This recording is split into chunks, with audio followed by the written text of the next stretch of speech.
Hi, welcome back guys. This is your friend, Lettuce Head Fanfics. Back with amazing fanfiction. This is the series of What If Deku Had Flame Magnet Quirk? Please give this video a like and subscribe to the channel if you want more videos like this. Now let's get into the fanfic. Midoriya Izuku was the only person who could get close to him. Katsuki hated that. Hey Deku. He slams his hands onto Midoriya's desk. The smaller boy startles from where he had been packing his book bag, spinning to look at Katsuki with large, frightened eyes. Kaken, what the f do you think you're doing? He spits. His quirk itches against the palms of his hands, but he doesn't allow the explosion to ignite. I'm packing my bag? Deku squeaks, pressing himself as far back into his chair as he can. Midoriya, you wanted to go to Yui too, didn't you? Pathetic. Stop if you're following me.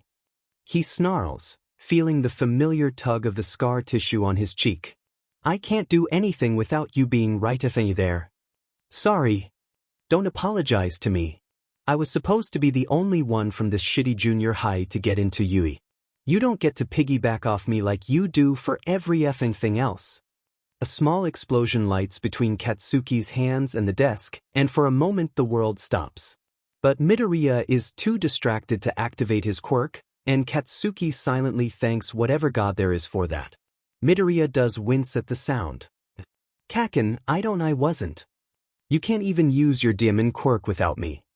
Katsuki presses closer into Midoriya's space, hands still firmly planted on his desk. You'll never make it in without me, and I'll be dead if I'm caught anywhere near you. He straightens up suddenly, grabbing Midoriya's notebook in his hand as he stands. Hero analysis for the future no. Deku is such a FNG nerd. I'm better than you, Katsuki spits. It doesn't matter what you try, I won't let you near me and I will win. He has to be quick about this. Deku is standing, hand outstretched when Katsuki lights an explosion in the hand holding the notebook. Sure enough, the fire is gone from his hand as soon as it appears. He snarls. The paper is decently singed, but the weight in the pit of his stomach is still there.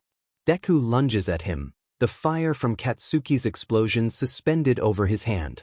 He steps back, pushing against Deku's chest to unbalance him, before making a break for the window and throwing the notebook out and into the koi pond in the courtyard. Kaken! Even without looking, he can hear the tears in Midoriya's voice. He forces himself to turn around. His own flames still dance between Midoriya's fingers, and he tears his eyes away to throw his chin into the air. You won't use it against me, he says. You can't. He watches Midoriya bite his lip and one of his hands curls into a tight fist, the other still plays idly with the flame, and he forces himself not to look. He is shaking, and Katsuki knows he has won. Sure, take the entrance exam. It'll prove just how useless you are without me. Katsuki turns on his heel toward the door, leaving a quaking, crying Deku in the classroom.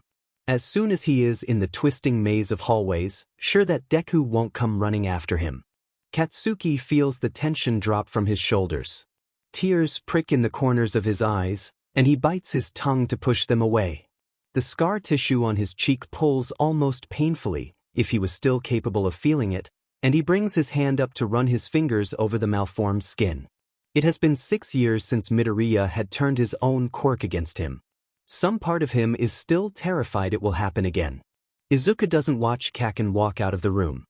He stares hard at the little ball of fire in his hand and watches it flicker between his fingers. He knows he's crying, but this isn't new. For someone with a fire quirk, he sure does cry a lot. He almost laughs at the thought and wipes his nose on the back of his hand. He is the only one left in the classroom, and Kaken is probably out of the building by now. Or pretty close, at least. He sighs, and the flame flickers, but doesn't go out. What am I supposed to do with you, huh? He asks. It doesn't respond. Figures. He squints and blows on the flame. It flickers and grows under his breath, shrinking back to its original size when he stops. Guess you're coming outside with me, he mumbles, grabbing his book bag and throwing it over one shoulder, careful not to let the obnoxious little flame get too close to anything. All things considered, that could have gone a lot worse. His footsteps echo in the empty hallways. I mean, he didn't try to attack me, and I managed to snatch you up before he burnt my book too badly. He winces when the flame brushes his ring finger. He must have gotten careless. That's not very nice, you know. Burning me. He scowls at the little fire in his palm. It doesn't respond. Izuku sighs. He's right, you know. Well, kind of right. I can't work on my own. I am useless without him. He feels the burning at the back of his throat again, and tries desperately to fight it down. The flame flickers against his breath and Izuku scowls at it. You're not helping. The afternoon sun is bright, and Izuku squints against it, nearly losing his delicate control over the small flame, not small enough that he can just blow it out though. He stops by the first decorative pond and lowers his hand into the water, watching the flame sizzle out. He shakes the water off his hand before jogging over to the koi pond beneath his classroom's window. His notebook is floating, thankfully, on the surface of the water. He rescues it from the few curious fish that are nibbling at the corners, and it drips with water as he pulls it up. He curses under his breath. Drying paper is the worst task. Maybe if he had held onto that flame he could try drying it a little faster, but of course he hadn't thought that far ahead. He does have a few hours before he needs to be home, though, so he can sacrifice a couple minutes and let the sun work its magic. Careful not to rip the very wet paper, he opens the book and lays it out on the hot stone around the pond. The ink hasn't run everywhere, thank the heavens. He drops his backpack to the ground between his feet and sits down. The news is relatively quiet, a couple of skirmishes, something about a guy with a slime quirk trying to steal a woman's purse. He switches to the hero forums. It looks like Mount Lady's debut earlier this week is kicking off wonderfully. People love her. Granted, half of the comments are about her shapely physique and nice face. While it is twice as bad for female heroes, Izuku knows that a large part of a hero's popularity comes from appearance. Which is why he knows he had to be twice as cool as everyone else if he's going to be a great hero, either that or he's going to have some kind of wicked mask. Izuku knows he is kind of plain. Not unattractive per se, but his wild green curls and round face aren't anything to gawk at. That's not to mention the twisting red burn scars that cover his hands and forearms. Perks of having a fire quirk, he muses, turning a few pages in his notebook to give them a chance to dry. His quirk is, well, in some way most quirks are impractical, aren't they? They're not supposed to be functional superpowers like old comic books wanted them to be. They just are, and it's people who can use them well that turn them into superpowers. He knows this, and yet he can't help but think his quirk is especially impractical. In one of their first biology classes they had a unit on quirk genetics. Because quirks are, at their heart, mutations, it isn't unusual for a child to manifest a quirk that is completely different from either parent. But quirks are genetic mutations, which means they are usually hereditary. Sometimes the child inherits the same or a similar quirk as one of their parents, Kaken and his mother comes to mind, and sometimes the two parental quirks combine in the child, making something new. His mother can draw small objects to her, and his father can breathe fire. So naturally, Izuku can draw fire to him. Izuku's quirk, well, it's everything his 4-year-old self would have wanted. It's cool. Any type of manipulation quirk is cool, and it earns him a lot of odd looks. But it doesn't afford him a lot of benefits, either. Literally all he can do is pull fire toward him. There is only a pull motion, no means of stalling or hovering, and certainly no push function. He can't make fire like Kaken can, or Endeavor, for that matter. When he found out he had a fire quirk, he was so excited to be like the flame hero, but alas. He doesn't even have a means of extinguishing whatever fire he can collect. And save for his lips and the inside of his mouth, thanks Dad, his skin is still as susceptible to burns as everyone else. It made the first few years a nightmare, to put it lightly. There is some buzz on the forums about how All Might hasn't been seen around the Tokyo area in a few days. A few of his friends are speculating that he has been sent on some kind of covert mission. Professional-like. Is he even capable of being stealthy though? Professional-like. Like come on. Professional-like. This is All Might we're talking about. Crimson Riot. Yeah, but IS2G he's getting sneakier. Crimson Riot at best. You live in Tokyo. When was the last time you saw AM getting his groceries? Bestines. Don't fucking drag me into this Bestines. Oh shit. Bestines. Come to think of it, I've never seen him doing mundane shit. Izuku frowns. He turns another few pages in his notebook, it's almost dry enough, and pulls up YouTube. A quick search later and he's jumping into the chat. Small underscore. There's tons of videos on YT of him at the laundromat or WTV, but they're all 6+ years old. Crimson Riot, I.e. trust Deku to know what's up. Professional Yike, where does he go then? He's at the mountain he can't hide. Small underscore. Itfkim 8. Bestines. Helpful as always. Small underscore. I lift serve. He pockets his phone and stands, stretching until his back pops. The quickly wrinkling pages of the notebook are still damp, so he opts to just carry it. Izuku loves his tacky yellow backpack, but he doesn't trust it as far as he can throw it. The path home is familiar. The shortest route happens to cut through a lot of back neighborhoods. The loudest part is through an underpass. For heaven's sake, so it's a perfect, quiet environment. That is, he can talk out loud to himself without bugging anyone. The deal. On top of that, he can practically walk it with his eyes closed, so he can't really be blamed for being distracted, can he? He is just so lost in his own head that he doesn't hear the wet slurping sound of something coming through the manhole behind him. Or he does hear it, but too little too late. You won't mind if I borrow your skin for a little, will you, boy? The thing grins, if it can be called a grin at all. Its mouth drips with dark green slime, and its yellow eyes swim through its gelatinous body. Izuku turns to run, a scream curdling in his throat. But, as always, it's too little too late. The slime monster is on him before he can make a sound. It lifts him off the ground, thrashing, but his desperate fingers find little purchase in the villain's liquid body. This will only hurt for a minute, the villain practically giggles, forcing a liquid tendril down his throat. And then it will all be over for you. Izuku tries to scream above the villain's giddy giggles, but he doesn't have the air, he doesn't. His vision begins to swim, a black haze creeping around his line of sight. He pulls desperately on his quirk. If the villain is liquid, then he will be weak to fire, right? Right? Nothing comes. He pulls with all his fading strength, but nothing comes. The tears already welling in his eyes spill over. He has a fire quirk. A perfect match to a villain like this, and he can't even use it, and now he's going to die because of it. Oh God. He is going to die. He's going to die, and he never got to tell Mom goodbye. His movements are sluggish. He can't fight much longer. His eyes are unfocused, and he closes them, squeezing out a tearful apology to whoever would miss him. But there you are, villain. Izuku can't quite hear the new voice through the sludge in his ears. There is a yell from far, far away, and he slips into the waiting arms of unconsciousness. A wind, stronger than any he's ever felt, whips over his body, ripping the sludge from his lungs, and he gasps, choking and coughing. He doesn't register that he is falling until two strong arms catch him moments before he hits the ground. They set him on his feet, but Izuku still feels hands on his shoulders, keeping him upright, and he unconsciously leans into them. He tries to blink the tunnel vision away, his chest still heaving with every breath. He will never take air for granted ever again. Slowly, his vision clears and he looks up from his feet into the face of his savior. Are you okay, my boy? His brain short-circuits.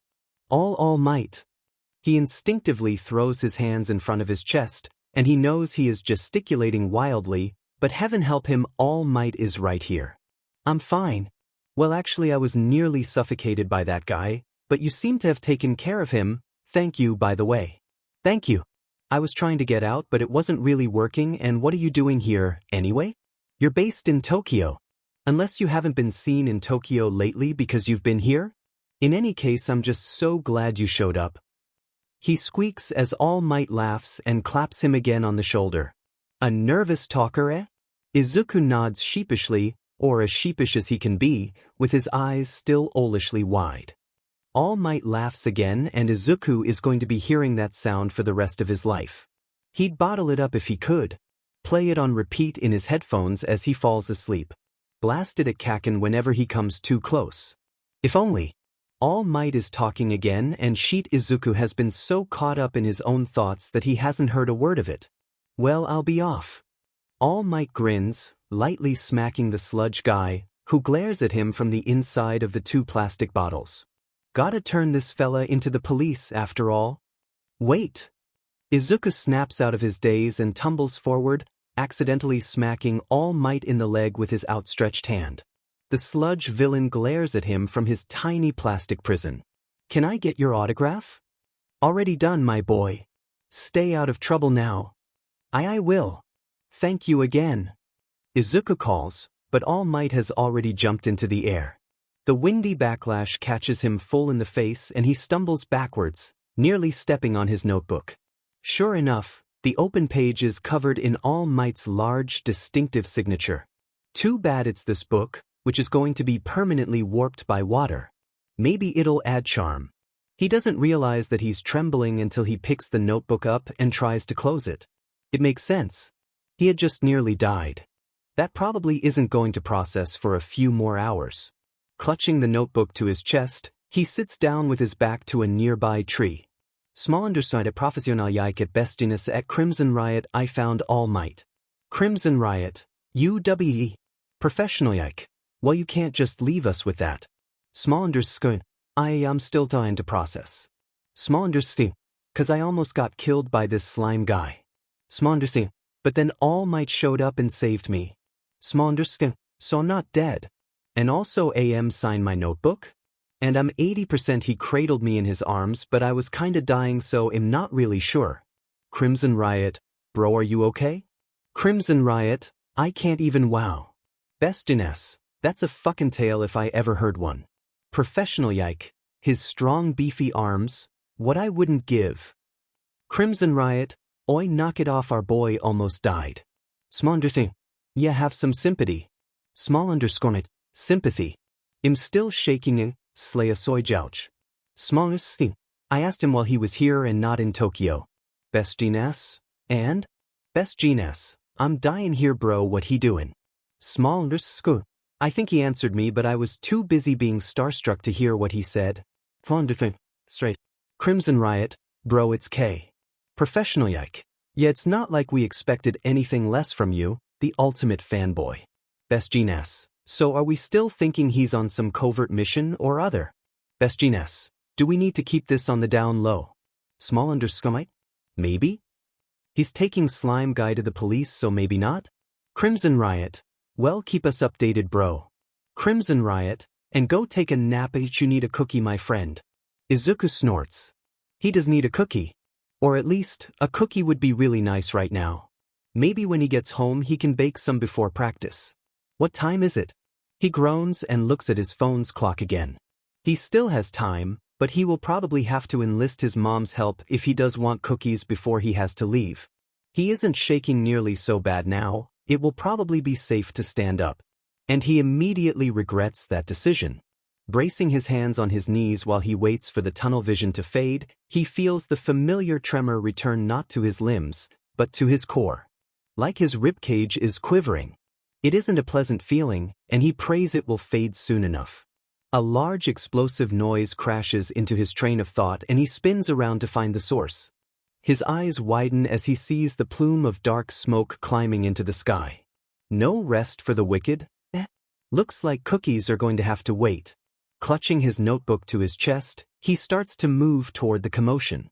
His walk turns into a run, and soon he is sprinting into town. The air becomes thicker with smoke the closer he gets, and his still weak lungs protest, leaving him coughing. If All Might is in town, maybe he will be here to sort things out? That would be awesome. And even if he doesn't show up, there are lots of other heroes in the area that he still could use more notes on. He can always use more notes on everyone. The actual scene is significantly less under control than he expected, considering it took him nearly 6 minutes to run there. On top of that, a crowd has already gathered and Izuku is far too short to see anything that is happening. Excuse me, what's going on? He asks, hoping to grab the attention of one of the nearby spectators. Thankfully, someone hears him. There's some guy with a slime quirk holding a middle schooler hostage. The pros can't get close without hurting the kid, or none of their quirks are effective. Anyhow, we're kinda at a standstill. A slime quirk? There's another person with one? He fights the panic rising in his throat. What was the explosion earlier? If the guy has a slime quirk, why is everything on fire? The kid he's got has some kind of explosion quirk, I think. The guy says, rocking on his feet trying to get a better view. He's making everything really difficult, actually. Thanks, I've got to go, Izuku stammers, scampering away. He skirts the edge of the crowd, blood roaring in his ears. He has to find a way to get in. This is Kaken, it has to be. They have Kaken.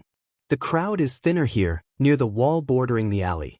Izuku stops near a tall, gaunt man with wild blonde hair and jumps, hoping to see past the crowd. He does. It isn't something he wanted to see. Unbidden, tears well in his eyes, and he claps his hand over his mouth to stifle the sob that rips through his throat. No, someone in front of him shifts, and he now has a full view of the dark, mossy green sludge villain with its rolling yellow eyes and its maniacal grin.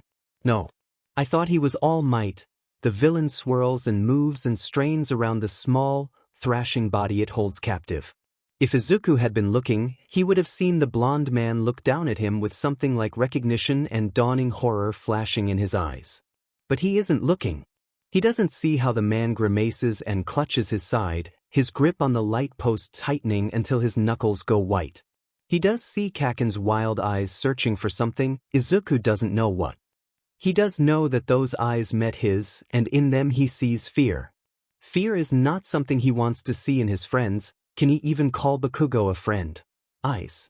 It is something he has caught glimpses of now and again, but it has been 6 years since he had seen Kaken this overcome with fear. No, I have to do something. I have to. He must have knocked the soda bottles loose when he crashed into All Might asking for his autograph. The second time he's seen Kaken scared, and of course it's his fault again. Young man, I don't know what you're thinking, but the pros can handle it. Izuku finally looks up into the skeletal face of the man next to him. The tears brimming in his eyes finally spill over, something the man is not expecting. Here, watch my bag please. I'm so sorry, Izuku says, dropping his bag at the man's feet before turning and sprinting through the crowd toward Kaken. He is through the safety line the pros made before he has a chance to think. The strike of each foot against the ground sends reverberations through his body, and someone is yelling at him, but he can't hear the words over the sound of his own heart in his ears. He spins past a fire before he realizes he has no plan. There are fires here. He nearly sobs in relief. He isn't useless. He can do something.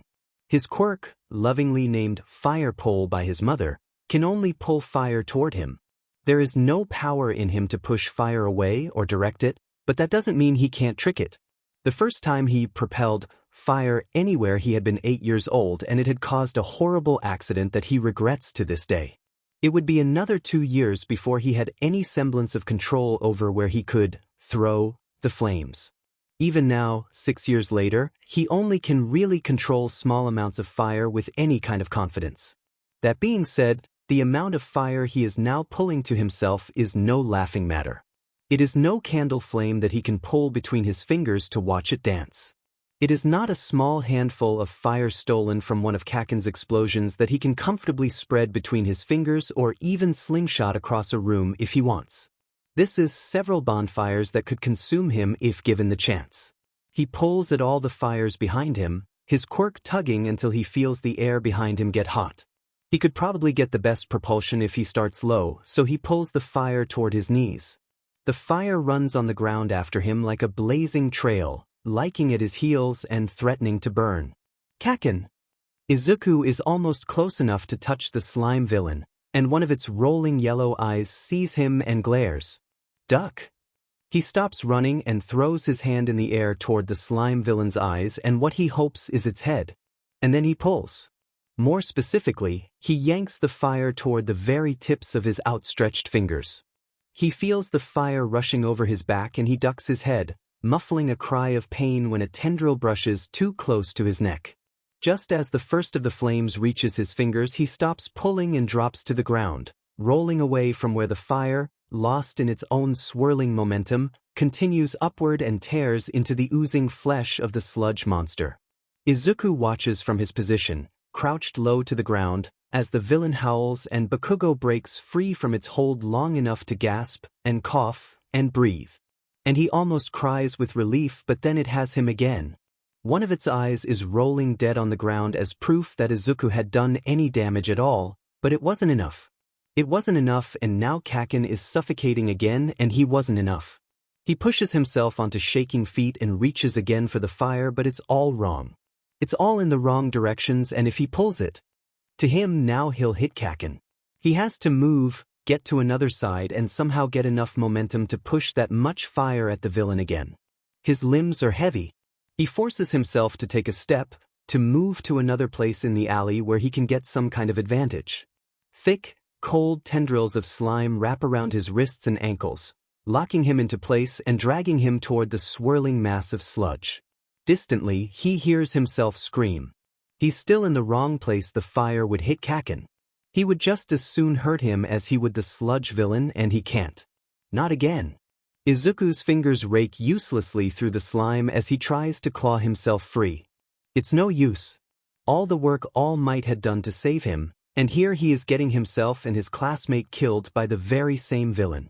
Suddenly All Might is there and he yells something that Izuku doesn't quite hear, and then all he can feel is the wind as it rips through his hair and around his skin. That was a really stupid thing you did. You could have gotten seriously hurt. Izuku nods and tugs the blanket he was given tighter around himself. His legs kick absently from where he sits in the back of an ambulance. Kaken is being fussed over by a small team of paramedics across the way. There's burn cream and gauze on the burn on his neck, but other than that Izuku wasn't seriously injured, so here he is, being scolded by a man in a tan trench coat with short, dark hair. And I don't want to scold you too much because the whole thing must have been traumatizing, especially with what All Might told us. The man sighs. But that was still horribly reckless. And we're all immensely grateful to you. Izuku looks up sharply, his mouth hanging slightly agape. He starts to splutter something, but the man laughs and cuts him off. Don't look so surprised. If you hadn't stepped in, your friend would probably be in significantly worse condition. He gestures to where Kaken is sitting. I'm not saying it was a smart, or hell, even legal thing to do, but for what it's worth, we're glad you did it. Izuku looks down at his feet again and the man pats him lightly on the shoulder. Just take better care of yourself in the future, okay? Izuku nods and almost misses when All Might, of all people, walks up to him. Tsukachi, he isn't quite yelling, but Izuku is quickly realizing that All Might's default voice is pretty close to a yell. I hope you have not been scolding the boy too much. The man Tsukachi forces a laugh, and Izuku misses the worried glance he throws in All Might's direction. Not as much as I expect his mother will. Izuku groans and buries his face in his hands. His mother is going to be so worried about him. My boy, All Might says, and Izuku looks up, realizing his idol is talking to him for the second time that day. We've met twice now under less than ideal circumstances, and I haven't had the chance to learn your name. Midoriya. His voice is shaking. Something awful, and isn't that just the best possible impression he could make? Midoriya Izuku. Midoriya, my boy, for what it's worth I think you could make a great hero. All things said and done, Izuku is exhausted. He collapses on the couch as soon as he and Mom get home, throwing his arm over his face and groaning dramatically. Are legal things always that long? Hyun's. Mom sighs, and he knows she isn't happy with him. Izuku. He winces at her voice. She hadn't scolded him while on scene. He knew she was more relieved that he was all right. But now they're home and he is definitely safe, and he has just done something incredibly stupid. Mom, I know what you're going to say, and I just want... He can feel the tears welling in his eyes as he sits up to look at where Mom is standing next to the kitchen counter, looking to be very interested in her hands resting on the countertop. He swallows. I know it was stupid. And I know it was reckless. And I'm sorry. He chokes. I'm sorry. Then why? She finally looks at him. Her eyes are red and her cheeks are wet with new and old tears. Why, Izuku? Did you? She fumbles over her words, a fresh batch of tears spilling from her eyes. Did you even think? He can only shake his head. No, he didn't think. But Mom, the thing. The villain. It almost killed me, and then it had Kaken. I couldn't just leave him there, Mom. He was so scared. His voice cracks. He was so scared, Mom, I couldn't. And then her arms are around him and he clings to her and sobs, burying his face in the soft material of her sweater. Izuku, darling, she says once their crying has quieted, you are too selfless for your own good. One day I think it's going to get you hurt, so please. She pulls away from him, a hand on each of his shoulders, and looks into his tear-stained face. Please be careful. You're all I have. Crimson Riot. Dude, is this you? Crimson Riot. Link. Smondersing. I.e. partly. Smondersing. I'm the idiot that ran in after, not one being strangled. Smondersing. I mean, the slime guy did try to murk me, but that was earlier and the news doesn't know that. Crimson Riot, bro. Crimson Riot, that's so manly. Crimson Riot, terrifying as F, probably, but I don't think I'd been able to run in like that, let alone try and fight the guy. Smondersing. Thanks. He had to call his coaches and cancel practice. They were disappointed since competition season is in full swing, and depending on how things go in high school, this might be the last year Izuku will compete, but they were understanding under the circumstances. So now Izuku has the evening off and an absurd amount of nervous energy that he doesn't know what to do with. He rolls over on his bed to stare up at the ceiling. All Might said he could be a hero. He said that Izuku could make a great hero. Of course, going to Yui had always been his goal, but now it seems less like a distant goal and more like something attainable. Today has also been something of a wake-up call too. Between Kaken telling him that he is useless without him and then that being reinforced with the whole slime villain event, Izuku knows that he has a long way to go. It just means he'll have to work twice as hard. He glances at the clock and realizes with dismay that it's still far too early to go to bed. With a groan, he rolls off the bed and onto his feet and shuffles down the hall into the kitchen. He takes a seat at the counter and props his head up in his hands, which are entirely enveloped in the soft material of one of his favorite oversized All Might hoodies. Hi, Mom. And wow, his voice is significantly sleepier than he intended. She looks up at him and smiles, and that's a good thing. Hello, Izuku, how are you feeling? The worry in her voice is very poorly disguised.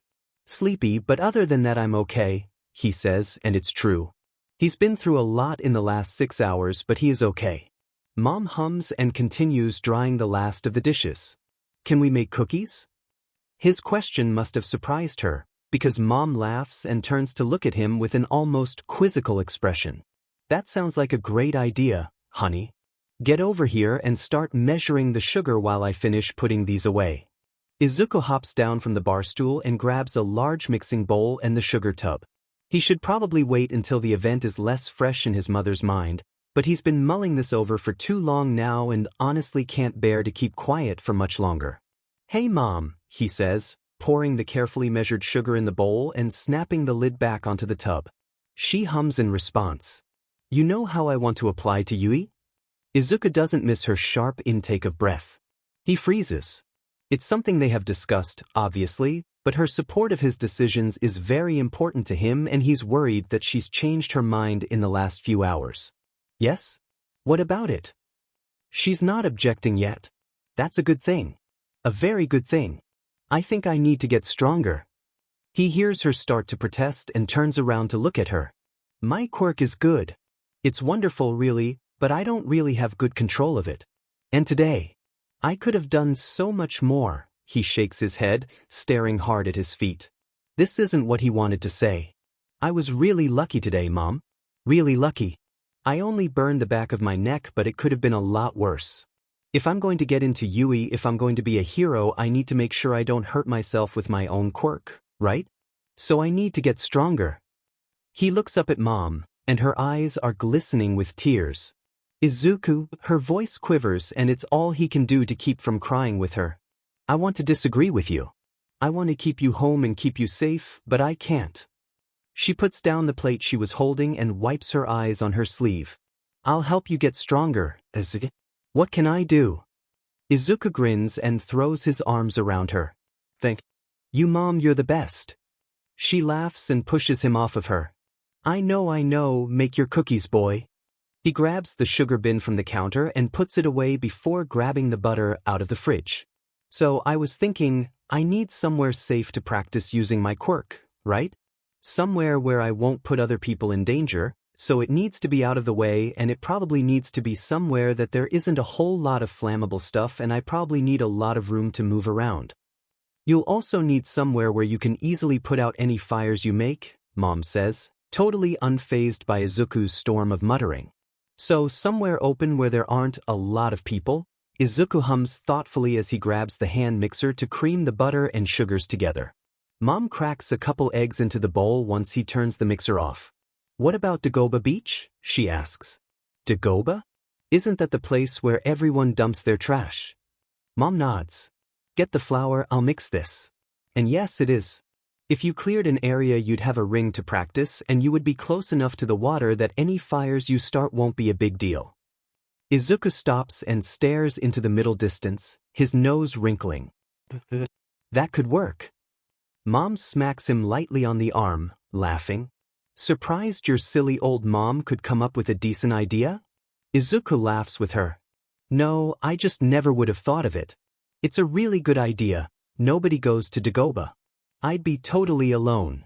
Saturday morning I'll pick you up from practice and we can drive down there and scope it out. Does that sound good? Izuku grins. Nothing has ever sounded better. Mom signed him up for gymnastics when he was 6 years old because he still has, far more energy than she could deal with, and she hoped it would give him something to do. Izuku loved it. He still loves it. If he wasn't so hell-bent on being a hero, Izuku thinks he could try his luck at being a professional gymnast. He's no prodigy, but 8 years of hard, enthusiastic work pays off. His coaches think he could be competing at a national level next year, and debut on the international stage by his senior year of high school. This is the last year that he's sure he'll be able to compete.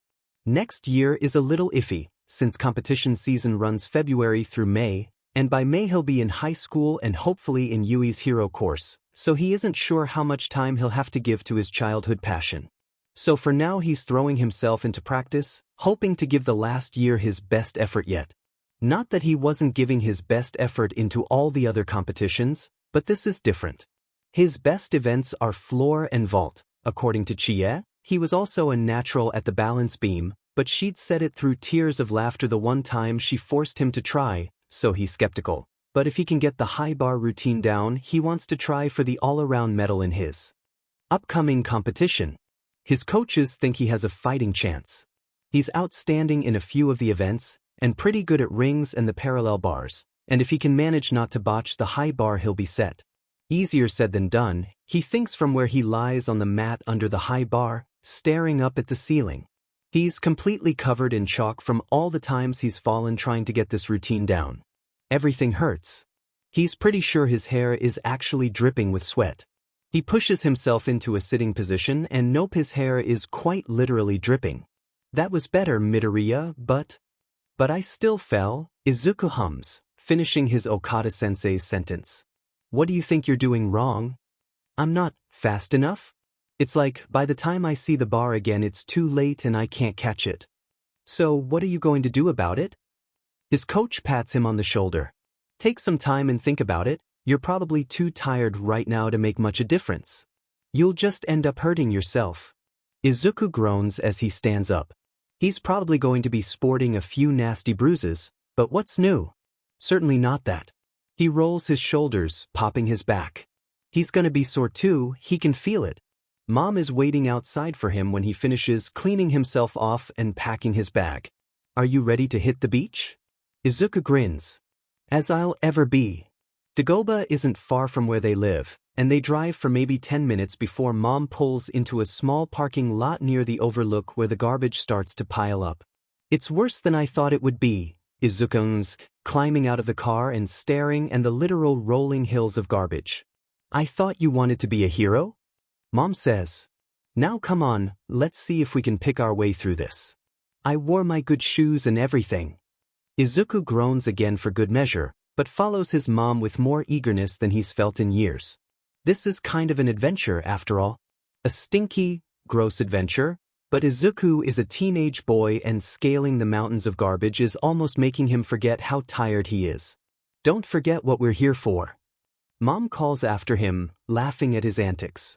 Yeah, I know, he yells back, pulling himself onto the top of a rather precarious pile of metal odds and ends. He squints against the sun and scans the horizon. I see a spot. He yells. There's a kind of cove over there by the ocean. Hold on. He scrambles down, careful not to dislodge anything. I think there's a path if we go through here. Mom follows him as he picks a path through the garbage until his feet hit the sand next to the ocean. He spreads his arms out and turns back to face Mom, who is admiring the location. What do you think? She hums, hands on her hips.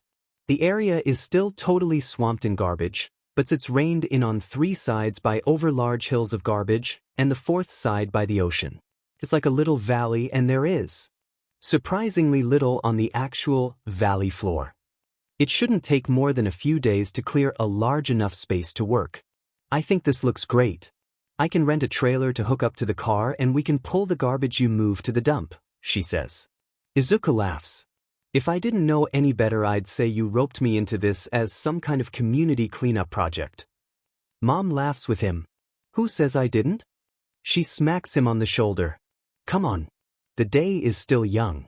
I'll go rustle up a trailer and some lunch while you get started. We're starting now? The best time to plant a tree is 20 years ago. The second best time is today. I know. Izuku sighs and rolls his shoulders against the ache that's already setting in. He's going to have to ask Mom to check for bruises on his back. He beat himself up pretty good today. Oh, let's do it. The sun is already far too hot and it's not quite noon. Izuku can't imagine what hell the summer months are going to bring. No matter, heat training is supposed to be good for you. Yes, sure, it's the most miserable kind of training, but somebody on the internet said it was good, so it must be true, right? Actually, his coaches said that too, dang. Either way, by the time Mom gets back with the trailer and lunch, he is drenched in sweat and very thankful that he hadn't decided to change out of his loose, lightweight gym clothes. 8 years of gymnastics hasn't left him lacking in the strength department, but he is quickly realizing that the muscles used for rings and the muscles needed to haul somebody's microwave across the beach are very different. Functional strength. Mom yells, pumping her fist into the air when he practically collapses after dropping said microwave into the trailer. He groans, dropping his head onto the fence-like barrier edging the trailer with an audible clank that he will definitely regret later. Oh, don't be like that, Izuku. We're trying to make you into a hero, after all. He groans again, and Mom only laughs. They work into the evening, and then come back on Sunday to do the same thing. By Monday morning, Izuku is sore everywhere and they have hardly made a dent in the seemingly endless piles of garbage. This is going to take a lot longer than he thought it would. Fortunately, there are 9 months until the entrance exam. That's plenty of time to get the area cleared that he wanted and practice until he is a master of his quirk. Unfortunately, he is only human, and that means he has to crawl through time in a linear, and very slow, fashion that's already leaving him disgruntled and vaguely frustrated. Too bad he can't just skip to the fun part. Too bad. The next few weeks pass in a similar fashion. School, then beach, then practice, then homework, then sleep. Sometimes he takes early morning runs down to the beach and hauls a few pieces closer to the pickup spots so he can load a full trailer as soon as Mom arrives for the afternoon. He hurts everywhere, and at first it made practice into 2 hours of hell, but he's slowly starting to notice a difference. His coaches are too. He can hold positions for longer. He has more power on his vault. He can finally hold a neutral face on the rings instead of looking constipated. I don't know what you're doing, but it's certainly paying off, his coach says, slapping him on the back as he cleans up one evening. Keep up the good work and you'll wipe the floor with the other kids. Izuku chuckles and mumbles a thanks, but glares at the high bar as he walks out of the building. The competition is a week away and Izuku feels like he's trying to be the protagonist in 2 different animes. On the one hand, this is his last year in competitive gymnastics and his high bar routine is spotty at best. He's gearing up for the finale of a sports anime and his nerves are absolutely destroying him. On the other hand, he's the plucky underdog protagonist of some high school drama who's studying. All this physical stuff counts as studying. He's trying to get into UE after all, to get in and usurp the #1 place from the a-hole kid who's got it made. But it's still the first few episodes of this anime and he can feel the tension from the mid-season arcs mounting while he's struggling through the lead-up to the series finale of the other one. A weird metaphor maybe, but he'll stand by it. Competitions always leave him in a weird headspace. He knows that he doesn't tend to process things until several hours, sometimes days after the fact. He actually didn't process the whole sludge villain event until sometime on Sunday night when he completely broke down sobbing on the beach. Luckily Mom was there and she talked him through the panic before taking him home and wrapping him in soft blankets and feeding him copious amounts of hot chocolate. So naturally, he doesn't actually register that he's at the competition until halfway through or even after it ends. He almost counts it as a blessing, since it keeps the nerves from getting to him too terribly. Doesn't mean he's not nervous though. A couple of his gym mates wish him luck as they all get ready in the locker room, and Izuku smiles and wishes them the same. He and Chie are the only two from their gym trying for all-around medals, and in all honesty, Izuku is very thankful he doesn't have to compete against her. Chie could wipe the floor with him any day of the week. They file through Quirk registry and Chie elbows him in the ribs. You'll do great. Just stay out of your head. You mess up when you overthink things, so don't do it. Izuku scoffs. Thanks, you're really helpful. Chie laughs and wipes fake tears from her eyes. Speaking with you is a pleasure, as always, Mr. Midoriya. She sighs and readjusts her shoulder bag. Really though, especially with the high bar routine, stop thinking so hard. She hums. Actually, you're Quirk. You can pull fire to separate parts of your body, right? Izuku throws her a quizzical glance. Yes. I've seen you play with candle flames on your fingers. You're just pulling the flame between your fingers, right? Izuku nods, and she continues, her glittery makeup reflecting in the bright lights of the stadium. That's got to be a really complicated process. Don't shake your head at me. There's no way it's not. Anyway, you don't think about it, do you? Not while you're doing it. Just think of it like that. Like you're pulling the bar to whatever part of your body. She punches him in the arm. The bar is part of you just as much as all that fire is, Mr. Flashy Quirk. Izuku must look like he's having some kind of crisis, because she laughs at him. I shouldn't have said that. You're just going to overthink it now, aren't you? No. I'm not, I'm just, he splutters. Chill, it's fine. Go get Izuku. I'll see you in the medal ceremony. Chie blows him a kiss and turns on her heel to where her friends from a different middle school gymnastics team are gathering. He shakes his head to snap himself out of his trance and finds a place to keep his stuff while he warms up. He is going to miss Chie when he quits. Not that she would ever agree to drop contact with him. There are far too many late-night text conversations between them for that. It is going to be different once they stop seeing each other every day, though. Izuku isn't sure what her plans for high school are, but she said that she's definitely going on in gymnastics, so they're going to have to part ways at some point. Maybe she'll make it to the Olympics. Izuku would love to see that. Next up, Midoriya Izuku. 14 years old and representing an independent gym in Mizudafu, Izuku is definitely not a new face at this competition. He took gold and silver on the floor and vault last year, but this is the first time we see him competing for the all-around awards. His scores already are impressive, but his coaches have said that the high bar is a sticking point for him. We've never seen him compete in this event, but he seems to have the crowd on his side. The blood roars in his ears until he can hear nothing else. This is it. One shot to make or break him. His arms are burning as he launches himself in the air. He closes his eyes, the world spinning around him. His hair whips around his face in an imaginary wind. The bar is as much a part of me as a fire. Something inside him pulls, and his hands burn as they make contact with the bar. Chie jumps, throwing her fist in the air as she yells something she won't remember later. She can't stop smiling, turning to one of her school friends and shaking them. He did it, he did it, he did it. Izuku is grinning as he lands. His foot slips and he stumbles, barely. That'll cost him a few points, but as he rights himself and waves to the crowd, he can't bring himself to care. He practically bounces off of the mat and into the waiting arms of his coaches. They don't care that he's drenched in sweat and chalk as they hug, picking him up to swing him around. He's laughing, he knows he is, but that isn't stopping the tears from falling either. Chia pushes her way in and squeezes another laugh out of him. It was far from a perfect routine, but he is still in the game. He ends up getting a personal best on the vault, something that was not lightly celebrated at the time, and will certainly warrant both a gym-wide party as well as a quieter, possibly pancake-themed, celebration with Mom, and it's enough to win him first in that event.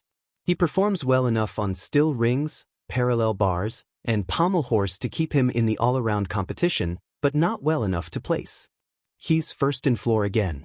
It's his second consecutive win in that event, and he couldn't be happier. He watches tearfully as Chia accepts her gold medal for the women's all-around. He really wishes he could say that he holds his composure when he is awarded bronze for the men's all-around, but he cries like a baby, and saying anything other than that would be blasphemous. His 3 medals hang around his neck, and he's still drying his tears when Mom runs down from the stands and congratulates him. Needless to say, the waterworks start up all over again. It's his last middle school competition. Possibly his last competition ever. He couldn't be happier about how it turned out. A week after the competition, Izuku decides the area he has cleared is large enough to start quirk training. He takes his usual morning jog down to Dagoba Beach. Running there had become something of a habit, but instead of pulling car doors out of the sand, he collects a decent amount of dry wood from the surrounding forest areas and builds a fire in the sand. He stands a couple feet away from it and stares at it. It stares back. Where does he even start? He's supposed to be training his quirk, he knows this, but he has no idea what to do. Biting his tongue, he holds out his hand and tries something. He assumed that he could only pull fire to him at 1 speed, but when he saved Kaken from the sludge villain, he somehow managed to keep the fire behind him. It should have caught up to him and burned him long before he reached the villain. But it didn't. So maybe he can pull fire to him at different speeds? He tugs gently on his quirk, and the fire flickers toward him briefly but doesn't come. He tries again, pulling just a little bit harder. A flame pulls away and starts dancing in the air toward him. His eyes widen. He hadn't really expected that to work. In his surprise, he loses control and the flame comes rocketing toward him. No, sheet. He spins, his arm outstretched and pulling the flames toward his fingertips. The stream of fire zips around him, and he feels the heat of the flames far too close for comfort. He releases his quirk once he's facing the fire again, and his hand is pointed in that general direction. The stream of fire still whips around him, but the leading end zips past his hand and crashes into the sand next to the makeshift fire pit. The sand extinguishes the fire and Izuku is left panting, but with the beginnings of an idea brewing in his mind. He had given momentum to the fire by spinning. He hadn't moved from this spot and he had propelled the fire with relative accuracy. And well, Izuku is a gymnast after all. 30 minutes later, Izuku is very well acquainted with the fact that sand makes an awful launch pad. There is no traction, no bounce. It absorbs everything he could put into a jump, making takeoffs near impossible. Not to mention the fact that it just slips out from under him. He has landed on his but more times in the last half hour than he has in years. He has a lot of work to do, and maybe he should clear a slightly bigger area? The maneuverability would be nice, but he has somewhere to start, and that's what matters. Professional Yike, I saw AM today. This is surreal. Why is he still in Mizudafu? Professional Yike, I feel like I'm living in a weird fever dream. Smonderson, tell me about it. Smonderson, I was scouting out a local skirmish the other day. Smonderson, and he was just Smonderson. Smonderson at Bestinus, is this how you were living? Bestinus, Smonderson, how did you live? Smonderson. He waved at me and I nearly exploded on the spot. Professional Yike, he waved at you? Professional Yike, and you didn't tell me? Professional Yike, that's it, him revoking your friend card. Bestines, Lactfos Jesic. Smonderson, take me back. The rest of June passes in a very routine manner. Mornings are still for a jog that inevitably ends up at the beach. He'll move as much garbage as he can before he has to head home for school, and immediately after school he's at the beach moving garbage again. The area he has is big enough now, but it's kind of therapeutic in a weird way, and Izuku would be lying if he said he isn't secretly thrilled with the additional muscle mass he's gaining in the process. He has a pretty good idea of how much he can fit in the trailer, and the time between when he finishes amassing a single load and when mom shows up, he practices using his quirk. He bought a pair of fire-resistant gloves a while back when he burned his hand badly enough to warrant a trip to the doctor. When mom shows up, he loads the trailer and has just enough time to run across town to the gym for practice. Competition season is over, but that just means practices have turned to technique and conditioning, which is no less rigorous. It also means that he and Chie can work side by side for a while, which is always nice. He takes the train home from practice and eats dinner with mom before spending the rest of the evening doing homework. It's exhausting, but Izuku couldn't be happier. July comes with end-of-term exams, and for middle school third years, the realization that hell season is almost upon them. Namely, high school entrance exam season. Technically, the exams won't start for another 6 months, but everyone knows that studying hell will begin once fall term starts in August. It's all anyone can talk about. Where are you applying? Chie asks, taking a swig from her water bottle. I can't believe I've never asked you. Izuku laughs. I can't believe I've never told you. I'm applying to UE. He sees Chie's eyes widen, and he rubs the back of his neck, sheepish. I want to get into the heroics department. It's always been my dream. He trails off, watching Chie wave her hands wildly in the space between them. She composes herself just long enough to swallow her mouthful of water. Yui! Izuku, that's so cool. She punches him in the shoulder. You'll be the star of the school. I can see it now. She throws an arm around his shoulder and holds her hands in front of them, fingers splayed wide. Midoriya Izuku, rising gymnast who decided beating villains up was more important than back-flipping to victory on the stadium floor. She's cackling when Izuku pushes her off of him. For your information, I'm gonna be back-flipping to victory regardless of whether or not I become a hero, he says, grinning, which only makes her laugh harder. Her wild laughter cuts off as she gasps, her eyes going wide. What if I go to UE? She claps her hands to either side of her face like she's found the answer to life, the universe, and everything. I thought you didn't want to be a hero? Izuku splutters. I don't. She grabs him by the shoulders and shakes him. I'm talking about the gymnastics here. The gymnastics? Does UE even have a gymnastics club? I don't know, but if not, I'm going to make one. Don't give me that face, Izuku. Just imagine it. She clasps her hands under her chin, eyes gleaming. There are so many athletic people there, we'd be unstoppable. Roll into competitions with my midnight leotard, snap my Gucci shades, the perfect image of intimidation. Everyone is quaking in fear, all might is there. She sighs and wipes a fake tear. In a perfect world. Izuku can't help but laugh, and she glares at him. He throws his hands up in mock surrender. No, I totally agree, that would be amazing. Right, it would. Izuku laughs again before their coaches call them back onto the floor. It's on a Saturday evening in late July, and a week into summer break, when Izuku decides to take his quirk training to the next step. He has a pretty good grasp on it functionally, now. He can pull the fire at different speeds to different parts of his body, and his methods of propulsion are growing every day, as is his accuracy. He actually directed a stream of fire into the ground hard enough to melt some of the sand, and he stood there gawking for far too long after. His best jump propulsion uses an aerial, essentially a cartwheel without touching your hands to the ground, where he directs the fire with his feet. The day when he had directed an entire bonfire from one fire pit to another using an aerial was an excellent day. That being said, many of the things he can do are still impractical. Sure, it's cool and potentially useful for disaster relief, but a villain isn't going to sit around waiting for him to get enough momentum to do half the things he can do. Thus, he needs some practical way to use his quirk. So, he spends the entire night researching, like you do. 4 hours of YouTube videos, 8 Wikipedia pages, and who knows how many Google searches later, Izuku has an answer. He stands outside the dojo. It probably isn't a dojo, considering it's Chinese. What's the word then? And gathers the courage to knock. The man that answers had long, graying hair tied back in a neat bun, and a neatly trimmed salt and pepper beard. He narrows his eyes when he sees Izuku, obviously suspicious. Dai Jiangua? Izuku asks, desperately praying he has the right person. And who are you? Dai's voice is heavily accented, and he shifts his weight so he is leaning against the doorframe. Midoriya Izuku, sir. Izuku bows, trying to force his hands to stop shaking. And what do you want? I want you to teach me. Dai scoffs. It's almost a laugh. You want to learn from me? I'm an old exiled monk. I can't teach you karate, or whatever is native to this area.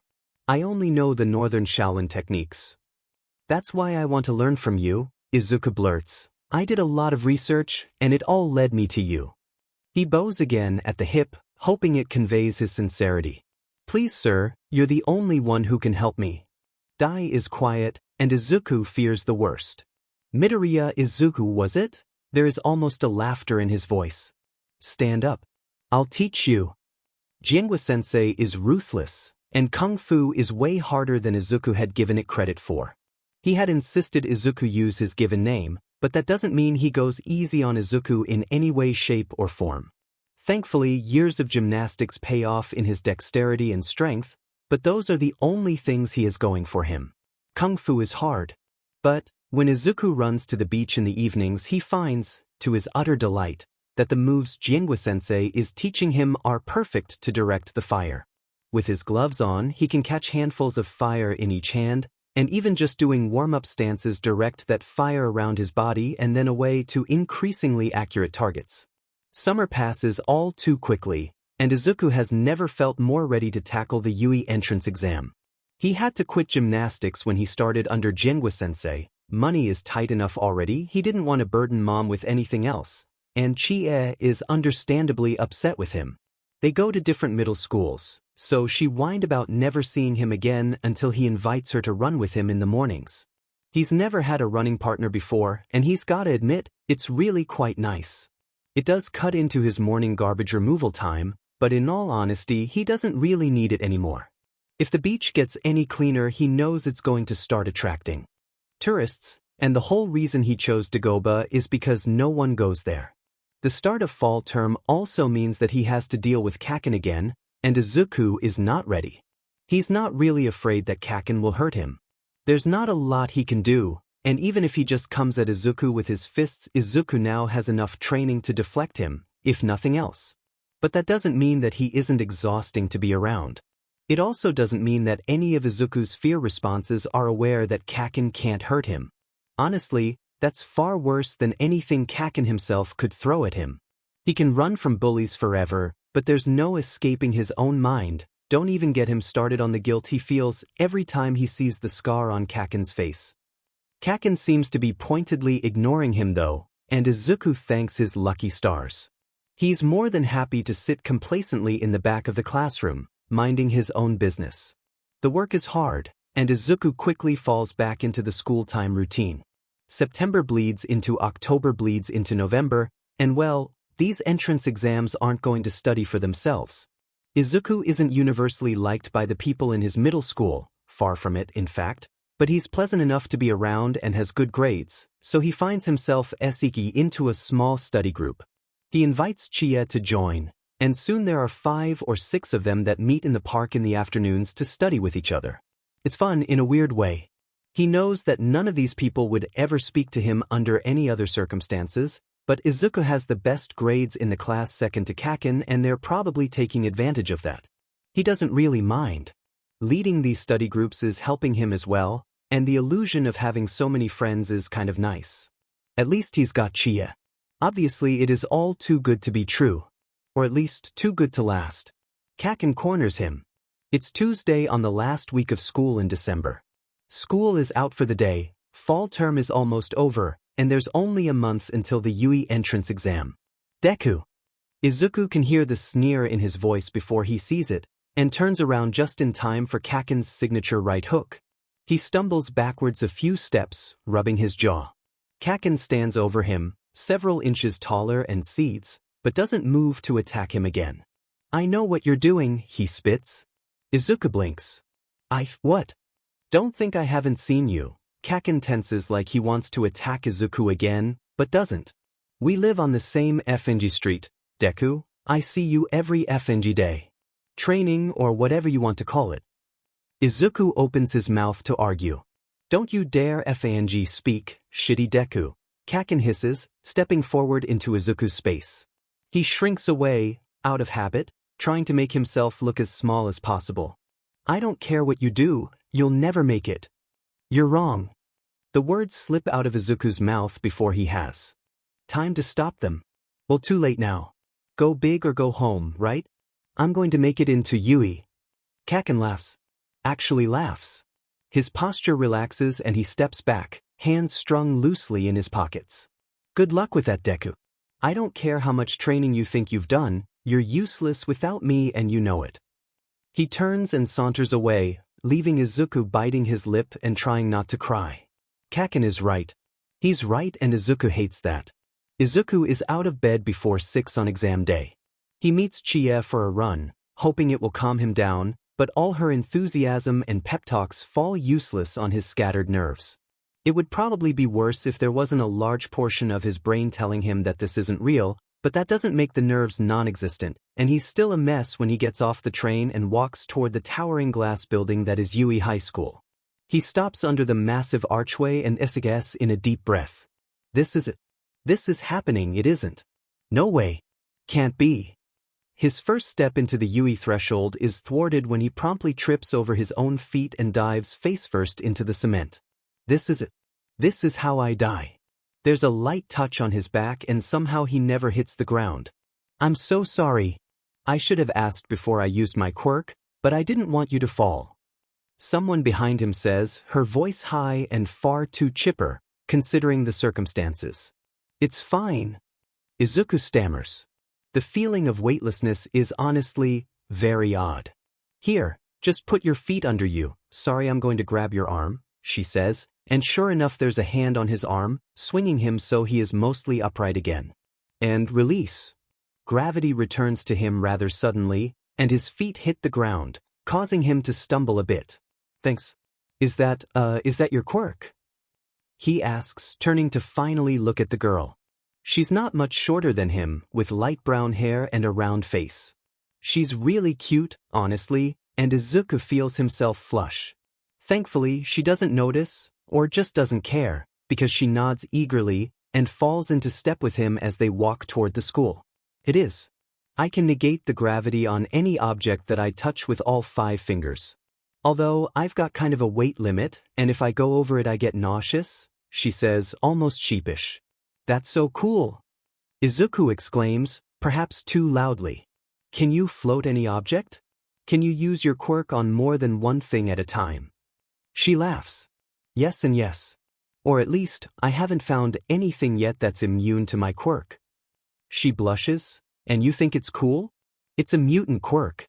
My parents' quirks are nothing like it, and it's always made me feel a little weird. Not weird at all. It's really awesome, you'll make a great hero. She beams at him before waving goodbye. It was nice talking to you. I told someone I'd meet them here, so I'm gonna go do that, but good luck. She practically bounces away into the crowd. You too. He calls after her. Hopefully all the people here will be as nice as her. But they can't all be. Kaken is around here somewhere, after all. He makes his way into the school and follows the signs, and crowd, yikes, there are a lot of people here to take the entrance exam, into a huge auditorium. He finds a seat next to a boy with wild purple hair and dark circles under his eyes large enough they should probably start paying rent. He doesn't look up when Izuku sits next to him, and Izuku assumes he isn't the talkative type. That's okay. They're here to take a test after all. He doesn't need to make friends with every person he sees, even if he would like to. A few minutes later, the auditorium goes dark and Present Mike steps onto the center stage, bellowing a hello that's loud enough that Izuku finds himself covering his ears. Mike probably wasn't even using his quirk either, judging by the sheet-eating grin on his face. The boy next to him grumbles something, and Izuku can't help but agree, even if he has no idea what the guy said. Mike explains that they'll all be assigned a classroom room to take the written portion of the exam, and then split into different groups and assigned a battleground for the practical portion, which is only for heroics applicants. This will be the only chance some of you have to take any kind of test inside UE walls, so relish it. For the others, get used to it. You'll spend 3 years taking all sorts of tests here. Izuku giggles snorts, earning him a glare or two from the people around him. Mike goes on to explain that the practical exam will involve fighting robots at different point values, and that they need to amass as many points as possible in 10 minutes. It doesn't sound too bad, actually. Izuku knows that he can direct fire with enough force to at least dent, and sometimes blow holes in metal, so it shouldn't be terribly hard to take out a few robots. Next to him, the purple-haired boy curses. As they file out of the auditorium, they're all given slips of paper with a room number and a battleground and instructions that the written exam will start in 20 minutes. So go to the restroom now. We promise you'll need it. Izuku falls into step with the purple-haired boy. He gives Izuku a weird look. What do you want? That is an excellent question. Izuku shrugs. Which room are you in? The boy still looks very suspicious of him, but glances down at his paper. 2. Ah darn, I'm in 2C. They'll probably be in the same hallway, we can walk together. Izuku lets the end of his sentence turn up, in case the boy doesn't want to walk with him. He shoves his hands into his pockets, but doesn't reject the offer. I'm Midoriya Izuku, by the way. Shinso Hitoshi, he mutters. Are you applying for the heroics department? It's a fair question. They had already passed several people who were definitely support kids. Well, I was. Shinso sounds bitter.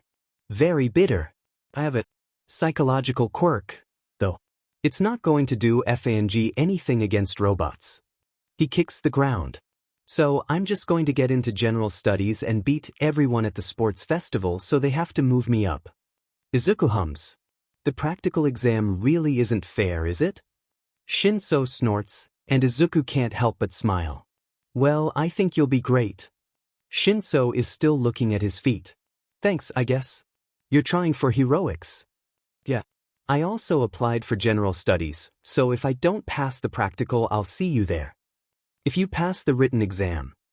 Is Shinso smirking at him? Shinso is definitely smirking at him. Izuku crosses his arms defensively. Excuse you, sir. Shinso almost laughs. This is your stop, he says, looking up at the large 2C next to the door. Good luck. You too. Izuku calls after him as Shinso keeps walking down the hallway toward 2. He hopes everything turned out okay for him. He seems like an alright guy. The written exam is, by no means, easy. But Izuku studied well, and by the end of it he feels confident enough. Now he just has the practical test standing between him and, well, victory. High school acceptance. Whatever. His testing group is gathering outside the battleground for the practical portion. The battleground is basically, from what he can see from outside the huge cement walls, a small city. Probably fully functional too, knowing Yui. He's warming up, jogging in small circles and stretching, scanning the crowd for anyone he knows. Looks like Kaken isn't in his group. Izuku doesn't know how to feel about that. The girl with the gravity quirk is here, though. He never got her name. He starts walking over to where she is warming up to ask her and wish her luck, when there's a hand on his shoulder. What do you think you're doing? Izuku flinches and turns around to see a very tall, very stern-looking boy. He's probably twice the size of Izuku, and he looks like he could crush him with his little pinky. Izuku swallows nervously. I was just. Can't you see that she's concentrating? Were you intending to mess her up, to reduce the competition for you? Good lord, this guy is intimidating. Izuku shrinks. I wasn't, I swear. He's cut off by Present Nick's booming voice. The exam has started. What are you all doing standing around for? Sure enough, Izuku turns and the gates to the city have opened. Everyone around him is running and Izuku is nearly tramped before he can turn to run into the fake city. He ends up at the back of the crowd, and by the time he's past the concrete walls, most everyone has dispersed through the city. Which, speaking of, looks so much bigger from the inside. It's honestly a little intimidating. He only realizes that he's stopped moving when someone behind him runs into his shoulder, jarring him forward a step. He blinks, shaking himself out of his trance, and starts running down one of the many twisted, branching streets. How many minutes has he wasted? 2. He needs to find a robot soon. Preferably several robots. Luck must be on his side, because as he skids around a corner he comes face to face with a 2-point robot. Villain. Whatever they are supposed to call them. The point is that there is one right in front of him and it is clearly targeting him. Izuku shifts into a fighting stance and pulls on his quirk, a grin breaking out on his face. Nothing happens. He pulls harder, his grin turning into a pained snarl. Surely there has to be someone in this group who is a fire user. The whole point is to destroy robots. There has to be at least an electrical fire somewhere in the area. The villain is almost on him, raising one metallic arm to bring down on his head. It swings, and Izuku rolls out of the way, gritting his teeth against the tears that were fighting their way to the surface. This is no time to cry, damn it. The villain turns, targeting him again. He needs to find some way to beat this thing. Not even for the exam, just because he doesn't want to die here. It's got to have a weak spot, but all Izuku has are his bare fists, and he knows they aren't going to do a lot against metal. He's been training under Jinwa-sensei for about 6 months now and he knows that he's gotten stronger, but there's a huge difference between I am strong for a 15-year-old boy and I am strong enough to punch this robot and have it do anything. Unfortunately, Izuku does not fall on the latter portion of the spectrum. He should have just SCKED it up and brought a lighter. Yeah, they don't really help him, but even a tiny flame is better than nothing. Even if bringing in support items is against the rules, at least he wouldn't be facing an imminent death. He rolls to dodge the robot as it swipes again, his knees scraping against the concrete. He's considering running. He doesn't know how fast this thing is, when a blinding white light tears through his line of sight, and the villain in front of him. The robot clatters to the ground, revealing a blonde boy sporting a flowy silk shirt and some kind of holier-than-thou smile. Thanks for keeping it distracted for me, he says, an accent clouding his voice. French? Spanish? Izuku never was good with Latin languages. He turns and runs off, and Izuku steps around the robot to run after him. How many minutes has it been? 6? The back of his throat is still burning, it will be a while before it stops. But some part of him has resigned himself to failure. He can't help but think that if he and Bakugo were in the same testing group that this whole thing would be very different. He would stand a chance then. Not now. Not when he has a quirk that's dependent on other people. Kaken is right, he's always going to be dependent on other people. Borrowing their success. A parasite. He bites his tongue as the first few tears spill from his eyes. This wasn't supposed to happen. He's trained so hard. Izuku 8 months ago was weak and scared and could never make it into Yui. But now he was so much stronger and so much more confident in himself, and he had poured blood, sweat, and tears into finding a way to use his quirk. He was ready. Or he was supposed to be. Turns out, regardless of how many fancy ways he figured out to use quirk, it's still the most useless fire quirk there is. He breaks out of the alley he was running through to find what has to be the main street of this miniature city. It has been absolutely decimated. The sparking remains of robots litter the ground and all around him kids are taking them out like it is child's play. In front of him, the stern guy with dark hair and glasses, and engines in his legs, jumps and crumples a 3-point robot with his extended foot. He brushes himself off, mumbles 45, and runs off toward another active robot. 45? Izuku is further behind than he thought. There's still not a flame in sight, so he couldn't get a point even if he hadn't resigned himself to failure. Oh well. 3 minutes and 1 rejection letter and it'll all be over, that's what he tells himself. The ground shakes under his feet, someone screams, and the sky goes dark. Everyone is screaming now as the mass of people turn and run. Izuku looks up and oh good lord, the picture Mike showed them of the 0-point villain really didn't convey the size of this thing. He has half a mind to turn and run like everyone around him, but then something catches his eye and oh, he's both really happy and really unhappy that he has seen this. The girl with the anti-gravity quirk is trapped under some rubble or a robot or something. Regardless of what it is, she can't move and she can't twist herself around to use her quirk and the huge 0-pointer is lumbering toward her and oh god, she's going to get crushed. She's going to get crushed and there's nothing Izuku can do. This isn't like when he ran in after Kaken. This isn't a liquid-based villain surrounded by raging fires. This is a huge, hulking robot and there isn't a flame in sight. Izuku is totally powerless. He's totally powerless, but he still has to do something. He can't let her die. The boy with the glasses and the engines in his legs is about to run past him. He's fast, his quirk is obviously built for speed, but he's not going as fast as he can, and Izuku has adrenaline on his side. He catches up and grabs the boy's sleeve. He stops, thankfully, and tries to bat Izuku's hand away. "What are you doing? Are you trying to mess me up too?" He sounds so angry, and Izuku's heart is weak right now. "There's a girl," he points frantically toward where the 0-point villain is. "She's trapped and that thing is going to crush her. Please, you're the only one who can help." His voice cracks and he knows he's crying again. Please. You can't just leave her." The boy looks over Izuku's head, and he must see where the girl is because his eyes steel. He drops his sleeve and the boy takes off toward the 0-point villain. Izuku is frozen to the spot, watching with horror and hope through vision blurred by tears. The boy is sprinting towards the villain. At the last second, the light from his engines glows brighter. Distantly, Izuku wonders if he could pull the fire from his engines. It's worth a shot at some point, and he jumps, kicking the thing in one of its legs. The leg folds and buckles as the robot tries desperately to stay upright. The boy is already at the girl's side, pulling the rubble off of her and gathering her into his arms before running back toward where Izuku is standing. The villain creaks and groans above them, before beginning to fall forward. It's falling toward them, and clearly they have both realized this, but he is slowing down, and if they don't do something quickly they will both be crushed. Over the din, Izuku hears her yell, "Throw me," and the boy launches her into the air. She rockets upward, coming face to face with quickly toppling beast.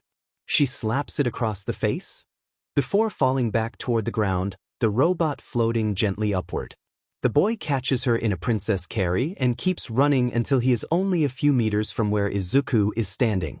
He puts her gently on the ground, minding her legs. Broken? She taps her fingers together, the robot crashes out of the sky, completely inoperable, and she promptly throws up onto the pavement. Izuku is still frozen to the spot as Mick's booming voice announces the end of the exam. He can't take his eyes off of the scene in front of him, the boy patting her back gently as she cries and dry heaves. Medics arrive on scene, and somewhere he feels himself nodding that yes, he is fine. He failed the entrance exam. The rest of the day passes in a daze. Sometime before he goes home, the girl comes up and thanks him. "For what?" "Ida said he wouldn't have come to rescue me if you hadn't said anything, so I wanted to thank you." She beams, even if she is still a little green in the face. "I never got your name. What is it?" "I'm a Midoriya Izuku," he says. She smiles brighter, somehow. "I'm Uraraka Ochako. I hope we're in the same class. It'll be nice to have someone as nice as you there." He can feel the blood rush to his face. I didn't. Dikyu. He's cut off by Kaken, who is storming toward them. He's not sure if he's happy about this or not. Kaken has some kind of mixed expression on his face. It's halfway between a haughty smile and a snarl, and once again, Izuku isn't sure which he'd rather it be. He shoves a finger into Izuku's chest, and yeah, that's definitely more of a smile than a snarl. "You didn't make it, did you? I knew as soon as they said it. I knew this would be perfect and you would fail." He's way too happy about this. Izuku forces the emotion out of his face, and prays his voice will be level when he speaks. "We haven't gotten the written scores yet. I told you I would get into Yui, I never said I was only trying for heroics." Kaken is fuming. He's flexing his fingers like he wants to set off his quirk, but Izuku knows he won't. Instead, he spits on the ground and Izuku's feet and stalks away.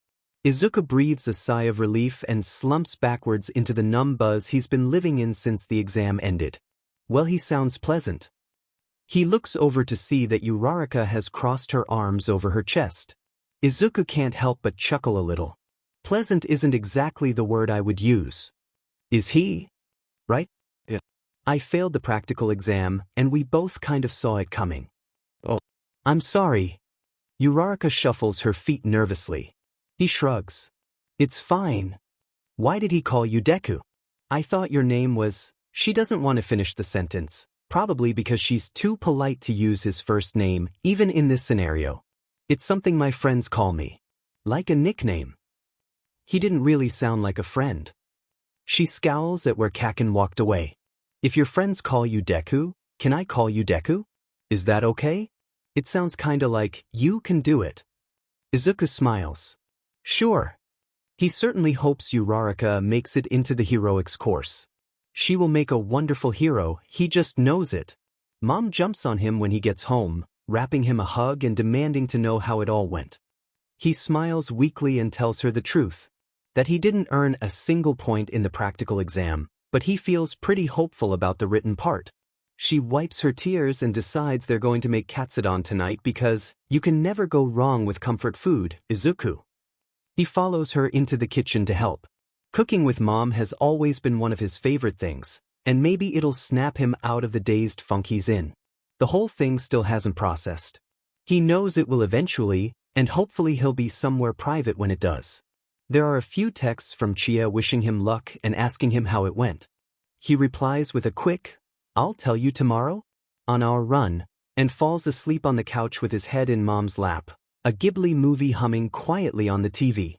He wakes up in his own bed. It appears the teleporting powers he had in his youth have not evaded him. He still wonders how Mom carried him. He's several inches taller than her now. He drags himself out of bed and throws on a track suit. It's cold out, even for January, and slips out of the house to meet Chia. Their Sunday runs are typically slow and easy, active rest. It's good for you, but still he hopes she goes easy on him. He's exhausted. She's waiting for him in their spots. As soon as she sees him, she wraps her arms around him, picking him up and spinning him in circles. He protests, but figures it isn't going to do much good, considering how much he's laughing. When she puts him down, they both stumble a bit, grabbing each other to keep their balance, both of their faces flushed with laughter and the crisp January morning. Izuku is still laughing. That was unfair. Chia ruffles his hair. I got 7 cm on you, idiot. Obviously I'm going to capitalize on that. Izuku pouts and she laughs. No. Let's get going, you have a lot to tell me, mister. They start running, and Izuku tells her everything. About the disaster that was the practical exam. How he gave up not even 5 minutes in. But I was talking to one of the other kids, and if I get into general studies, then if I can do well enough at the sports festival, they'll move me up to heroics. His voice cracks and there it is. He failed the exam. All his hard work. Every hour on that beach. Every hour with Jengwa-sensei. He wasted all of it. He wasted all of it and he failed. Izuku, are you? Chia slows and turns to see where he has stopped running and is furiously wiping tears from his face. Oh God, Izuku. I'm going to hug you, is that all right? He nods, squeezing his eyes shut and clenching his jaw, hoping to make the tears stop, but it isn't working. Chia's arms are around his shoulders and she cradles a hand against the back of his head. Wrapping his arms around her waist and taking fistfuls of her jacket into his hands, he presses his face into her shoulder and sobs. She plays gently with his curls, her nails raking across his scalp. It's going to be okay, Izuku. You did so well. You're doing so well. They kicked you down this one time, but that just means you're going to stand up so much stronger. She rests her cheek against his head, and he is so glad that she's here. She has seen him at his lowest, and he has seen her at hers. They've always been there to build each other up, and as Izuku sobs into her shoulder, he thinks that there's no way he deserves her. But there's no one he would rather have with him right now. They stand like that for some time, but eventually Izuku quiets and the tears dry. She holds him at arm's length and looks him in the eye. You know I'm proud of you, right? He almost laughs. I know. His voice is still rough, and he reaches up to wipe the tears off of his cheeks, pointedly not looking at the wet spots on Chia's jacket. Good. Because I am. And obviously at SCKS that you didn't pass the whole special heroics exam, but it sounds like it's a stupid, biased exam anyway and they should fix it. He does actually laugh at that. All this means is you've got to get stronger and kick so much but that they regret ever passing you over. Got it? Hey Chia? What did I ever do to deserve you? She laughs and pulls away, ruffling his hair before taking off in a sprint away from him. Who said you deserve me? She cackles, and Izuku runs after her. The weight in his chest is still there, and it still hurts, but maybe a little bit less. Chia's first entrance exam is a week after Yui's. She is a ball of jittery energy during their morning run, and Izuku wishes her well and sends her off with a smile and an encouraging punch to the shoulder. She spams the group chat around 2 in the afternoon. Professional yike. 1 entrance exam. The professional yike. 2 to go. Professional yike. I hate this. Best GNAS. Aneo I remember that. Disias to SEK, all you young iditos. Crimson Riot. You can't even say that, you were a mess last year. Crimson Riot at small understood that can you pull receipts? Small understood. I can pull so many receipts. Small understood. Also Chia, I'm so proud of you. Crimson Riot, hell yeah. You did great, I know you did. Crimson Riot, speaking of. Crimson Riot, I just got the results of my last hold the F up. Best GNAS, where did you apply? Small understood. Already? It's only been a week. Crimson Riot, guys I got into Yui. Bestness, holy F. Professional egg, I'm so proud. Small understood, holy shit really? Dude. Crimson Riot, guys I am like, vibrating I can't stop grinning I am going to Yui I am in heroics and going to explode. Bestness, fucking understandably. Professional egg, I'm so proud Arin. Professional egg, they grow up so fast. Izuku closes the app and throws his phone onto his bed. They were already sending acceptance letters out? Does that mean he has to wait in agony for his rejection letter, or will they end his suffering sooner? Hopefully sooner. As happy as he is for EI, it makes his heart ache. He just wants to get this over with. The waiting in limbo is tearing his mind apart. Mom has work today, but she should be home soon. It's barely 2:30 and he has no idea what to do with himself. Moping around the house got old really fast. He ends up grabbing his gloves and running down to Dagoba. He doesn't really know what he's going to do there. He spent the last week clearing the rest of the garbage, so the beach is now perfectly clean. As he guessed, it has started to attract a few people. He finds his old spot easily enough and spends a few minutes building a small fire. The cold ocean breeze whips across his face, and he shifts into his starting pose. He'll just start with a few basic routines. Clear his head.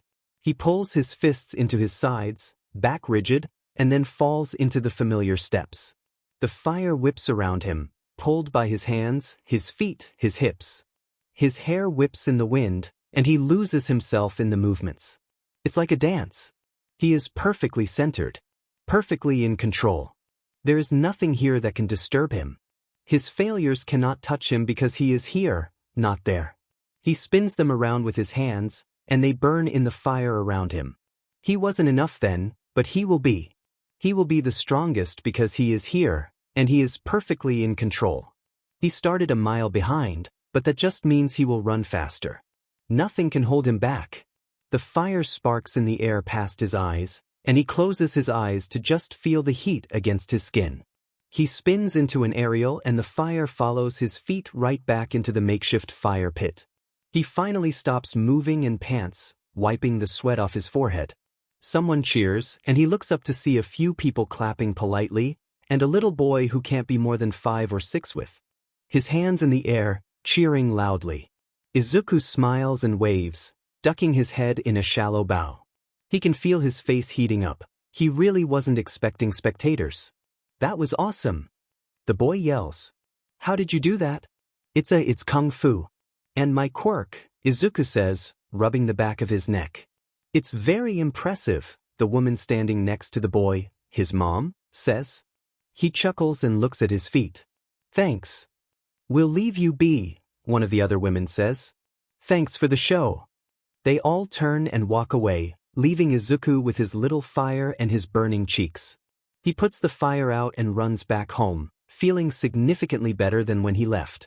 Mom is waiting for him when he gets home. Izuku. She holds an envelope out toward him. It's from Yui. The snappy comeback dies on his tongue as his eyes go wide. He grabs the letter and walks to his room in a daze, closing the door behind him. He almost doesn't want to open it, but he does. The little metal chip falls from the envelope onto his desk, and it sparks before the holographic projection shoots out of it and a video starts playing. All Might's face crackles through the static, and he asks if the camera is rolling a few times before it focuses, and he grins, right at Izuku. Midoriya Izuku. He's died and gone to heaven. All Might recorded this. For him. And he didn't even pass. You may be wondering why I am speaking for Yui. Oh, come to think of it, why was he? I am a new teacher there. All Might strikes a pose, before someone off camera says something, and All Might looks down at the couple papers he's holding, mumbling right. He clears his throat. You passed the written exam with flying colors. But unfortunately, you didn't earn a single point in the practical exam. Izuku cringes. No battle points, that is. A board of directors were watching the exam and awarded rescue points to anyone who earned them. And my boy, you may not have run in yourself, but you knew your limitations and alerted young Ida to young Uraraka's predicament, which led to her rescue. The board awarded you 7 rescue points for this. Izuku's eyes widen. He had earned points after all? Maybe not all hope was lost. Unfortunately, 7 points is still a failing score. Izuku has come to some peace with his failure, but hearing the words from the mouth of his idol is still a punch to the gut. But, because you passed the written portion, you were still accepted into the general studies course. See you in April, young Midoriya. Yui is lucky to have you. All Might grins and the video cuts out. There are tears on his face. Of course there are. It will be a cold day in hell when he runs out of tears. But all hope is not lost. He made it into Yui, after all, and now he just has to get stronger. His next obstacle is the sports festival. He can make it until then. There are still papers in the envelope. Probably supplies, lists, and class information. He goes to pull it out, and a small slip of paper twirls out of the envelope and onto his desk. He blinks a few times, unsure if his eyes are playing tricks on him or if it actually says that. He picks up the paper between his 2 fingers, handling it delicately as if it will disappear if he so much as blinks. The entrance exam is flawed. I still think you'll make a great hero, kid. Don't let me down. Yes, it will be a cold day in hell when Izuku runs out of tears. Izuku has no idea when his quirk manifested. Everybody has a story. Oh, I cut my eyelid because my quirk manifested at just the wrong moment. I was very proud of the tiny scar above his eye. I sneezed and my hair turned pink. Chia has always been thrilled with her quirk, allowing her to change the pigment of her hair and eyes at will. Even Mom remembers when her quirk manifested. I was 5 years old and was trying to steal a treat from Grandpa's office. He caught me in the doorway, and while I was panicking, neither of us noticed that I was pulling the tin toward us until it hit him in the back. She and Grandpa always recount the story fondly. But Izuku? He has no clue. Mom never kept candles around the house, they don't have a fireplace, and there were never any open flames at school either, so his quirk could have manifested any time and he would have had no idea. By the time he was nearly 6, Mom was starting to worry that he didn't have a quirk at all. Their family doctor took x-rays of his feet and assured them that he probably did have a quirk. He was missing the extra joint in his last toe, after all. But, if it hadn't manifested yet, it was probably something they were calling an invisible quirk. A quirk that could only be activated under such specific circumstance that he may never know what it was. Kaken was still his friend then, and so he told him about it the next day at school. That was a bad idea. So, you're quirkless? No. Not really. We just don't know if we'll ever know what my quirk is. Kaken laughed. Same thing, right? Later that day, Kaken kicked him to the ground and called him useless. Deku, you'll never be anything other than a useless, crying baby. He was 6.5 when Kaken found him in the yard behind the school. A grin that would never mean good things split open on his face, and sparks lit in his palm.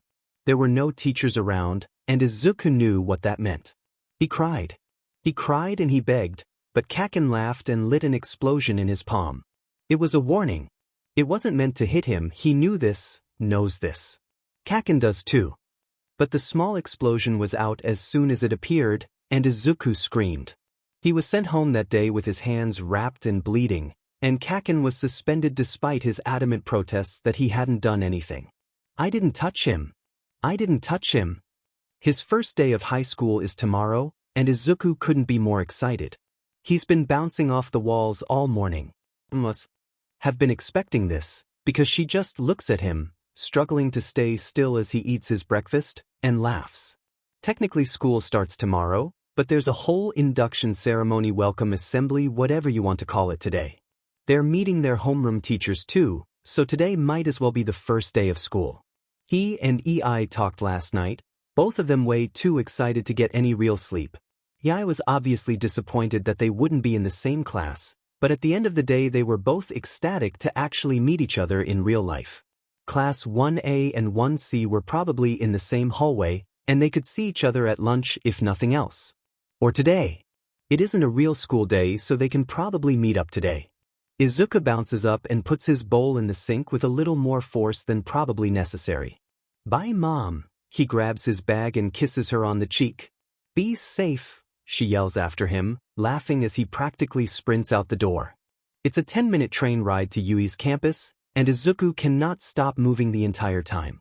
He knows he's getting weird looks from the other passengers, but if he stops bouncing his leg he's going to explode for sure. Yeah, this is technically the second time he's been on Yui's campus, but holy hell, he forgot how big it is. The school itself is massive, and the grounds just stretch on forever and ever. He shakes himself out of his daze and walks into the school. He just has to find Class 1C. Unfortunately, the building is a massive glass maze and Izuku is just one small, lost boy. Fortunately, one of the upperclassmen takes pity on him and points him in the right direction. He looks familiar too. Tall, blonde, dark eyes and a friendly smile. He'll have to look through his notebook on the sports festivals. Maybe he knows him from there. Izuku is not the last person to class, thankfully, but there are still plenty of people there, sitting on and around desks, chatting, laughing and carrying on. Izuku stands in the doorway, not quite sure what he's supposed to do. Is there some kind of assigned seating? He swallows nervously before seeing someone he recognizes. It's a small thing, but he feels the relief wash over him instantly and takes a seat in front of the still wild-haired Shinso Hitoshi. He doesn't look up when Izuku sits down. Looks like we both passed the written exam then. Izuku smiles. He's bad at making friends. Hopefully this isn't a bad way to go about it. Shinso scoffs. Looks like it. Was the practical too much for you? Izuku shrugs. Guess I'm no good against robots either. He stretches. Too bad though. The hero course doesn't know what they're missing, tossing both of us out like that. You don't know that. What? Shinso looks up at him. Either Izuku forgot just how dark the circles under his eyes were, or they've gotten darker in the last few months. You don't even know what my quirk is. You can't say that. Izuku pouts. I know it's a psychological quirk. Those are typically pretty strong. Shinso looks away again. Yeah, whatever. Izuku is about to ask what exactly his quirk is, when the door bangs open and in walks none other than Midnight herself. Chie is going to love this. She's taller than she looks on TV, and about 8 times as intimidating. What's up, UFS? I probably shouldn't have said that. Aizawa is going to kill me. She laughs, propping her elbows on the table at the front of the classroom and resting her chin in her hands. She looks downright devious, and Izuku feels a chill run down his spine. Well, he can certainly try. She grins at them. Hello kids. You can call me Kayama-sensei or Midnight, whatever suits your fancy. I'm going to be your homeroom teacher for the next 3 years. Hopefully not, Shinso mutters. Izuku suppresses a snicker. Midnight, Kayama-sensei? Must not have heard them, because she stands up straight and rests her hands lazily on her hips. I also teach history of heroics, so you'll have to deal with me there too. We have a few minutes before we need to head out for the welcome ceremony, so we should probably do some kind of introduction. She must notice the unsaid disgust rippling through the room.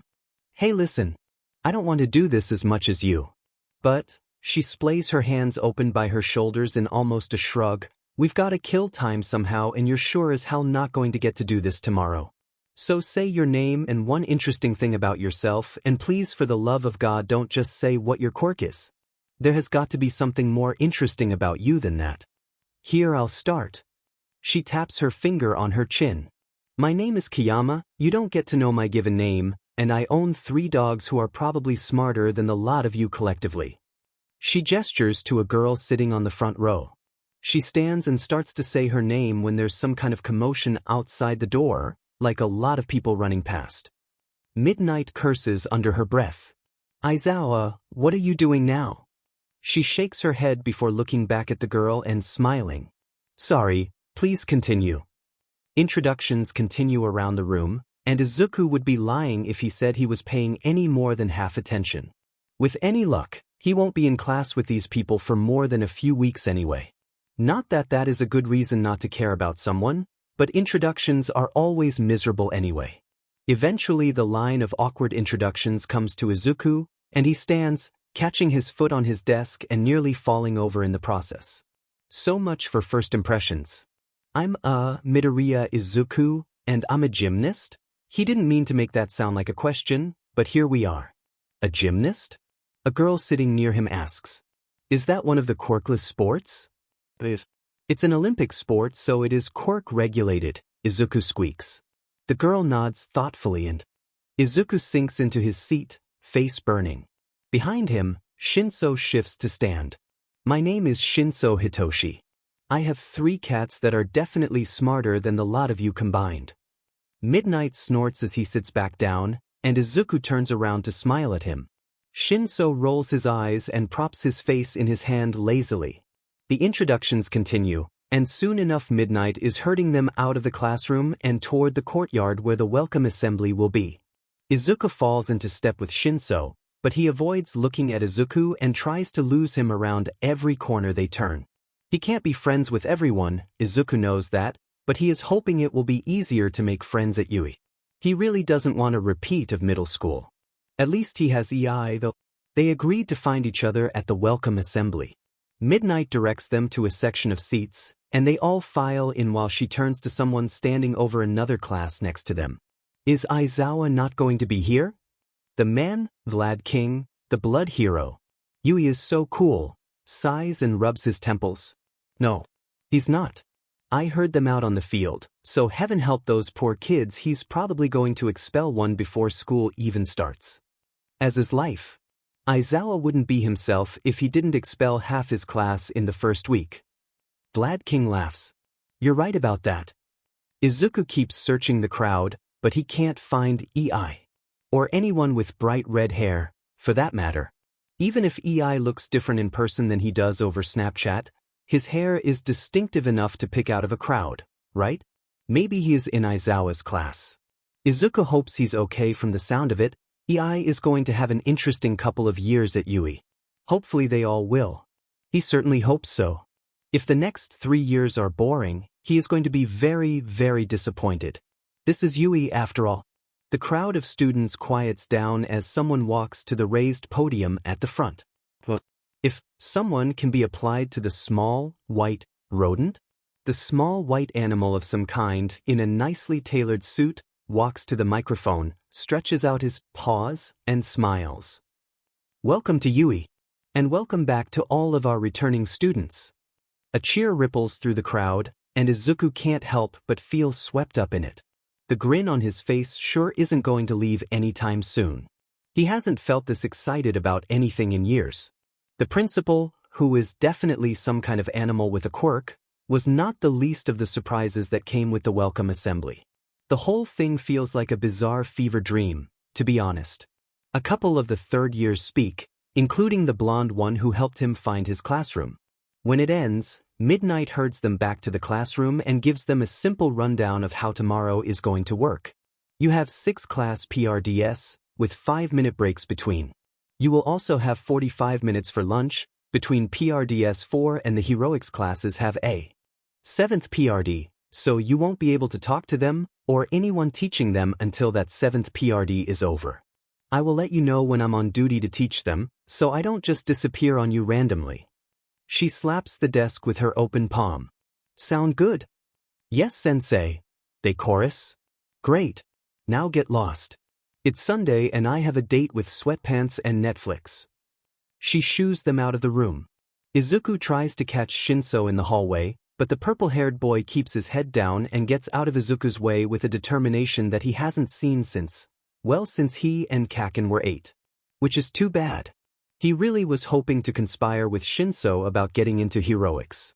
Certainly if they work together, they will stand more of a chance against the hero kids. Shinso may be stubborn now, but Izuku is going to be proactive this year. He's not going to have a repeat of middle school, just you watch, Kaken. In any case, he should go find EI. He's in class 1A. They weren't there during the welcome assembly, so will they be back in their classroom? Would it be better to wait for him by his classroom? Outside? Maybe he should text him, ask where he is. But there's no guarantee that he will see it while he's still in the school, and what if whatever their teacher is having them do isn't over? Maybe they should wait and meet up tomorrow during lunch. They'll have lunch at the same time, right? Wow, you really do the muttering thing. Izuku squeaks and spins around, eyes wide, holding his hands instinctively in front of his chest. The boy laughs, showing off his unnaturally sharp teeth. Sorry, I didn't mean to scare you. Kirishima Ijuku. He holds out his hand and grins. He's so much taller in person, holy shit. EI. Izuku squeaks. Kirishima. Should I call you Kirishima? Sorry you startled me, I was just looking for you. Or I was going to. He tugs at the sleeves of his jacket, before realizing he should probably shake Kirishima's hand, since he was offering. Midoriya Izuku. Wow, it's so cool to see you. You can call me whatever you like, Kirishima, hi, says and laughs again. You're so much shorter than I thought you would be. I still can't quite believe it's you, like wow, he throws his hands up, you're actually real. Izuku laughs. I am, shockingly enough. They start walking down the hallway toward the lockers at the entrance. You have Aizawa, right? Yeah. The guy is so much cooler than I thought he would be when he first showed up. Took me a while to realize that he's Eraserhead, but he's an underground hero, so I'd never seen his face. Izuku splutters. Eraserhead? You have Eraserhead? That's so cool, oh my god. Maybe if I wasn't fearing for my life it'd be cool. Izuku stops. What? Kirishima throws his hands up as he backtracks. No, I didn't mean that literally. He's fine, it's fine. He expelled a guy today, that's all. He's relieved and falls back into step with Kirishima. School hasn't even started. Right? He took us all out back for a fitness test and expelled the person who finished last. It was terrifying, to be honest. Kirishima pauses. I mean, it kinda made me more excited for the whole thing. Like, wow, they really don't let just anybody in here, you know? Izuku swallows. Yeah. He knows. Kirishima claps him on the shoulder. I've got to go now, but we should totally hang out. Definitely. Izuku beams and waves as Kirishima walks away, before turning toward the train station. His fake first day is done. The real first day is tomorrow. He is somehow both more and less ready than he was before. He's definitely more excited. The whole thing hasn't quite processed yet, but it's starting to feel real. He's also feeling some kind of dread set in that wasn't there before. If someone who passed the entrance exam has already been expelled, who is he to say that he can make it in the hero course? He hasn't got a chance. He stops walking and pulls his hand slowly from his nose to his chest, breathing deeply. He needs to stop thinking like that. He starts walking again, slowly. So what if he's behind now? It just means he will have to work twice as hard as everyone else. Didn't one of his coaches tell him that? Izuku sniffled, wiping his eyes with the palms of his hands. He was never going to get it.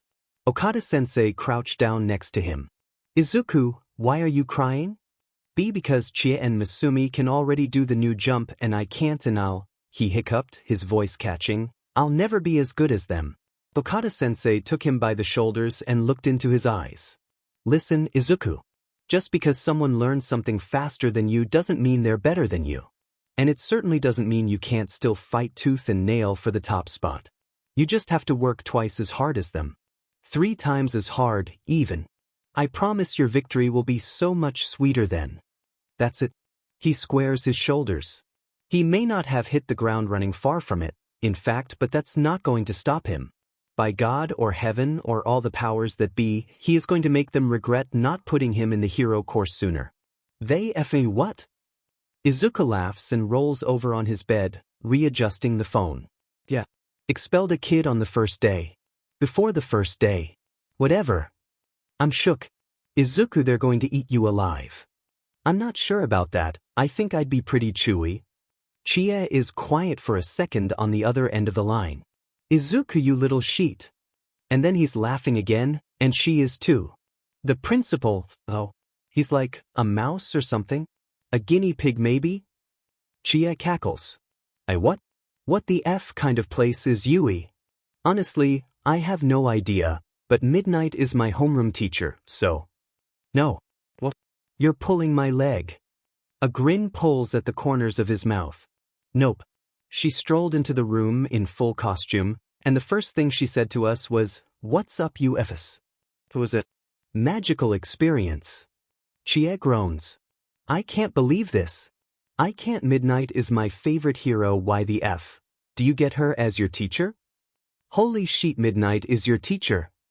I should have just gone to Yui with you. This isn't fair. He laughs. It's a little surreal, yeah. Maybe when you come down for a weekend you can meet her? Yeah, maybe. That would be nice. He idly taps his feet against the wall next to his bed. How's Tokyo? Big. Like, everybody says it's big, and it's the biggest city in the world. I should have expected this. But sweet if, Izuku, this place is so huge. Are you settling okay and all? Jams. Yeah, I think so. I've got a couple of roommates that are from up north, but they seem nice. I've only known them for a day at this point, so no promises there. I think school will be good too. That's good. I worry about you, out there all alone. Oh, shush up. You know I'll be fine. He smiles. She had gotten into her top choice school, but unfortunately that school was on the western outskirts of Tokyo. She left yesterday, and thankfully found some other people to go in on an apartment with, but Izuku is already missing her like crazy. Yeah, I know you will be. Good luck tomorrow, Chie. You too, Izuku. I'll talk to you after school tomorrow. Sounds good. And get going on Yui's gymnastics club. I want to see y'all in competition, just so I can say that I wiped the floor with Yui kids. Izuku laughs. I'll see what I can do. Bye, Chie, talk to you tomorrow. Chie laughs. Talk to you tomorrow, nerd. Smooches. She ends the call, and Izuku sighs, letting his phone fall onto his chest. The posters that cover his walls and ceiling stare down at him. All Might mostly. A smattering of others. Several with dark red and black bases. Endeavor. He knows he'll never be someone like All Might. He's not flashy like that. He doesn't have the raw strength that All Might has, which lets him floor any enemy. But Endeavor? They both have fire quirks. Fire quirks aren't like strength quirks. They're not universally applicable and they can very easily do more damage than good. And yet, Endeavor is the number 2 hero, with the most resolved incidents of any pro hero. He's everything Izuku wants to be, and can't be, simply because of the nature of his quirk. But he'll be dead if he doesn't try. All those months ago, when Kaken had been caught by the slime villain, if Izuku had been just a little stronger, a little faster, a little better, he could have saved him. Next time. The next time he's in a place like that, he will be strong enough, good enough to save them. Everyone deserves saving. And Izuku will fight tooth and nail to make sure he saves as many people as he can. He is no less excited for his first real day of school than he was yesterday. No, it hasn't processed yet. He's hoping it'll hit him quietly. He practically bounces out of bed, wolfing down his breakfast and wishing his mom a good day before he's out the door and skipping toward the train station. He has to take the early train. It'll get him to school 15 or 20 minutes early, depends on how fast he walks. But that's better than the next option, which will get him there 10 minutes late. He's fine with being to school early. He spends the train ride scrolling through hero forums. There's still some buzz over what All Might is doing is Muzutafu, but the hype has mostly died down after 10 months with no real news. Well, Izuku knows why he's in Muzutafu, but it must be a secret because the press doesn't know yet. And it's not like he's told anybody. Nothing big again today, at least not in his area. Endeavor took out a group of smugglers last night, but it doesn't look like they were connected to anyone else, so it isn't that big of a deal. There's a city in the north that was terrorized by a creature of some sort. It looks like it might have been a man, but it's been completely catatonic since the heroes brought it in. Nobody knows what it is or if it's connected to a bigger plot, but there are lots of theories floating around. Maybe he'll do some research about this. It could be interesting if it's more than the one isolated attack. He almost misses his stop, that would be bad, but someone jostles him and he's snapped out of his daze. Right? First day of school. Holy shit, he got into UE, he's going to YI. He catches his breath and forces it to even out as he walks off the train and toward the school. Holy shit. There are a couple of people buzzing around, but classes don't start for another 20 minutes, so it's pretty quiet. He takes his time strolling through the halls, double-checking the locations of all his classes. He'll mostly be moving with his class from room to room, but it's still good to know where everything is. How long does he have before the sports festival? For 5 weeks. It feels both very far away and very close. He's got to be stronger by then. The Heroics kids will have had 5 weeks more training than him at that point, and from pro heroes no less. It'll be nothing short of a miracle if he can even hold a match to them. But he knows this, he knew this. He's always had to work twice as hard as everyone else. Why would that stop now? Maybe he should ask Jengwa-sensei if he has any suggestions for how to integrate his quirk into his fighting style. Up until now he's been doing that on his own, but it wouldn't hurt to have someone else's opinion. He's so lost in his train of thought, probably was muttering too. Figures that he runs straight into someone's back. Izuku reels backward. I am so sorry, I wasn't paying attention, are you okay? I'm sorry again, I should really watch where I'm walking, it's a really bad habit. He bows, and misses the surprised recognition in the man's eyes. He chuckles. It's fine my boy, stand up. Are you okay? Izuku feels himself blush as he straightens up and finally gets a look at the man. He's tall, easily over 2 meters, and he towers over Izuku. He's wearing a yellow pinstripe suit that's probably 6 sizes too big, and his wild yellow hair frames his skeletal face and sunken blue eyes. I'm fine. Do I? The pieces click in his head, and Izuku gasps. Oh, you were there with the slime villain. I told you to watch my backpack. Thanks for that, by the way. I never saw you afterward. Izuku trails off, feeling his face heat up again. What are the odds? It's no big deal, my boy.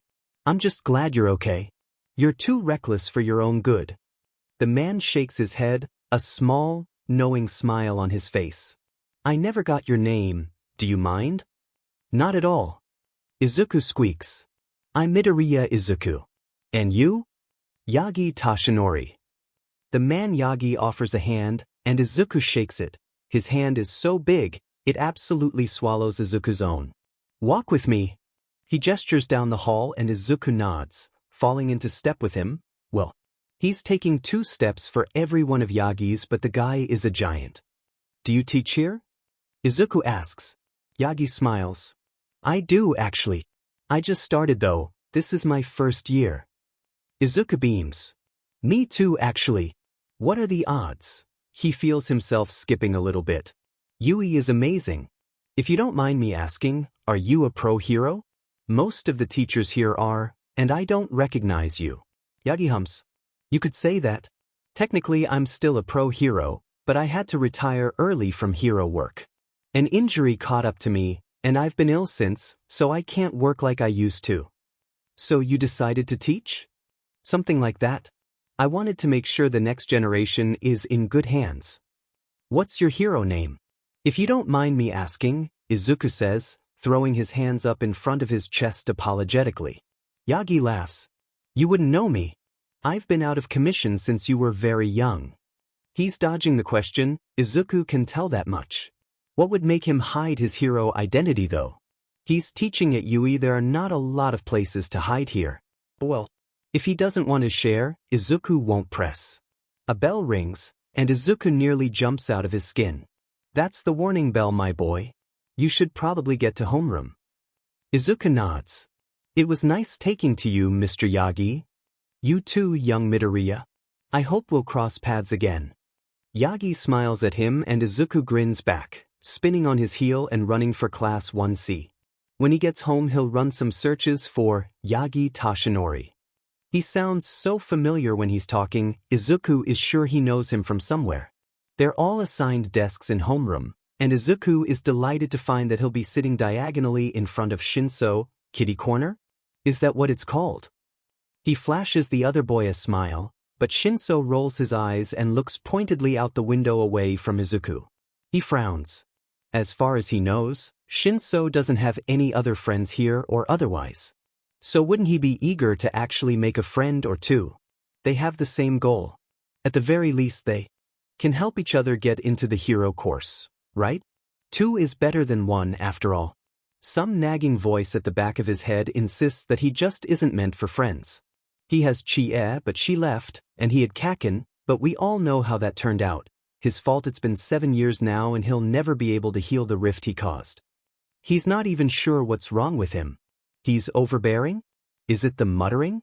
Maybe people can instinctively see that he's parasitic. His power can only come from other people and he uses them for his own gains. He tries to snap himself out of the destructive train of thought. He's not going to make it into the hero course thinking like that.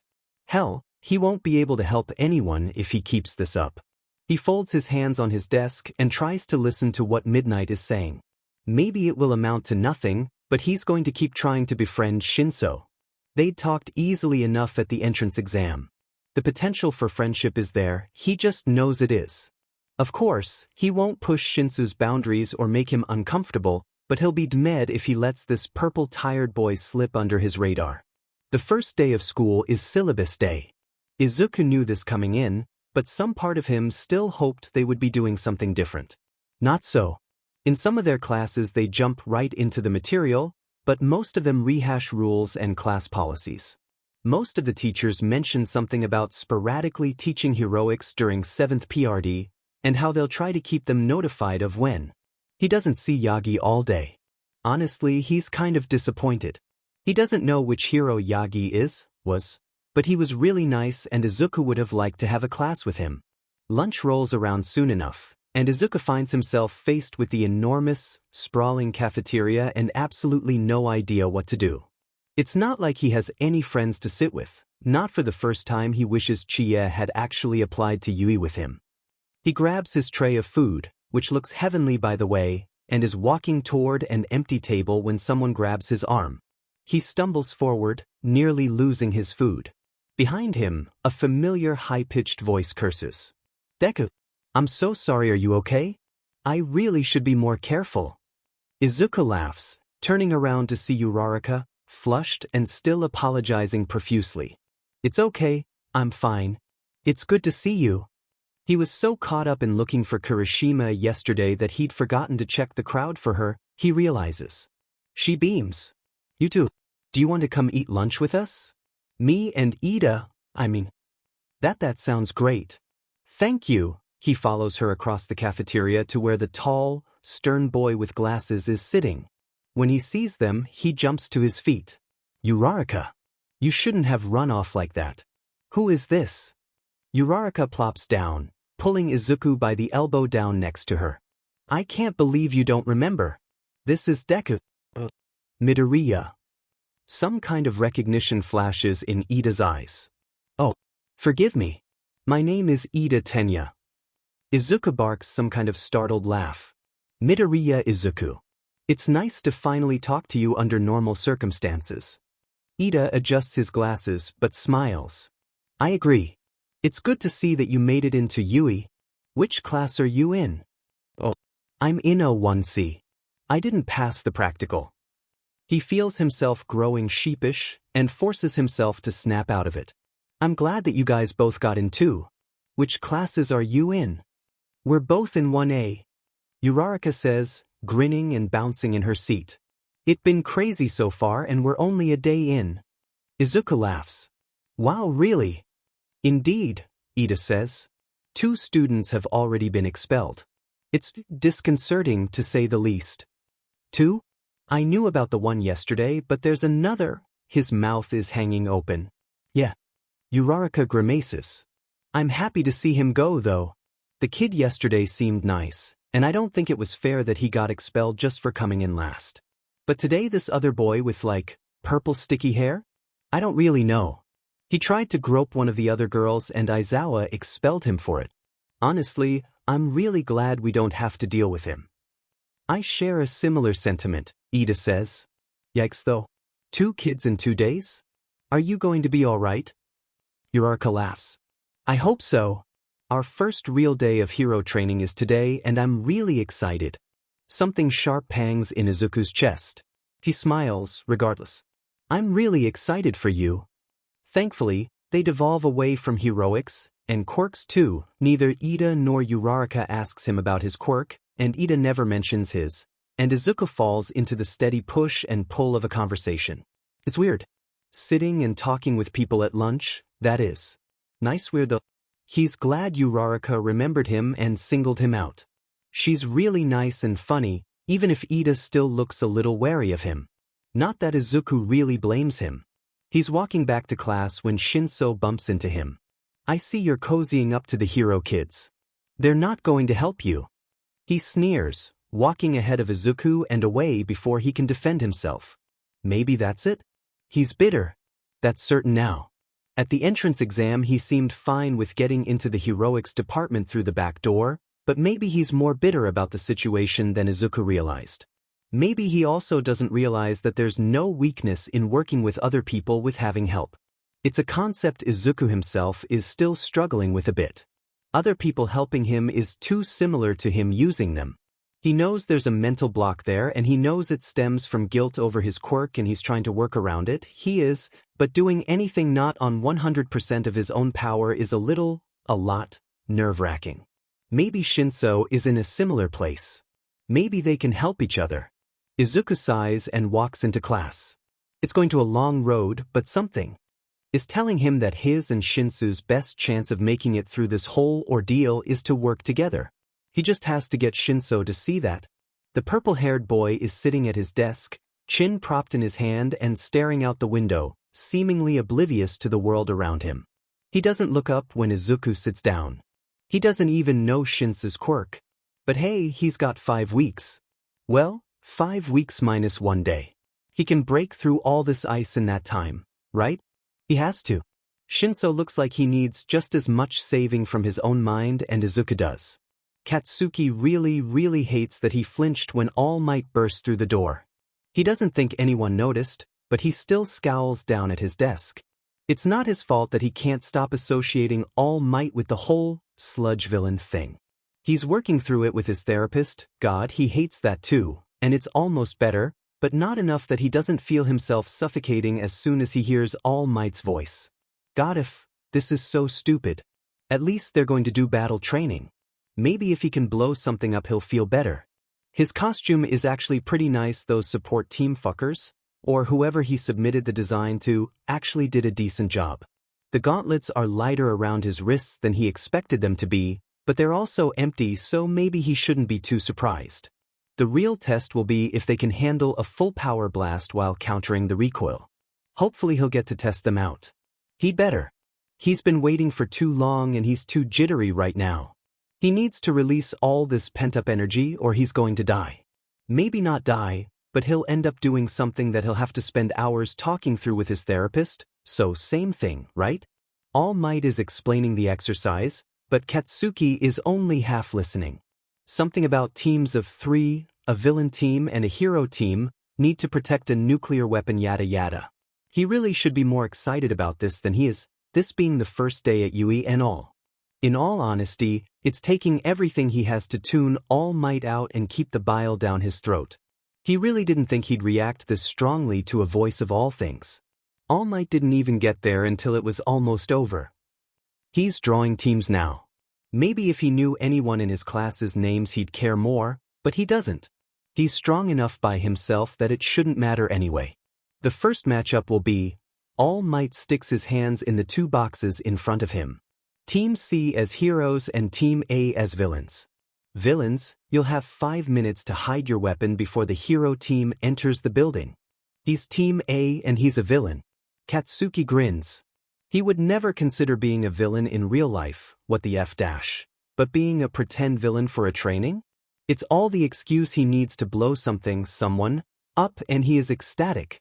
He's storming, strutting, power walking, murder walking. However you want to describe it, when he is affronted by two people. Probably the other two people on his team. We should strategize, the boy says.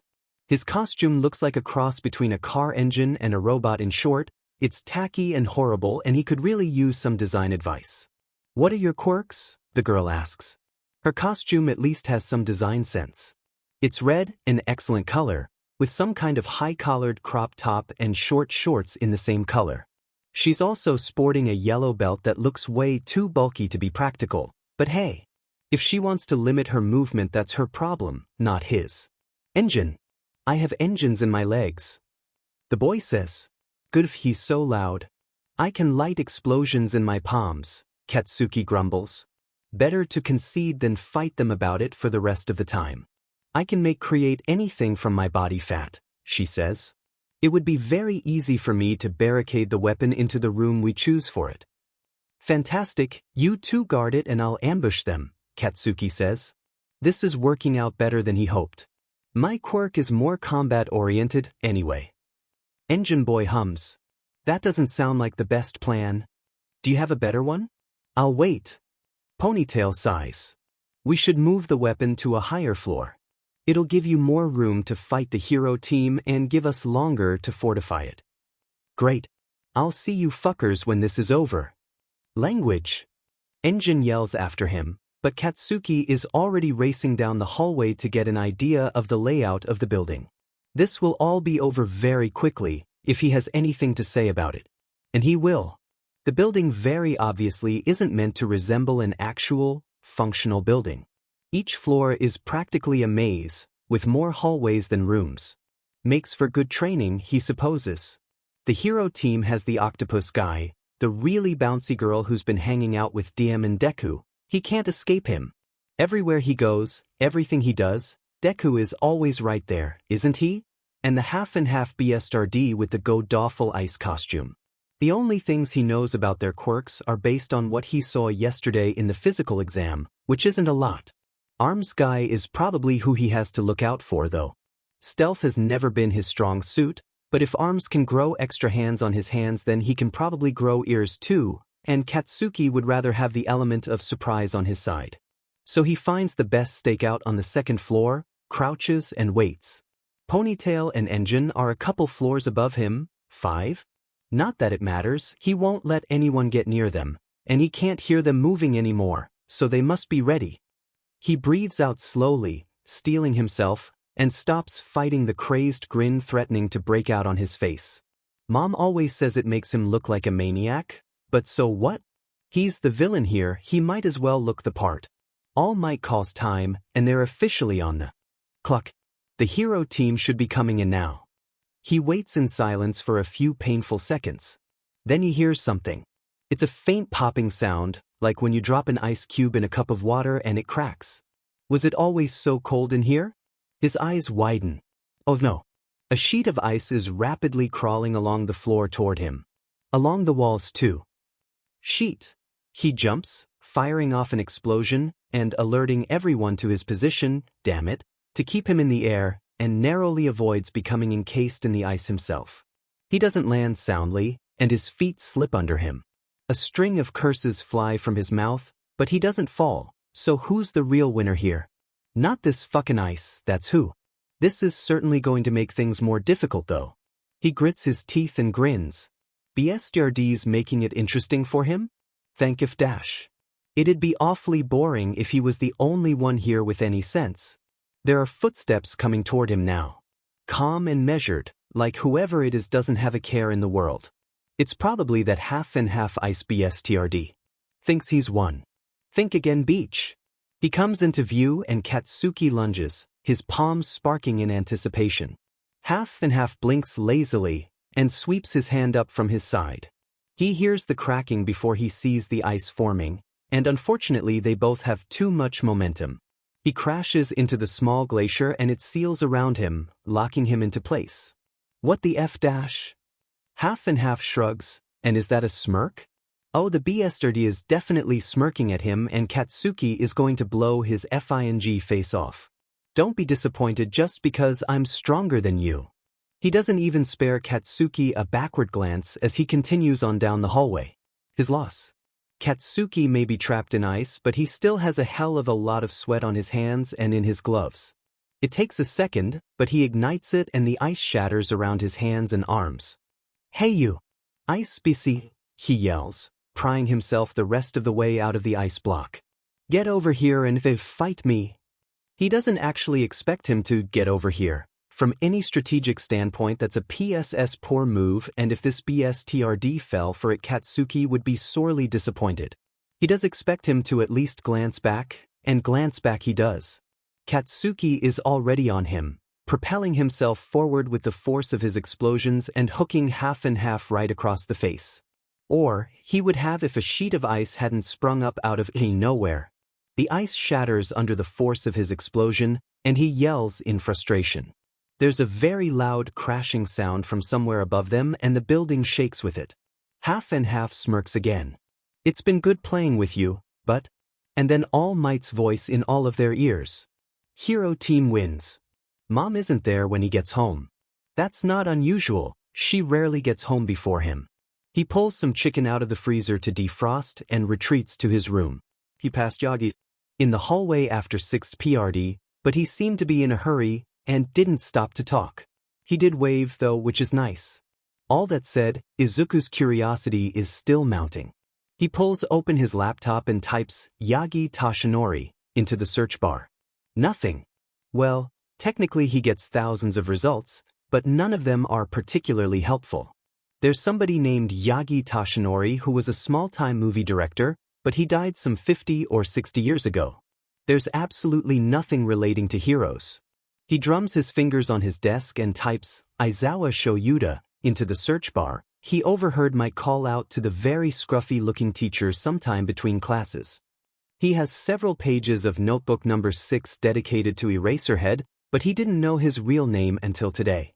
The results pull up and the first few are nonsensical or historical figures with similar names. But about 6 links down the UE faculty directory pulls up, citing Aizawa as both a teacher and the pro-hero Eraserhead.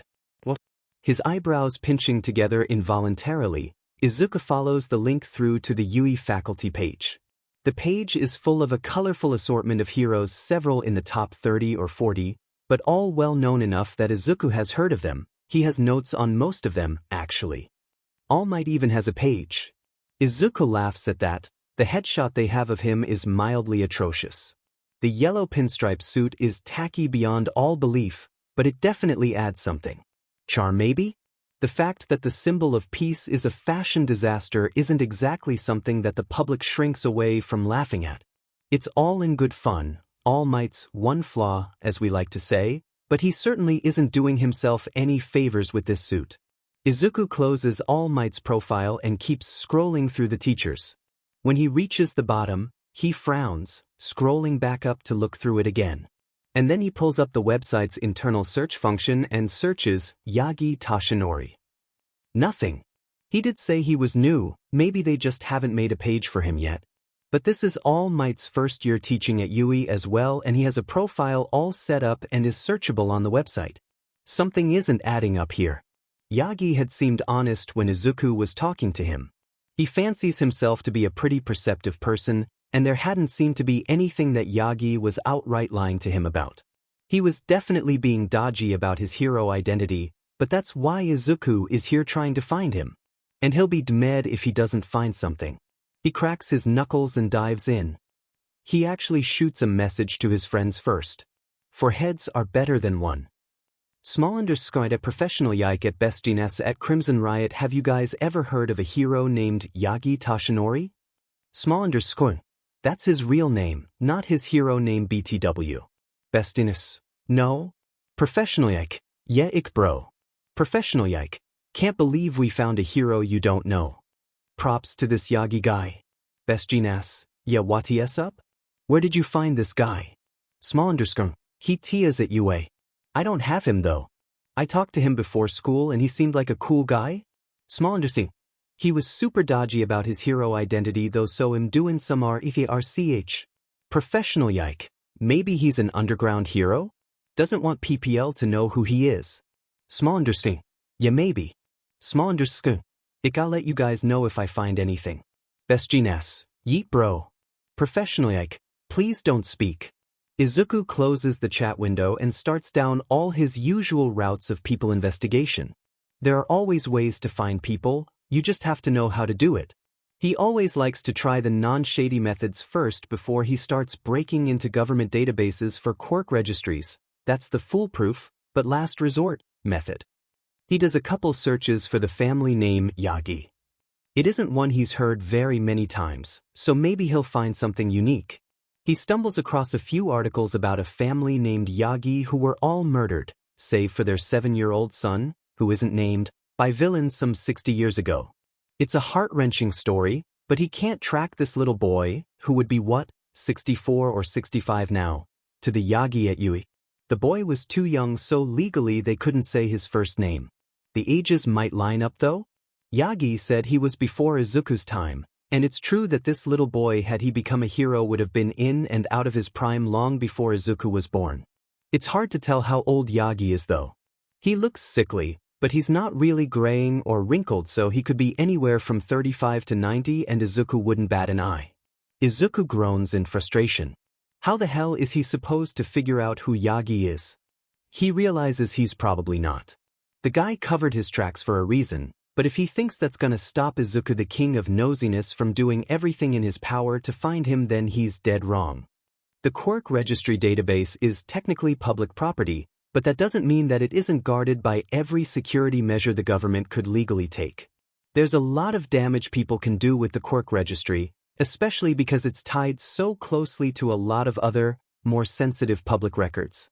That being said, Izuku figured out how to hack into it when he doesn't abuse this power, he just sometimes likes to look up what people's quirks officially are. And sometimes if he uses it to find people's birthdays, that's neither here nor there. Yagi Tashinori brings up 27 results, which is significantly less than Izuku was expecting. This will probably be pretty easy, then. He starts sorting through them, pulling out people who are definitely too old or too young or who have horns, etc. 17 results in, Izuku sees him, and his breath catches in his throat. The picture is not of Yagi as Izuku knows him now, but it is undoubtedly him. He has the same mane of wild blonde hair, framing his narrow face. His cheekbones are still sharp, though softer than they are now, hollowed by illness and age. His bright blue eyes twinkle at Izuku from the screen, and his grin is near blinding. He's also 21 in this photo, at the very most. It could be his third-year high school picture, for all Izuku knows. Either way, the Yagi staring at him from this page is young. Very young. Updating your picture in the Quirk registry is optional after you graduate high school. They use your school pictures until then, but after you graduate, if you want your picture updated, you have to do it yourself. Most heroes keep their pictures current, their profiles. Parts of them, at least, are more available to the public than most civilians. But this picture obviously hasn't been updated in several decades. He tears his eyes away from the profile picture. The smile looks so familiar. Izuku swears up and down he knows who Yagi's hero identity is. There's no way he doesn't. There are too many little things that are too familiar, and looks at the rest of the profile. Name, Yagi Tashinori. Born, June 10th XXXX. Quirk, Thun. His hand flies to his mouth as he gasps audibly. He flips over to the news tab he still has open and searches frantically for a date. And oh god. Yagi would have been 7 years old at the time of the murder, and oh god, they're probably the same person. And then he's quirkless? He's quirkless. Yagi Tashinori was a hero, and he is quirkless. Good lord, and all the heavens above, Izuku has to know this story. The government isn't going to keep perfect records of their lives, but census reports, school records, and government forms can tell a lot about a person. He has a long night ahead of him if he's going to dig up Yagi's life story. His phone dings, and Izuku nearly jumps out of his skin. He wheezes, reaching for it, trying to calm his racing heart. He knows he gets jumpy when he's focusing on something, but this is ridiculous. Looks like a message from the group chat. Crimson Riot. Yeah, I've never heard of anybody named Yagi. Crimson Riot. I don't have him either. Maybe he teaches second or third years. Crimson Riot, anyway. Crimson Riot, not to take away from your soul searching or WTV. Crimson Riot, but All Might taught us today. Crimson Riot, I'm still shook. Small_might, really? Tell me everything. Crimson Riot, he was in full costume and we did battle training and he's so loud? I didn't expect him to be that loud. Crimson Riot, I probably should have expected that, but nah, I feel. When I met him first it surprised me how loud. Crimson Riot, he's also a huge fucking dork, y'all should know. Crimson Riot, I felt 90% manlier just standing next to him. Crimson Riot, and he congratulated me on my performance and I cried so many manly tears. Best Genius, you're starting to sound like Deku. Professional yike. PFFFFFD, you're right and you should say it. Crimson Riot, you didn't understand. You really don't. It's a religious experience. Crimson Riot, Deku, you are the only person who understands me. Thank you, EI. He'll spill his research into the chat once he's done. There are still too many holes for him to be satisfied, and heaven help him, he will fill in this picture if it kills him. Alternatively, he could just go ask Yagi about these things. Say, hey, I did some Googling and I couldn't find you. Please tell me who you are, I'm dying. But where's the fun in that? When mom gets home at 7, Izuku knows enough to leave a permanent lump in his throat, and yet still has no idea who Yagi is. Uraraka catches him on the way to school the next day. Deku, she yells, screeching to a halt just before she runs into him. I never got your number. Oh, sure, hold on. He pulls out his phone and hands it to her. I wanted to text you yesterday after class, but then I couldn't. And I thought that's a shame. So I'm glad I caught you before class today. She grins, handing him back his phone. She wanted to text him? That's wow. They fall into step together. All Might taught us yesterday. He was so cool. She pumps her fist into the air, bouncing on her feet. He's so much bigger in real life though. Izuku can't help but laugh. Oh yeah, definitely. I always knew he was tall, but when I first met him it really caught me off guard just how tall. That and I was a little too starstruck to really process anything I was seeing, he says. Uraraka nods enthusiastically. Same. I almost screamed when he walked in the door. When did you meet him? Does he teach general studies too? Oh, no. He feels himself flush. He saved me from a villain about a year ago. Her eyes go wide. Really? Are you okay? Were you okay? He forces a laugh. Yeah, I'm fine. It was scary, but like I said, All Might saved me, which was really cool. She is about to respond when suddenly the press is on top of them. There are cameras and microphones pointed in their faces from all directions and about 1 million people asking what it was like to have All Might as a teacher. Yes. The news had to break some time, he guesses. Uraraka shyly answers that he's a good teacher and that yes, he's just as nice as he looks, but Izuku ducks the questions. I'm in general studies, I don't have him. The reporters look disappointed, but eventually let him slip by. He grabs Uraraka's elbow and drags her away from the press as well. She seems relieved. Her shoulders slump and she sighs. Thanks, Deku. I don't know if I could have made it out of there on my own. It's no problem. He puts his hands on his hips and sticks his chest out dramatically. That's what a hero is for, right? She breaks down into hysterical laughter and Izuku can't help but join in. They pass Shinso on their way into the school and Izuku doesn't miss the dirty look he throws their way. He winces a little. He should talk to Shinso today if there's time. Maybe convince him that they should work together. Though he's still not sure. Maybe he needs to come up with some kind of plan? Some way that they both can work together to beat everyone else at the sports festival.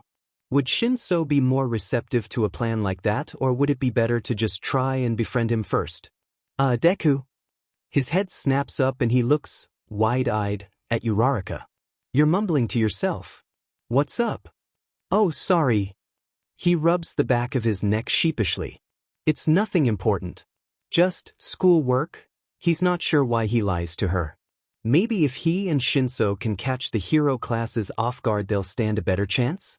Yeah, that's it. She hums. Well, good luck with that. I'll see you at lunch. Maybe not today. I have another friend I'm meeting up with. That's fine. Have a good day, Deku. You too, he waves and she bounces off to class 1A. He hears someone scream when she opens the door and wow, that sounds a lot like Kakin. He's not entirely sure where Kakin ended up, but if Uraraka has to deal with him, then props to her and he wishes her all the luck in the world. He ended up sitting next to the girl from the first day who asked him about gymnastics. Her name is Arai Rin, and she's actually pretty nice. Izuku spent some time talking to her yesterday, and today when he gets into class she immediately spins around and starts talking to him about all the journalists outside and wasn't it miserable trying to slip through all of them? Well, they all finally know what All Might is doing? And that's kind of important for them, he shakes his head. But yeah, they were really annoying. Hopefully the teachers can get rid of them before we have to leave.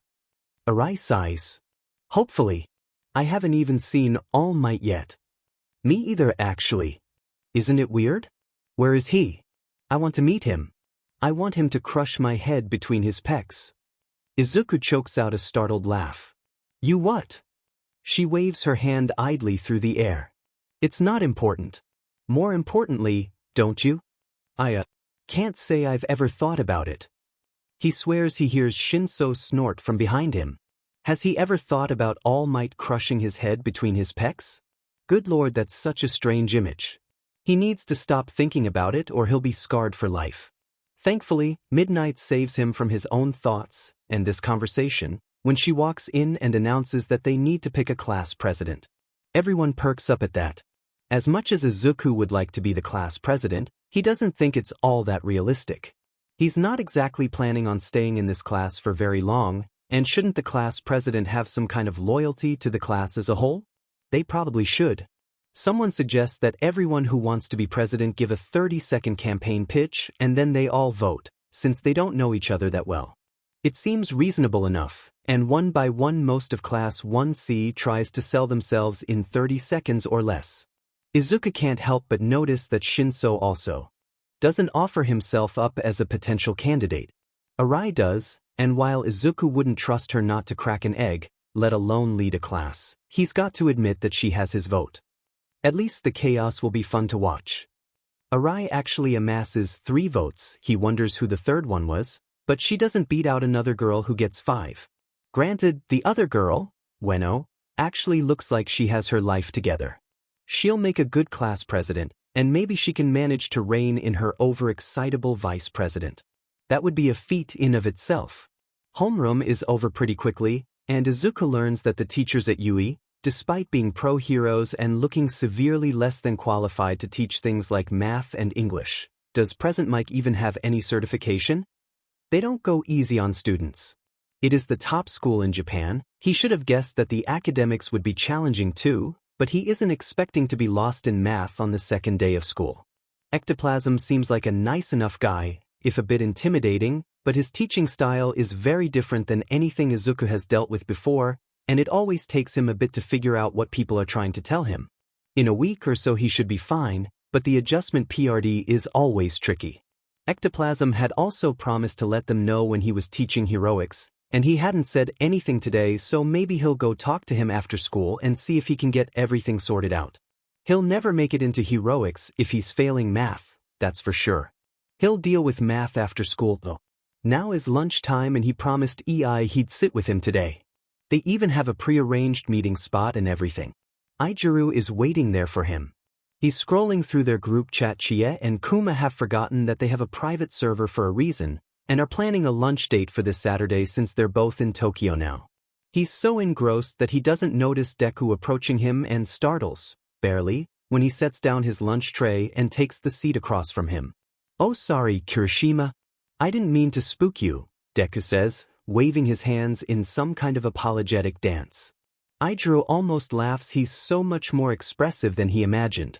It's really cute actually.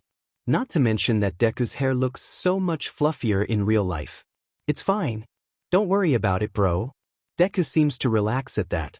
"And you don't have to call me Kirishima just because we've only technically known each other for 2 days. You've been calling me I for eons now." Deku pokes at his food. "Yeah, but that means you don't get to call me Midoriya." "Deku, my bro.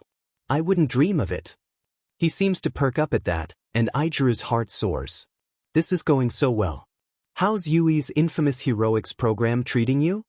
Deku asks, and he is more than happy to answer. It's crazy as hell, bro.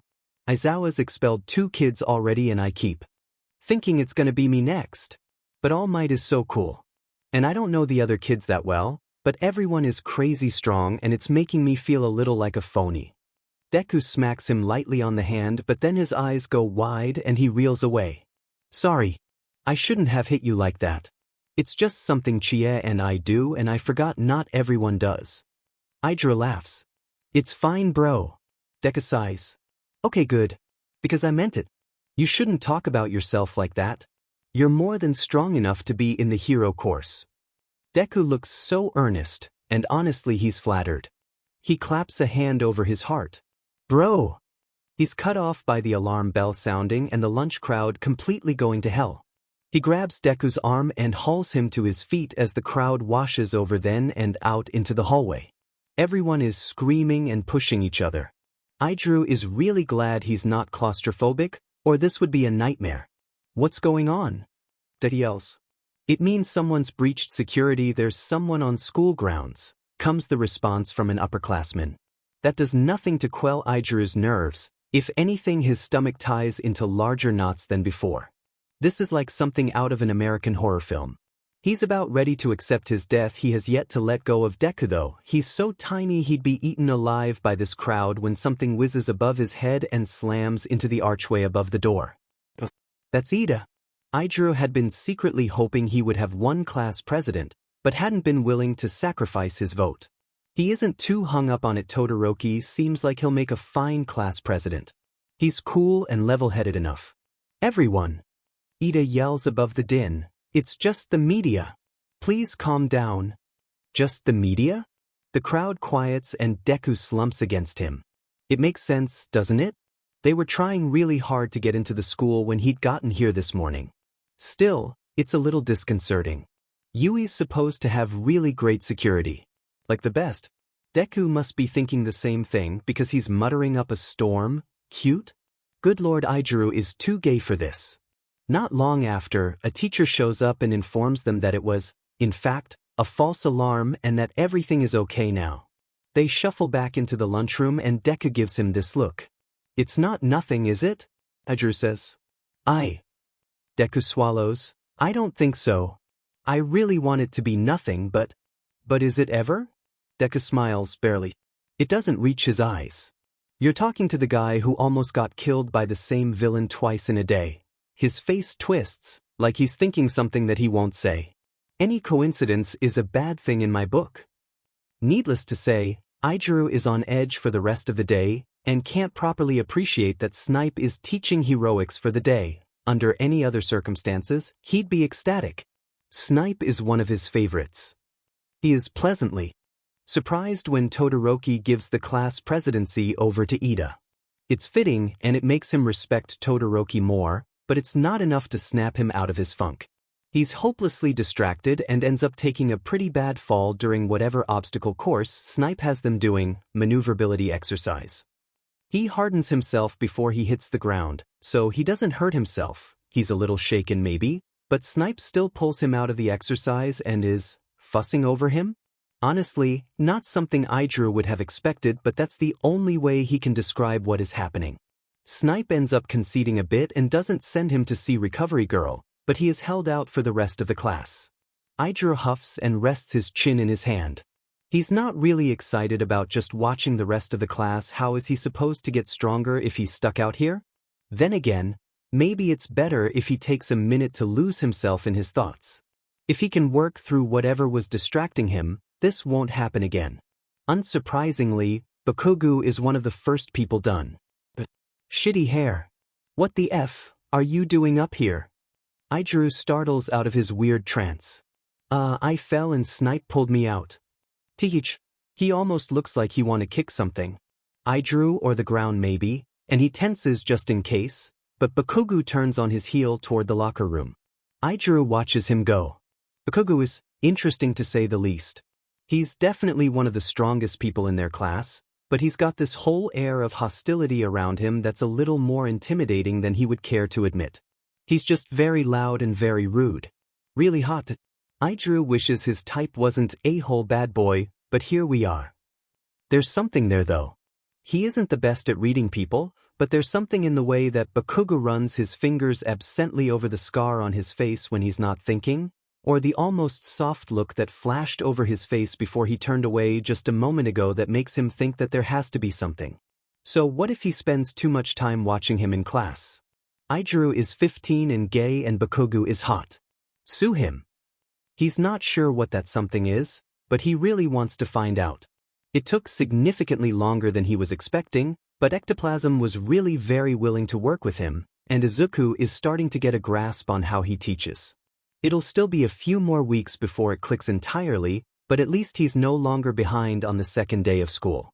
And Ectoplasm was really nice, actually, so he doesn't feel weird about asking him for help. He glances at a clock as he leaves the classroom. Wow, it's really late. The heroics class should be getting out in a few minutes. Maybe he can catch Ei or Uraraka? That would be nice. But then again, he runs the risk of running into Kaken. He's been lucky so far, but obviously that luck can't last forever, especially if he gets into heroics. He can certainly drag it out as long as humanly possible, though. He'll probably just head out. He's not paying attention, again, and crashes into someone. I'm so sorry. I wasn't paying attention, are you okay? He bows, not very deeply, more of an apologetic head nod than anything else. Whoever he ran into laughs. Young Midoriya, we need to stop meeting like this. His head snaps up, and he hopes that Yagi takes his wide eyes for something other than horrified shock. I'm sorry about that. I need to watch where I'm going and I don't. I just get kinda, lost in my head and I'm really sorry again. He really wasn't counting on seeing Yagi again today. Not that he's disappointed to see him, necessarily. Yagi is a really nice guy. It's just that Izuku isn't quite sure what to say to someone who is, legally, dead. Yagi smiles and claps him on the shoulder. His hands are so big. Don't worry about it, my boy. I've seen a lot in my day. I won't be so easily fazed by a little bump now and again. Izuku nods, trying desperately to quell the voice in his head screaming, the government thinks you died when you were 19. Why did you tell me your real name? And good heavens above, he can't even ask if Yagi is really quirkless because that will mean admitting that he can get into the quirk registry, which also, if you know where to look, has everyone's legal birth-death dates, and so then Yagi would know that he knows, and wouldn't that just be a disaster? Can he maybe slip it into casual conversation? Hey, I googled you and couldn't find a hero who looked like you, or would that be too risky?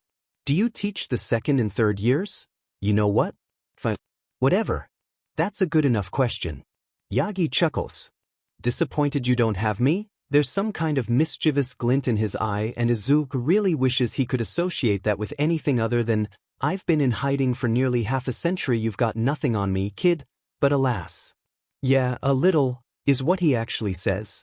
I only teach heroics. Nizu has me bouncing between all 3 years, but I don't have a core class to teach. He sighs. Maybe one day. I've seen a lot. Maybe I could teach some kind of elective on quirk theory. I am trying to get into heroics, so hopefully I'll have you then. Izuku smiles, hoping it looks genuine. The screaming in his head hasn't stopped. He's quirkless and only teaching heroics? There's something really big here that he's missing, he just knows it. He doesn't miss when Yagi falters. It's small and he recovers pretty quick, but something about Izuku making it into heroics is making him uncomfortable. Fascinating. The smile he puts on is very obviously fake. That would be wonderful, my boy. How are you planning to get into heroics? He's definitely uncomfortable with this. Izuku is a nice person at heart, but he's also bound, set, and determined to get to the bottom of this mystery. So as much as it's making him sick, he's going to dig his nails into this crack in Yagi's armor and hope something peels up. He bounces a bit as they walk. Sports festival. My quirk isn't very good against robots, but I've got a way better chance against people.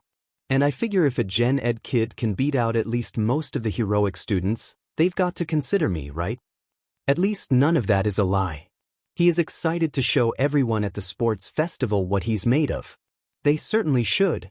I was one of the proctors for the entrance exam and I couldn't help but realize how unfair it was. Many of the active pros I know could not have passed it. Yagi shakes his head. Izuku can't help but realize that he doesn't lump himself in with the people who couldn't have passed the practical. I'm trying to negotiate a different approach to the exam, but Yui has been doing this exam since I attended and Nizu isn't keen on changing it. Izuku hums. Best of luck to you. He knew that Yagi attended Yui for 1 year, his 3rd year. He also died only months after graduating, without making a real debut as a hero. The Yui records are also fuzzy, like they've been tampered with. Yagi gives him a look that's almost fond. Thank you, my boy. I'm sure if you make a big enough splash at the sports festival, it'll be much easier to convince Nizu to come around. Izuku beams. Thank you. I'll try. Yagi glances down at the oversized watch on his wrist. Forgive my language. Nizu wanted us all in an emergency meeting. I've got to go. Is it about the break-in? Yagi winces. I'm afraid so. I don't want to spook you. There are enough pro heroes here that you'll be safe, but we are worried that there's something going on. It doesn't hurt to be paranoid, especially when your safety is our top priority. Izuku nods. Good luck with that. I hope it's nothing. Me too, my boy. Me too. Small understone. So this got interesting RL fast and I feel like I've stumbled into some kind of conspiracy. Professional yike, oh juicy. Do tell. Small understanding. Gimme a sec, there's a lot to type. Best GNAS. TBH, I'm glad you have a new project. It's good for you, our soul. Best GNAS. You need it to keep you sane, or WTV. Best GNAS. Also Chie, make sure you get to the train station at least 20 minutes early. It's always really busy and that train runs fast. Professional yike. I got you. Professional yike. Still can't believe I get to meet Yukuma. I'm dying just a bit. Crimson Riot. Yeah. WTF, I'm jealous. Best GNAS. Well, now I'm the only one who hasn't met Deku, so this is only fair. Crimson Riot. But then I'll be the only one who hasn't met Chie? Professional karma. Crimson Riot. That doesn't make any sense. Small underscore.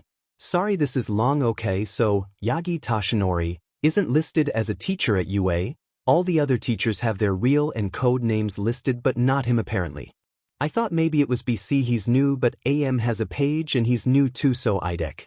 So OFC, I dug through the Quirk registry and found out that Yagi is quirkless and B. He died when he Aslo went to UA for his last year of HS, but never got the chance to debut as a hero. Also, his parents were murdered by villains when he was 7 and he was in foster care until the pro hero Nana, she's my mom's idol, what are the odds, kinda took him in. She died when he was 16 or 17-ish, so like. So then he dies 2 years later and apparently is running around doing hero work with the ultimate protection on his identity, but according to him he got injured real bad about 6 years ago and had to retire. Small underscore. I'm still so fucking confused, what the F. Small underscore. Also, this is him when he was. I don't have any pictures of him now. Small underscore. Image. Crimson Riot. Yikes. What the hell? I think I've seen him around, come to think of it. But best in S. WHAT fuck WG the FCK. Best in S. I know him. Professional. Spill holy sheet. Best GNAS. I work at my cousin's bakery, yeah? A regular. Insisted we always call him Toshi, so I didn't even know his full name or I would have SAID. Best GNAS. He's a super sweet guy? Moved to Muzutafu about a year ago. I should've made the consection holy SHIT. Professional yike. Holy sheet? Best GNAS. Obs, he doesn't look just like that anymore, he's a lil sicklia? Like his cheeks are all hollow and he talked a lot about an illness getting the better of him, but still HOLYSHIT. Professional yike. Izuku, I'm invested in this nonsense now, you'd best keep us updated. Small understanding. Well, I'm just dying a little, I shouldn't know this. Crimson Riot. Yeah, it feels a lil like the government is gonna snipe you for knowing too much. Small underscore. At this point I'd take it. He has most of Yagi's life pieced together at this point. Faking his death to ensure some kind of protection scheme isn't a bad idea and makes sense theoretically. There are just two things Izuku doesn't know, and unfortunately those two things are two of the biggest holes in the story. 1. Why would Yagi tell him his real name? It seems a little counterproductive to fake your death and then rattle off your real name to any kid who asks. 2. Who was he? What made his life as a hero so dangerous that he had to kill his alternate identity to protect himself? Who is Yagi Tashinori? It's Wednesday, the third day of high school. It's still 10 in the morning. He isn't even halfway through the day and Hitoshi is already tired. He could probably nap for an entire week. Maybe more than that. He's typically pretty good about staying on top of the insomnia. Yeah, it is, and he's tired all the time, but he hasn't been this tired in a good long while. He's practically falling asleep on his feet, and definitely counting down the minutes until lunchtime when he can sneak away somewhere and power nap. Some logical part of his brain is telling him that it's just because this is a new experience and those are always exhausting. Not to mention the fact that everyone at UE is overly friendly and bound, set, and determined to befriend him, or talk his ear off, at least. He has hit his social quota before school starts every day so far. So there are a lot of factors contributing to how much of a zombie he is today. The first two classes of the day were absolutely torturous. They're all heading out to gym now, and as much as Hitoshi hates physical education classes with a fiery burning passion, he's actually kind of excited for it. Maybe if they're out and moving it'll wake him up. Hopefully. He's praying, anyway. He's not sure how to feel about the fact that they're taking another physical exam. Most of the class groans, and though he doesn't say anything out loud, Hitoshi is definitely screaming into the void as he stares into the middle distance. The groans of disappointment fade to a ripple of excitement when it's revealed that they can use their quirks for this exam. Because the heroics courses take their physical exams with quirks, so it's only fair if you do too. Needless to say, the screaming increases. Thankfully, the void doesn't ask silly questions. Nor does it scream back. What a good pal. This is great. Just stellar. He files into the line, waiting his turn for each of the assessment tests. Everyone is buzzing around him, sharing quirks and, in Midoriya's case, giving strategies and suggestions for how to use those quirks. He's in general studies.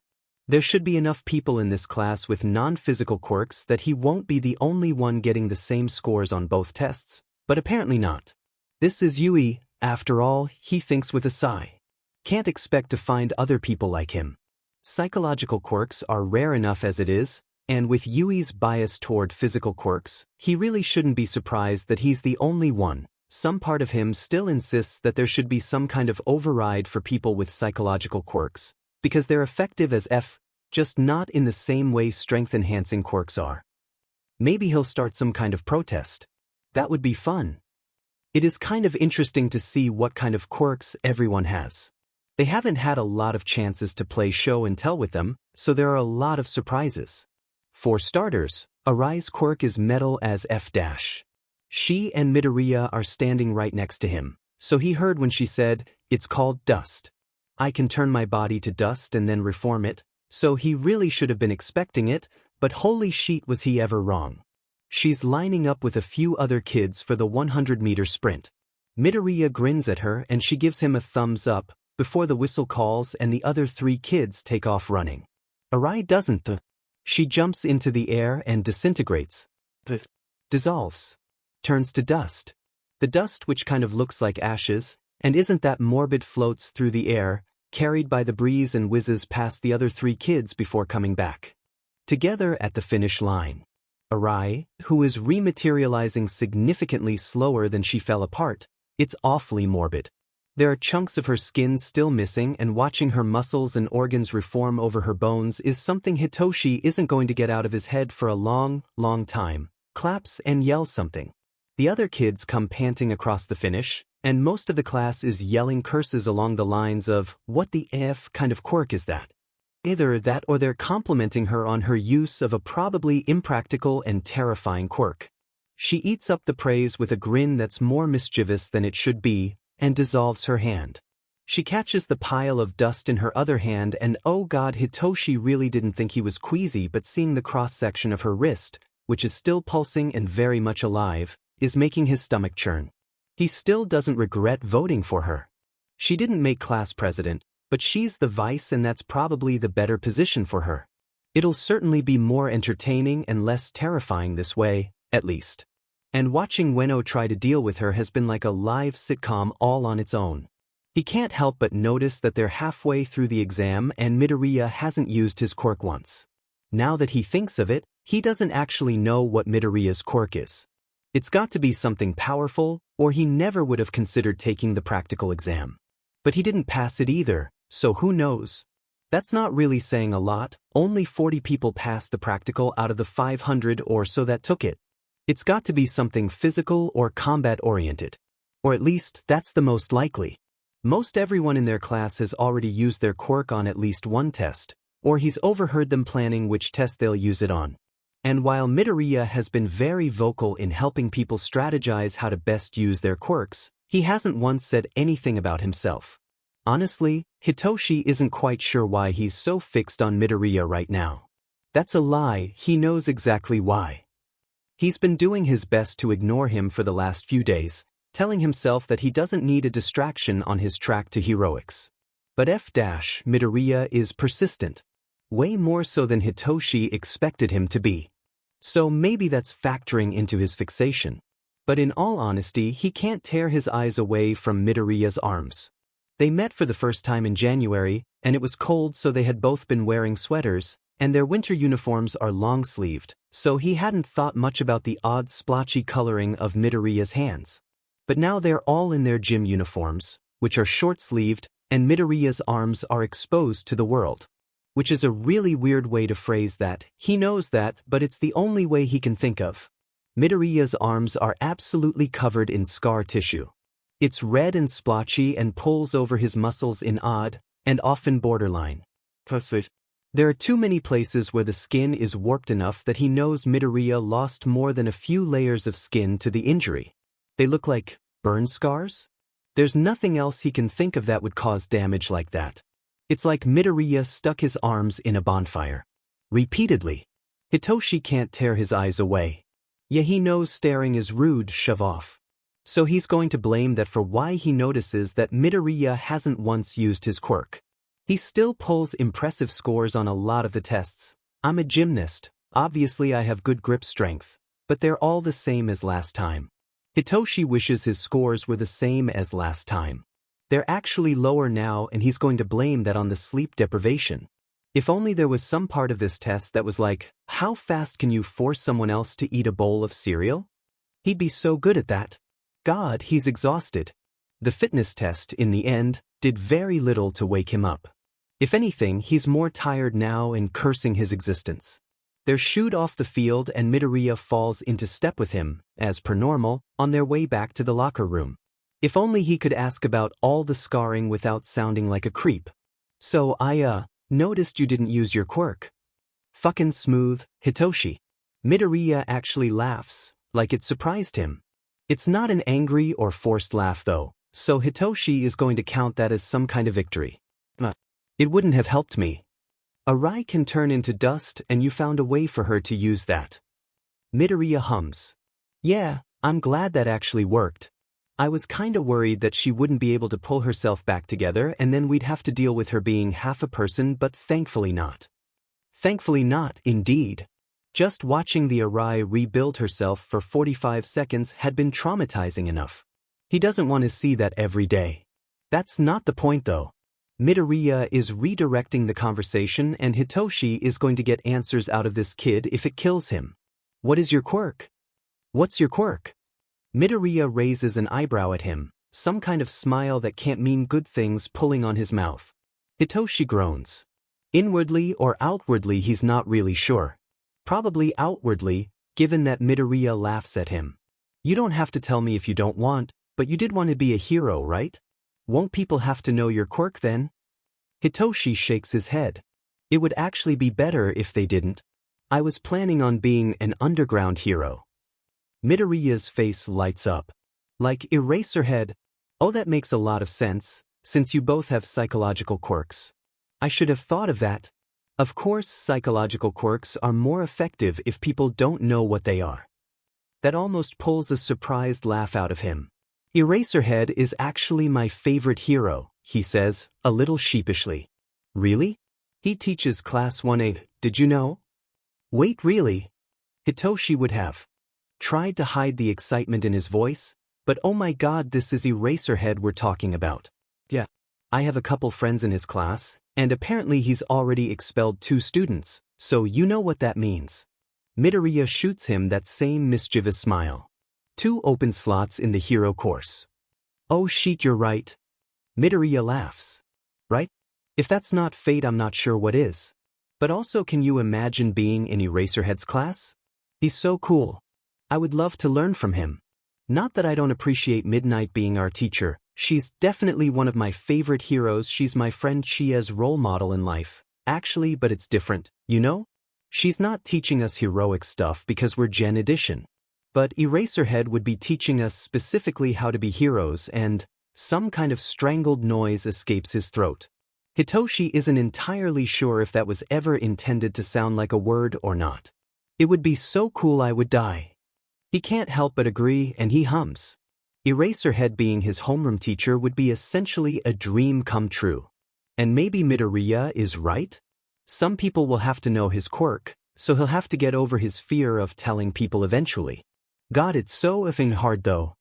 My quirk is called Fire Pull, by the way, Midoriya says. I can pull fire towards me. That's literally it. I can't push it or manipulate it or make it bigger or anything. I can just sort of suspend it in space so it can't go out when I'm pulling on it, but it can't do anything other than rocket toward me either. He shrugs. So it wouldn't do a lot in the fitness test. Maybe if I was wearing some stuff that was fireproof I could pull something off, but our gym uniforms aren't great protection. They're in the locker room now, and Midoriya's locker is close enough to Hitoshi's that they can still talk without disturbing anyone else. Midoriya pulls his shirt off as he says this, and Hitoshi's breath catches in his throat. The scarring, though not as bad as on his arms, covers most of his torso and even up the back of his neck. Midoriya must see him staring, because he forces a chuckle and looks down at his arms. They're not very pretty, are they? It's a backlash of my quirk. I'm not exactly fireproof, so when I was little and didn't know how to control it I got hurt a lot. I still do actually. He rubs a hand over his forearm. There's a dazed look in his eyes as he stares at the ground. Or in that general direction. He obviously isn't seeing what's right in front of him. He shakes his head and snaps himself out of his daze, smiling at Hitoshi. It's fun. It's a good, inconvenient quirk, but I'm doing my best with it. Hitoshi nods. He's not quite sure what to say to that. My quirk is brainwashing. There it is. No going back now. I can make people do whatever I want if they respond to something I say. Midoriya's eyes light up and he practically jumps with excitement, or maybe he does. Really? That's so cool. Oh my god, that's such a good quirk for hero work. You're practically unstoppable. How much control do you have over people? Can they break out, or do you have to release them? Is there a time limit? Can you control multiple people at once? How does it work? Can you show me? Just like, use your quirk on me right now, I want to see. Only if you're comfortable with that, though. Hitoshi catches himself before his jaw goes slack. No one has ever responded like that to his quirk. The words, "That's a villain's quirk," will be engraved on his soul forever. Eloquent as ever, Hitoshi. There's not a time limit as far as I'm aware. People can snap themselves out it if they get hurt, otherwise I have to release control. I'm not sure if I have a limit on the number of people I can control. I know that the more people the simpler the commands have to be, and I start to get a headache if I overuse it, but I don't know where the line is. I haven't exactly had a lot of opportunities to use it, he trails off. This is uncharted territory and he can feel his stomach churning something awful. That's just so cool. Midoriya is practically bouncing, though, and Hitoshi doesn't know how to deal with this. Really though, can you use it on me really quick? Obviously if you're uncomfortable you can tell me to stop asking and I will, I swear to you I will, but I'm dying. Your quirk is so cool, just like, tell me to put my shoes on or something. Sure. Really? Hitoshi activates his quirk and Midoriya's eyes glaze over. He almost considers making Midoriya do the chicken dance, But they have to be to their next class in 7 minutes, so he should probably be responsible about this. Put your shoes on the wrong feet. Or mostly responsible about this. Midoriya bends down and puts his shoes on the wrong feet with the semi-mechanical movements he has come to associate with his quirk.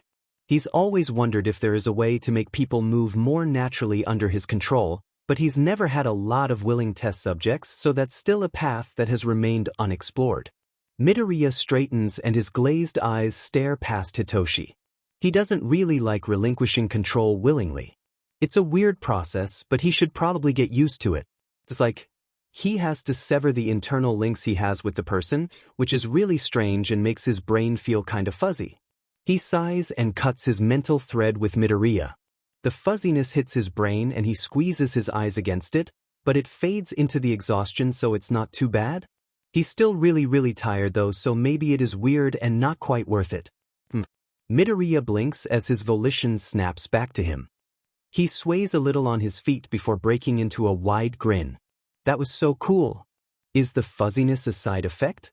I kinda feel like my head is still full of static. I think so? If I break the tie myself, I always feel a little dizzy, but it doesn't happen when the person snaps themselves out of it. I'm not sure about your end though. The only thing weirder than Midoriya instantly accepting and praising him for his quirk is that he's now realizing just how much he doesn't know about his own quirk. A decade of people being scared of him for it will do that, he guesses. If you want, I'm 100% willing to be a test subject for you, Midoriya says. We've got to make sure our quirks are top-notch for the sports festival, right? He punches Hitoshi in the shoulder, not hard enough to hurt. Far from it, and grins at him. Hitoshi feels himself smiling. Right. Wasn't his whole goal to try and avoid Midoriya because he didn't want to get distracted from his goal? How did this happen? There are 2 open spots in the heroics class right now, maybe this won't be a bad thing. Maybe. Midoriya looks down at his mismatched shoes and sighs. I really should have expected this. In any case, Hitoshi accidentally made a friend, and that is just as weird as everything else as anything else here. It's Wednesday, the 3rd day of school, and they're going on a field trip. Yui is amazing. Ida's falling right into his role as class president, and is making quite a fuss about everyone getting onto the bus in an orderly fashion. Ochako giggles. That's just like him, isn't it? The unforeseen simulation joint, or USJ, and that can't be a coincidence, is huge. Way bigger than she expected. And 13 is going to be teaching them, which is pretty much a dream come true. This day cannot get any better, she's sure of it. Izuku runs into Yagi after school again. Not literally, this time, thankfully. He's a little more prepared to actually talk to him today. Significantly less shaken about the whole, you're supposed to be dead thing. Mr. Yagi. Hi. He's out of breath. He may not have literally run into Yagi this time, but he came pretty close and is still trying to calm his racing heart. Yagi smiles at him, but it doesn't quite reach his eyes. Hello, my boy. Is something wrong? The question is out before Izuku can stop himself. In his defense, Yagi looks really unsettled. Something in the back of his mind screams that it's because he knows that Izuku knows too much. Yagi shakes his head. Nothing is wrong, young Midoriya. He sighs, his shoulders slumping. I was supposed to teach class 1A today, but my illness is acting up and Aizawa forced me to stay here. Oh goodness, I'm sorry. Are you okay? Yagi chuckles to himself a little. I'm fine. I should probably take it easy for the rest of the day though. Best not to aggravate it. He sighs. Something tells Izuku that he really doesn't want to rest. It's kind of hilarious to think about actually, considering Yagi looks like a strong wind could knock him over. Yeah, best not to overdo it and make it worse, Izuku says. I was just on my way to have a cup of tea, would you like to come? What are the odds that he can casually pry information out of him while they're having tea? Pretty good, provided he has enough time. I would love to. Maybe he should take Mom a little more seriously when she calls him sly. They start walking through the corridors, Izuku once again taking 2 steps for each of Yagi's. How are you doing, young Midoriya? Izuku hums. Good. I think I actually made a friend today, which is really exciting. Oh, Izuku bounces. Yeah. I met him at the entrance exam, but he didn't really want to talk to me the first few days here. We kinda connected today though? I think we're friends now. That's very good, my boy. I'm happy for you. They arrive at the teacher's lounge of all places. Honestly, he should have figured, and Kayama raises her eyebrows at them, but sips her coffee. He has his doubts, and goes back to grading papers or reading or whatever it is she's doing. Other than her, they're alone. Yagi makes 2 cups of tea, and he sits on one of the soft green couches in the room.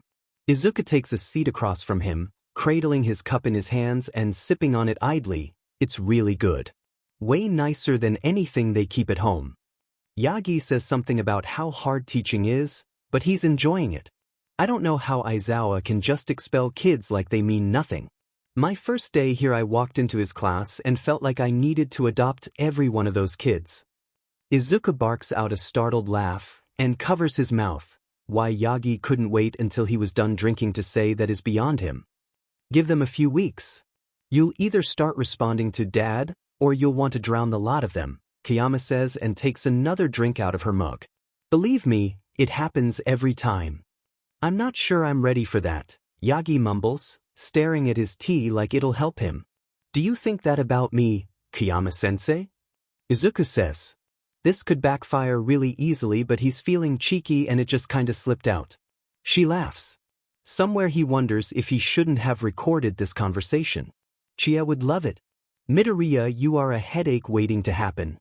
Not the answer he was expecting. Is that a bad thing?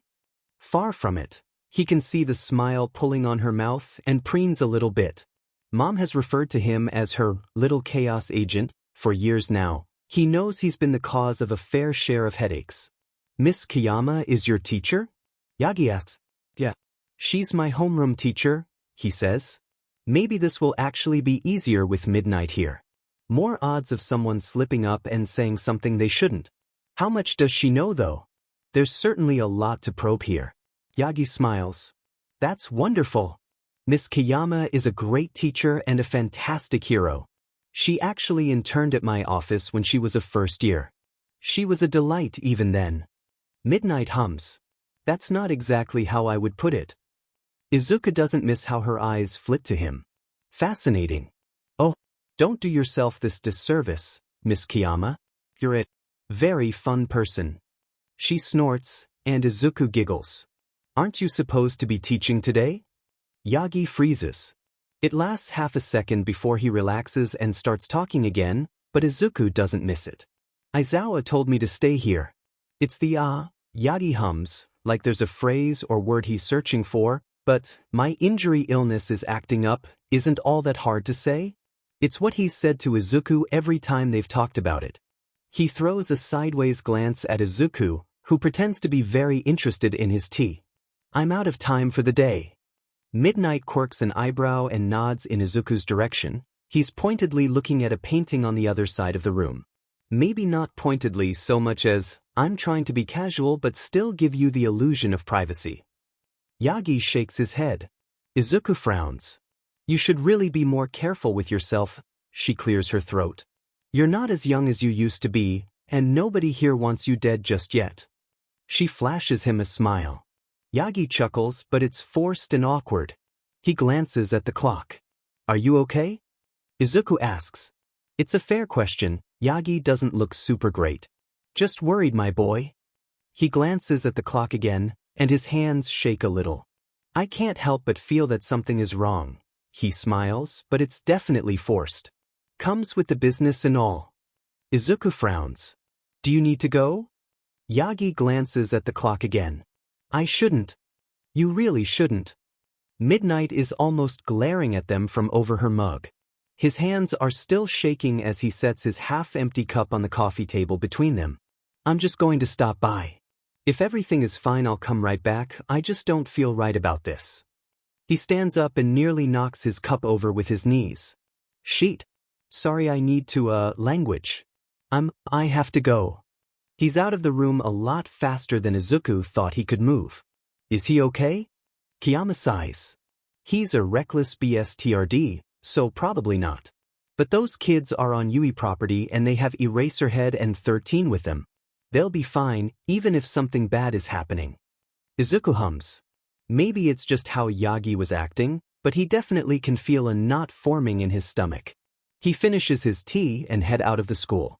He's got a fair amount of homework to do, and he has a lesson with Jingwa-sensei tonight and he wants to get it all done before then. He's barely outside the front door when Ida, wearing a costume? It's silver and there's lots of pipes, nearly crashes into him. Midoriya, are you okay? I didn't mean to hit you like that. His voice is frantic and he's shaking pretty bad. Wait, he's in 1A, isn't he? What is he doing here? I'm fine. What's wrong? What are you doing? Ida grits his teeth. We were attacked by villains. I was the only one to escape. I need to get backup. At least Yagi's danger sensor is accurate. He'll get there before them. That's good. I can help you get people. Midnight is the only person in the teacher's lounge, so you should go somewhere else. Sheet, I don't know where everyone is, but I'll help you. There's a spark of relief in Ida's eyes. He nods curtly. Thank you, and then runs into the building, Izuku hot on his heels. Or, as hot on his heels as he can be when Ida has some kind of speed quirk. He skids into the teacher's lounge. Kiyama-sensei. There are villains. Class 1A was attacked and they need help. He really doesn't know any of the details, this SCKiss. Midnight must have some idea what's going on, because she jumps to her feet, a curse on her lips. Her chair clatters to the floor behind her. Do you know where the principal's office is? Izuku nods. Run and get Nizu. Ectoplasm should be in his office. Stop there too. Tell them to meet me out front. I need you to be fast, Midoriya. Can you do that? He doesn't trust himself to speak, so he bites his tongue against the burning in his throat and nods. Go run like your life depends on it. He nods again, and turns and runs out and down the hall. The burning in his throat only intensifies, but this is no time to cry. Uraraka and EI are in 1A. Kak and 2 there, oh god, they could be dead. Nizu is thankfully in his office, and jumps up quickly. I'm going to get ectoplasm, Midnight said to meet her out front. His throat betrays him and he chokes. Nizu puts a paw on his arm. It's almost comforting. I'll spread the word. Thank you, Midoriya. He nods again. His eyes are watering and he wipes at them fruitlessly before turning and running toward Ectoplasm's office. God, he feels so useless. He follows Ectoplasm outside. Ida is still there, and he looks like he's in just as much pain as when Izuku saw him earlier. Nizu is giving directions and the teachers are splitting off into groups of 4 or 5 and piling into cars. Midnight and Nizu are alone. Izuku's feet are moving before he realizes what's happening. He doesn't want to be useless. Can I come with you? Absolutely not. Was he expecting another answer? Not really. Doesn't mean he can't use his big, round eyes to his advantage. They're already watering, have been for a while. Please, Kiyama-sensei, I have friends in that class and I won't go anywhere near the fighting. I'll stay back with the medical people and I won't get underfoot and I'll do exactly what you tell me to, no hesitation. Just please, I'm so worried. The tears spill over and he knows he looks pathetic. He just hopes it helps his case. It must, because Kiyama sighs and pinches the bridge of her nose. Listen, Squirt, the only reason I'm saying yes is because I absolutely do not have the time or energy to fight you about this. But you will do exactly what everyone tells you to do, no questions, you won't get anywhere near the building, and you won't dare lift a finger to do anything noble. Got it? Izuku nods frantically and she sighs again. He follows her to her car and they drive off campus and to a large building with a dome roof about. Most of the other pros are already there, as well as several ambulances and a good deal of the police force. Midnight shoves him toward a man in a fedora and a long, tan trench coat. Hey. Izuku knows him, who is standing by some people who are probably paramedics. Make him useful, but make sure he stays back. What's the situation? We were just waiting for you and Nizu to arrive. The signals in the building are jammed, so we can't reach anyone in there, Tsukachi says. Nizu is about to say something when the ground shakes and the air is filled with the sound of shattering glass, closely followed by a whole lot of shouting. What was that? Everyone stay calm. Izuku swears he sees something flying up through the clouds. We need to get in there now, Present Mike says, gesticulating wildly. Midnight throws him a look that's way too knowing. We will. We're trying to get the doors open. We're almost there, Cementos calls from the top of the steps. Mike, may I borrow your speaker? Nizu asks. Mike nods and picks the principal up and sets him on his shoulder. Nizu disconnects something from Present Mick's speaker collar thing and clears his throat. Everyone, our best approach is to all enter at once. All Might is already in there, so our best quality right now is intimidation. There should be about 30 or 40 villains, and if we appear all in a pack we will seem more numerous than we are. Everyone please gather near the doors, we will enter as soon as we can. He clips the microphone back to Mick's collar and hops down off his shoulder. If I hear so much as one sideways squeak out of you, you will be out of this school.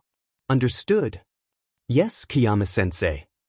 Watch him, she says, pointing at Tsukachi, who nods. She gathers with the rest of the pro heroes at the top of the stairs and soon they're all pushing their way into the building. The doors close behind them, and Izuku is left with dread twisting in his stomach and no idea what is happening. Can't seem to keep yourself out of trouble, can you? What? Izuku says, turning to look at Tsukachi with wide eyes. Oh. He forces a small laugh. I guess not. Hey kid, what's your name? One of the paramedics with pointed ears and small fangs says. Midoriya. Midoriya, do you know how to treat shock? A little. She glances around. Okay, I'm going to teach you. I'll be there working with you, but you're familiar with some of the kids, right? That'll be really helpful. Follow me. She guides him over to where a couple other people are setting up mats on the ground. Blankets are here. If anyone comes out and they're vomiting, have dilated pupils, are cold and shaky and the like, we'll have the team send them over this way. You take them, wrap a blanket around their shoulders and lead them over to these mats. Lay them down and prop their feet a good 30 centimeters off the ground. Talk to them. Ask them questions. Make sure they're with you mentally and call us if anything gets worse, okay? Izuku nods. Okay. She claps him on the shoulder. Great kid. This is going to be rough, so don't feel bad if you have to step out, okay? We have no idea what we're dealing with. He swallows. Yeah. He knows. They're only in there for a few minutes, 5, maybe 7 before the teachers start herding kids out and toward the paramedics. There's some commotion right at the beginning that Izuku doesn't see someone carried out on a stretcher. There's a lot of blood and he's not close, but that's about it.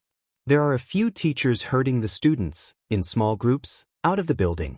They go to a couple of the paramedics up front before filing back toward where Izuku is standing. He's handing out blankets to the people that want them, but everyone seems to be fine. A little shaken, maybe, but unhurt. Uraraka practically crashes into him, and wow, she's crying and shaking and clammy in him. This is probably what shock looks like. He's never seen it on another person. Shoo, it's okay now, he says, wrapping a blanket around her and trying to secure it as much as he can when she's balling her fists in his shirt and sobbing. He shuffles toward the mats as she starts hyperventilating. He really wants to curse right now, but everyone else seems to have their hands busy. Uraraka, listen to my voice. I'm going to count and I want you to breathe, okay? Her head moves. It might be a nod. He's not sure. He'll count it. Breathe in 2, 3, 4 and out 2, 3, 4. He keeps counting, keeping a hold on her shoulders and the blanket around them until her breathing starts to even out a little. I'm going to lay you down, okay? She nods again, and it's a little clearer this time. Progress. He hooks his arm under her back and guides her down onto the mat. She still has a death grip on his shirt, so it's a little tricky, but they manage. He kicks her feet up on the little pile of blankets and covers her hands with his own to try and get her to let go of his shirt. It almost works. One of her hands lets go and grabs his hand instead, but the other is still latched onto his shirt. She's staring straight ahead. Izuku gently taps her on the shoulder. Hey, Uraraka. Stay with me, okay?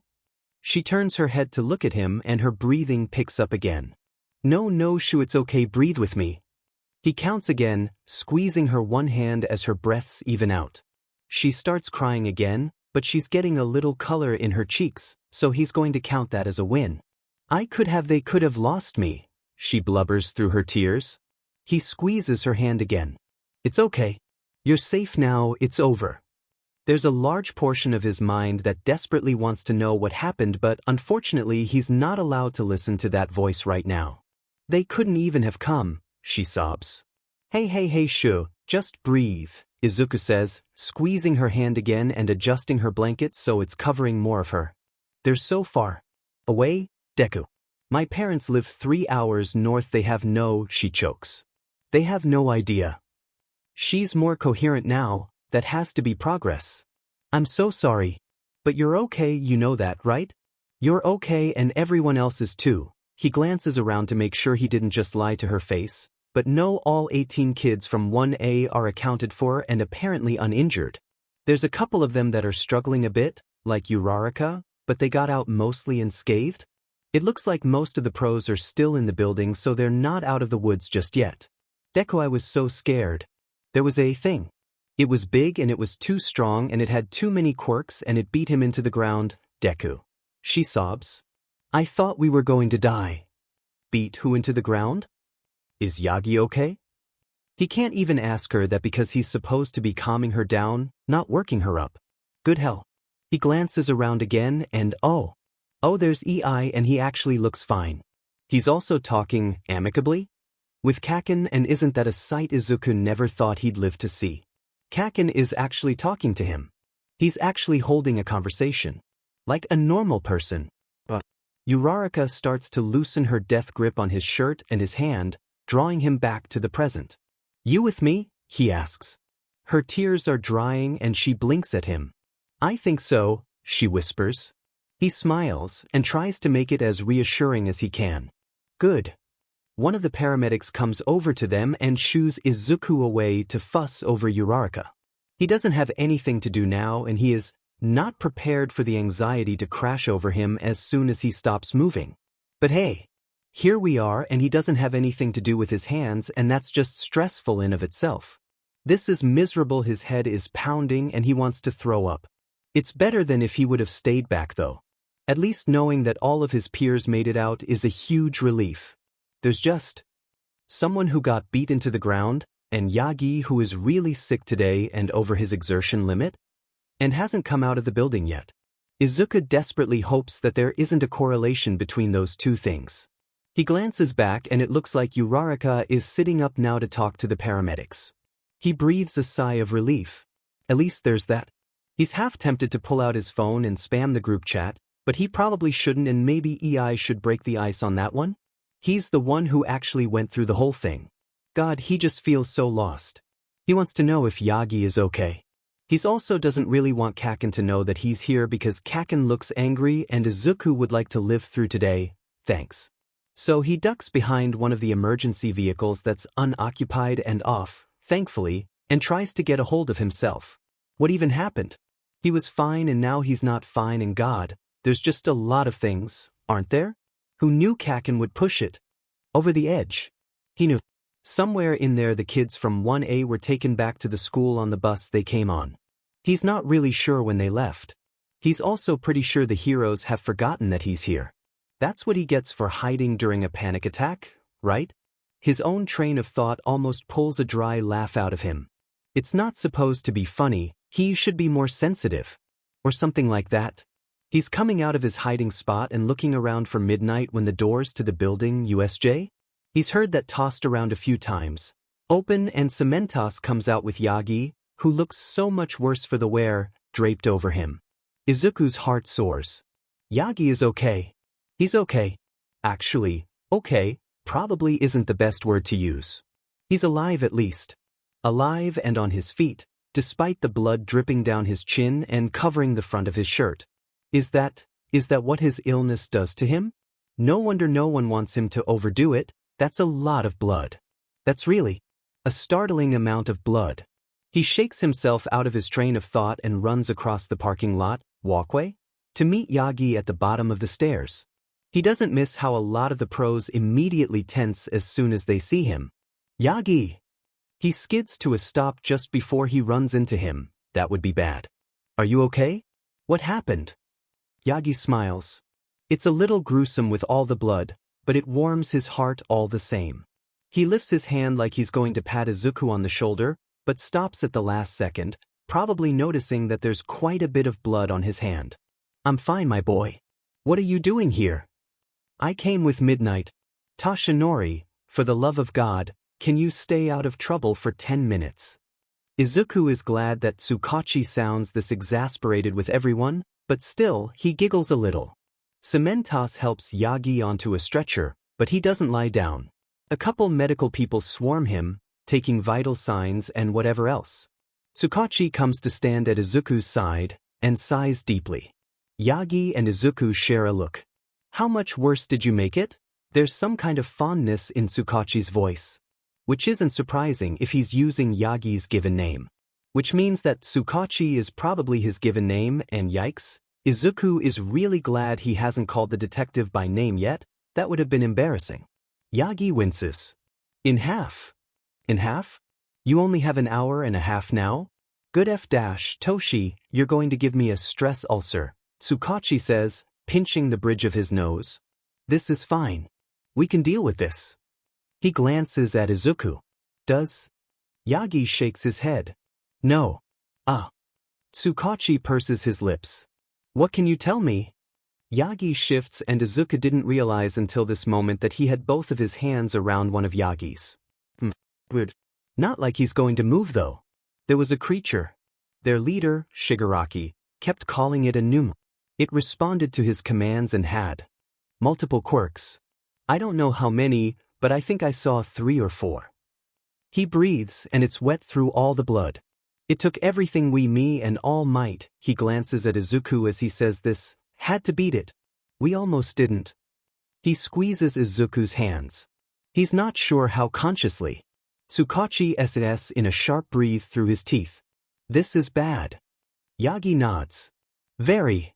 Izuku will ask later what it means that Yagi only has 90 minutes. He has a certain amount of pain-free time where he can be active and fine. Any longer than that and everything hurts too much. He will ask later where All Might was, inside, still helping clean up villains. There were a lot. He will want to ask later who Yagi is, he will not. But now is not the time for asking. Now Yagi lays back on the stretcher and is carted away. Izuku and Tsukachi watch him go, before Tsukachi sighs.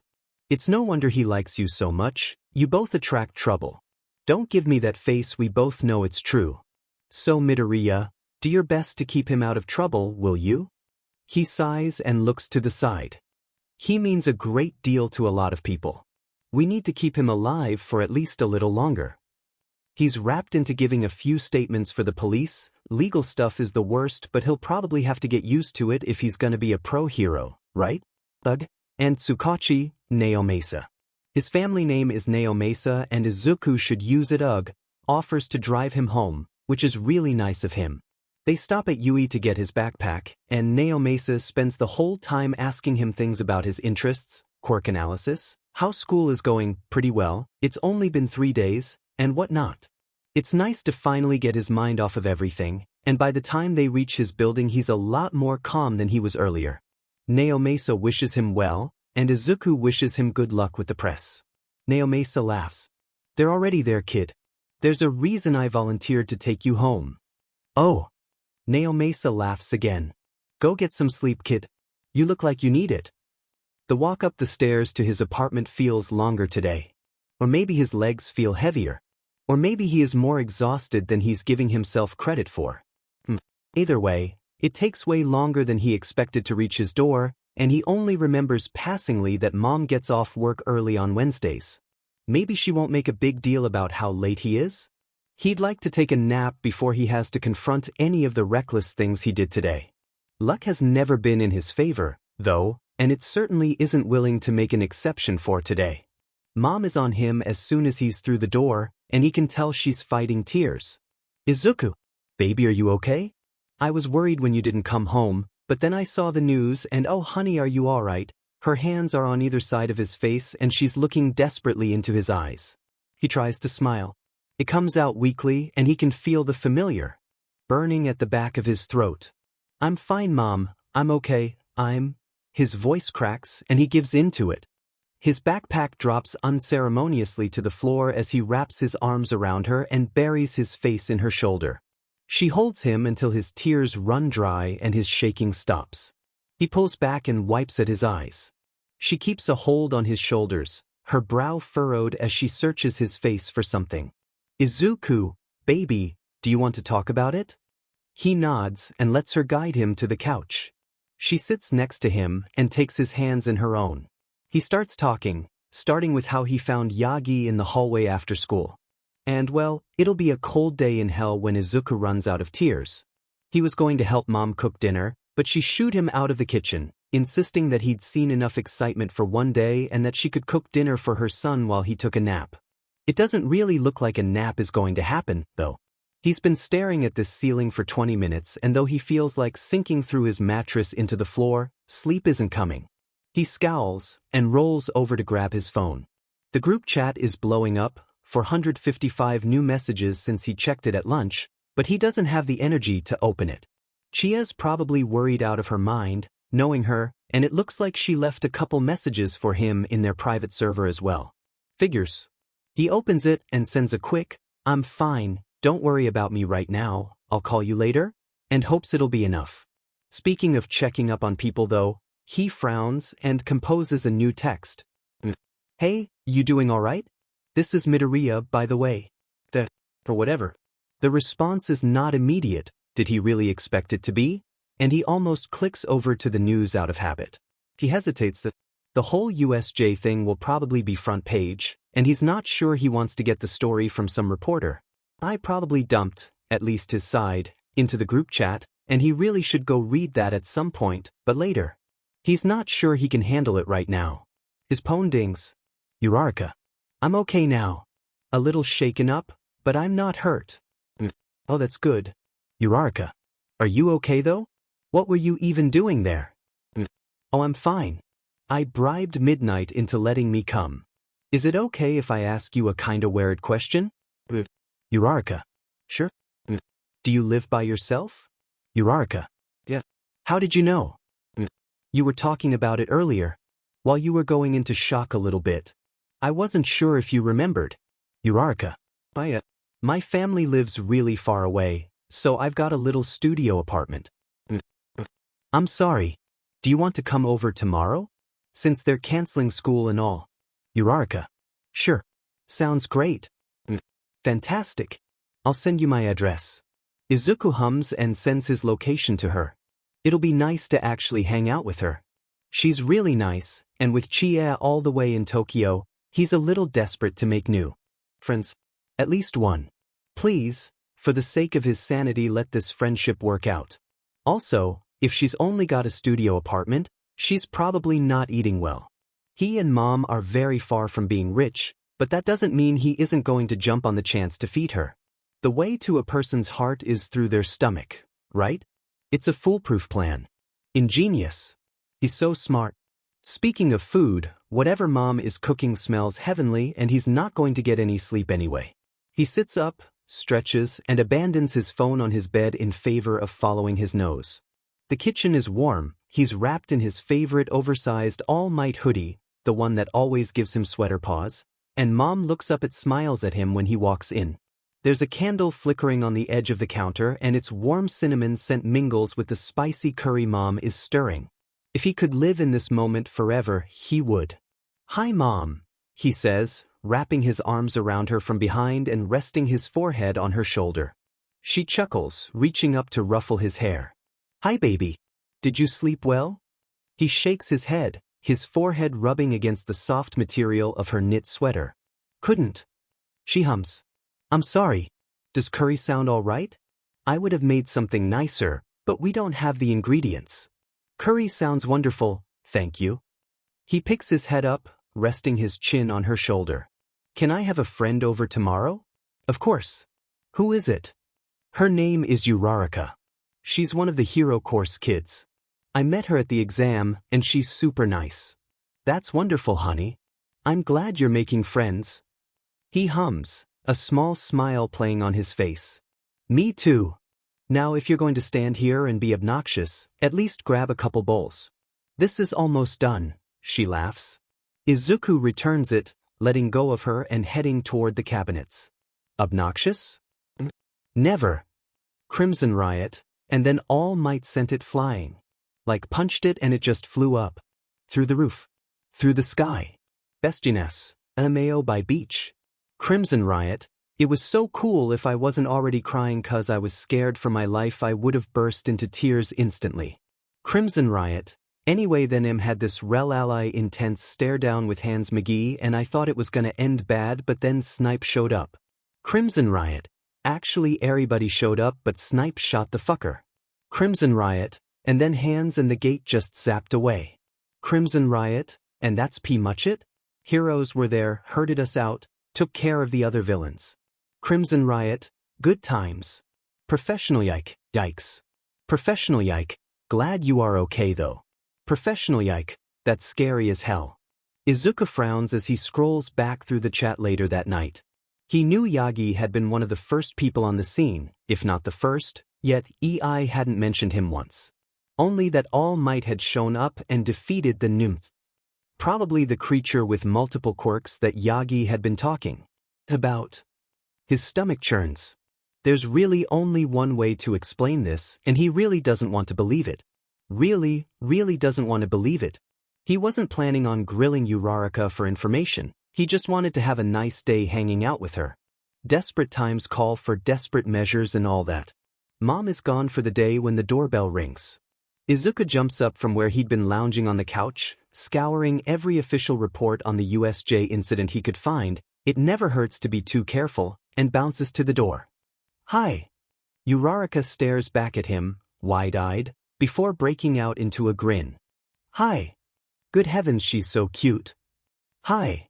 It's been so long since he had someone new over. He has no idea what to do. Chia always invited herself in and immediately crashed on their couch floor. He's also known her for upwards of 8 years, so that's that. Come in, he steps aside, and Uraraka shuffles in and pulls her shoes off. She's looking around his apartment with her big, wide eyes and suddenly he is very self-conscious of everything about it. It's home and he wouldn't trade it for the world, but that doesn't mean he doesn't feel weird about how small it is sometimes. I hope this isn't weird to say, but what's that smell? It's so warm. Uraraka says, following him to the living room. Oh, it's the candles. I think there's cinnamon right now. I convinced my mom to buy some a few years ago and she really liked them, so now we keep candles around the house all the time. Curse his tendency to talk too much when he's nervous. Really? That's so nice. Uraraka smiles at him again. You are doing okay, right? With everything that happened yesterday? She shakes her head. Yeah. I'm still a little shaken up. I kinda watched 13 get dissolved by their own quirk, and then when All Might showed up I ended up sitting with Aizawa until the other pros showed up, and there's not a lot anything can do to prepare you to watch over the bloody and unconscious bodies of your teachers. She sighs and looks at the floor. Sorry if that was too much. No, you absolutely have the right to be shaken up about that. Izuku puts his hands on her shoulders. And if you need to talk to anyone about it, I'm here for you. Okay?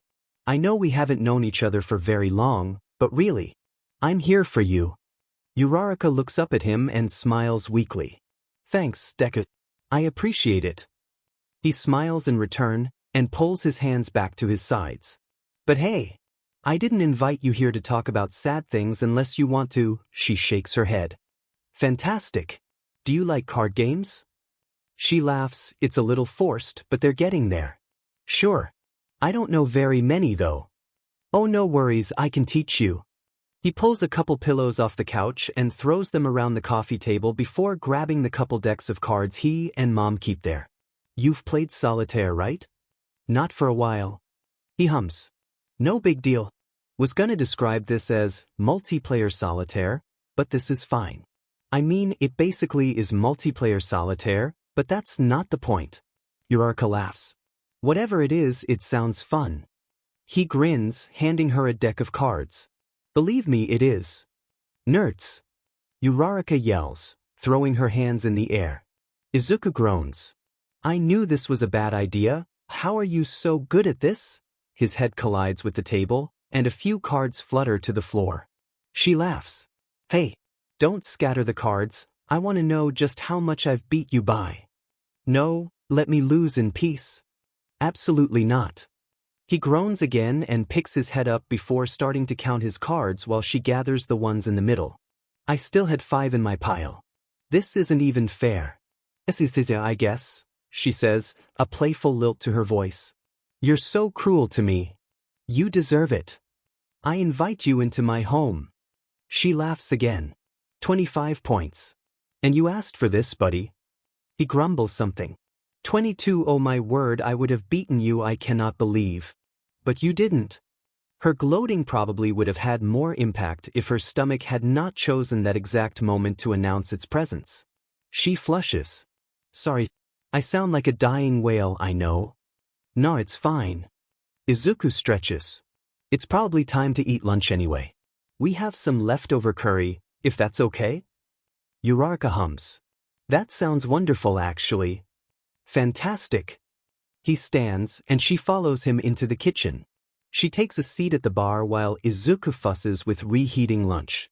Oh, Deku, I just realized I don't know what your quirk is. Her voice tilts up, like she's asking a question. He turns the microwave on and turns to face her. Yeah, wow, I forgot you didn't know. He hums. It's called fire pole, and I can do this. He flicks his fingers, and the tiny flame from one of the nearby candles zips toward his hand. He catches it before it runs into his thumb and lets it dance across his fingers. Uraraka gasps. That's so cool. He chuckles. You think so? It's really inconvenient. I can't manipulate fire or anything, I can only pull it toward me. Then how are you doing that? I'm just pulling it to different fingers before it can touch me. I can also do this. He flips his hand over and cups his fingers, the small flame flickering in the space between them. I'm just pulling it to all of my fingers, and because it can't go to all of them at the same time, it stays put in the middle. I can only do it with small flames though. Like an airplane. Like what now? An airplane, Uraraka says, waving her hands around.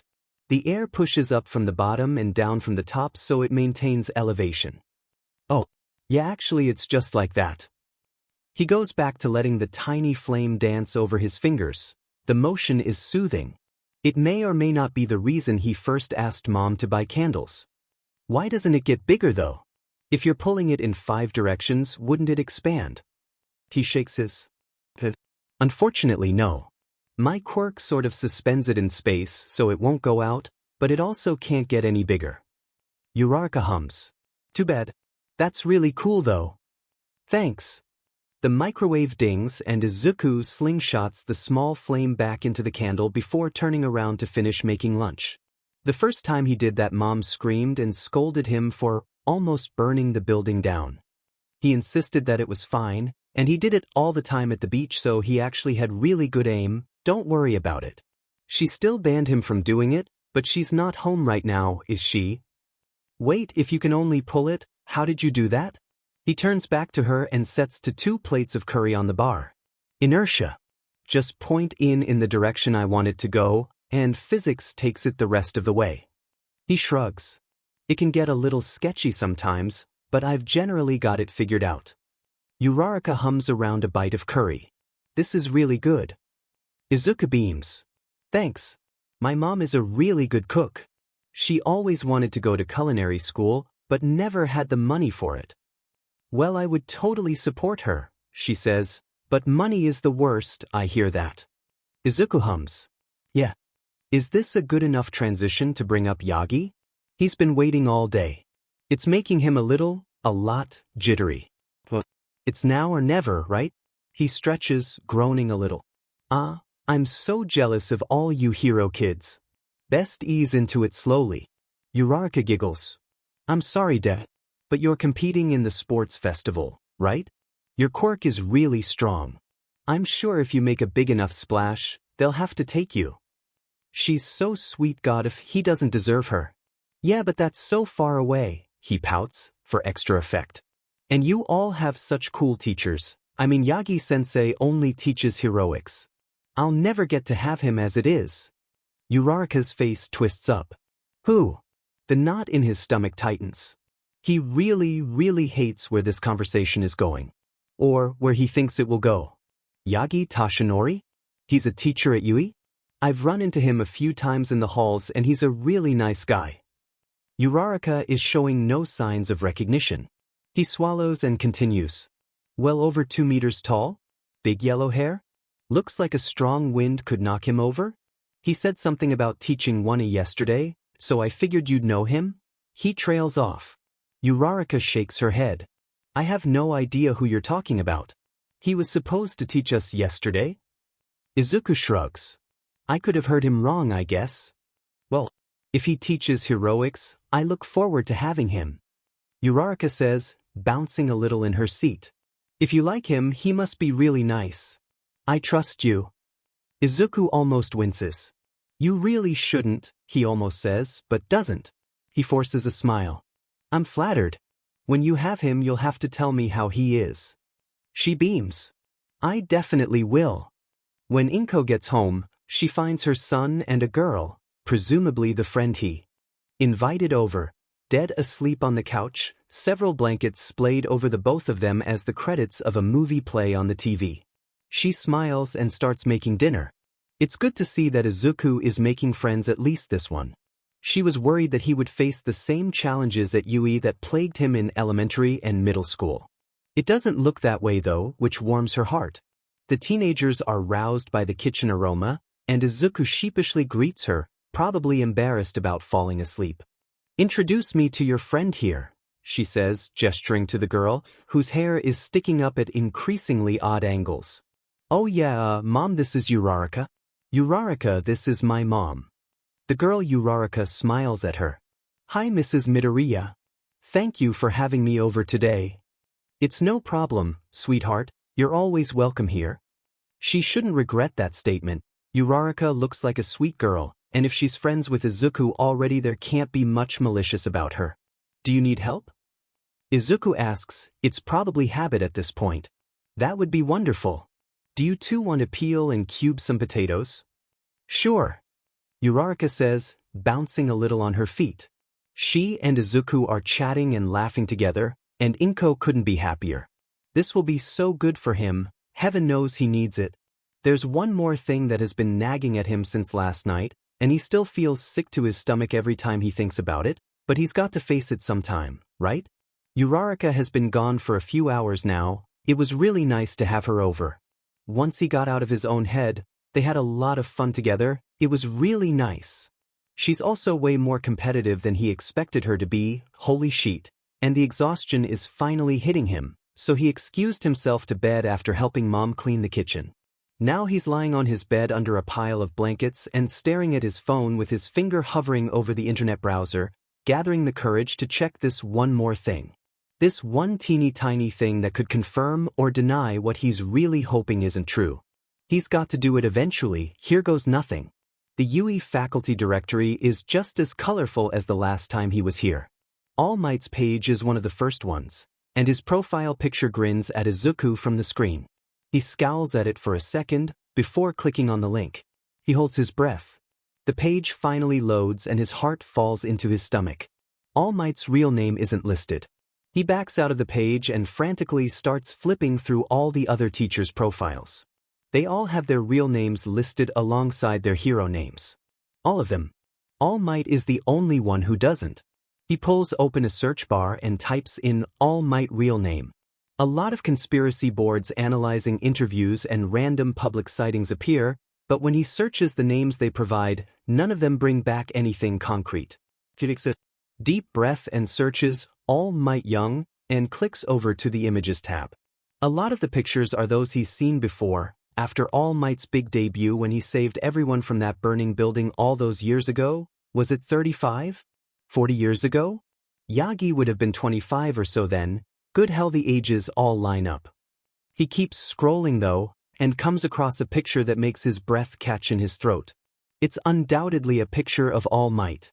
He's wearing one of his older costumes, one that he retired long before Izuku was born, but one he recognizes nonetheless. He has his trademark hairstyle and is grinning at the camera, even as he holds a small child in his arms. But there's more than that. His eyes shine differently. He's still muscular, but less so than he is now. His cheekbones are sharper, his face a little thinner. Izuku clicks the link and it takes him to an old local newspaper article, dated for about 45 years ago. Yagi would have been 20. Rising hero saves young girl from villains. Suzuki Riku was kidnapped by villains 2 days ago, and was rescued this morning by rising hero All Might. He says he's happy that she's safe now, and will do whatever he can to capture the ring of villains who caught her. As of now, they're suspected for her. He scans the rest of the article, but there's not much more on All Might himself. He scrolls back up and looks at the picture again. This is several years before his big debut, and a year or so after Yagi died. Oh god, they really are the same person, aren't they? There's no denying it, this is definitely Yagi in this picture. Definitely Yagi and definitely All Might. He tries to fight the burning in his throat.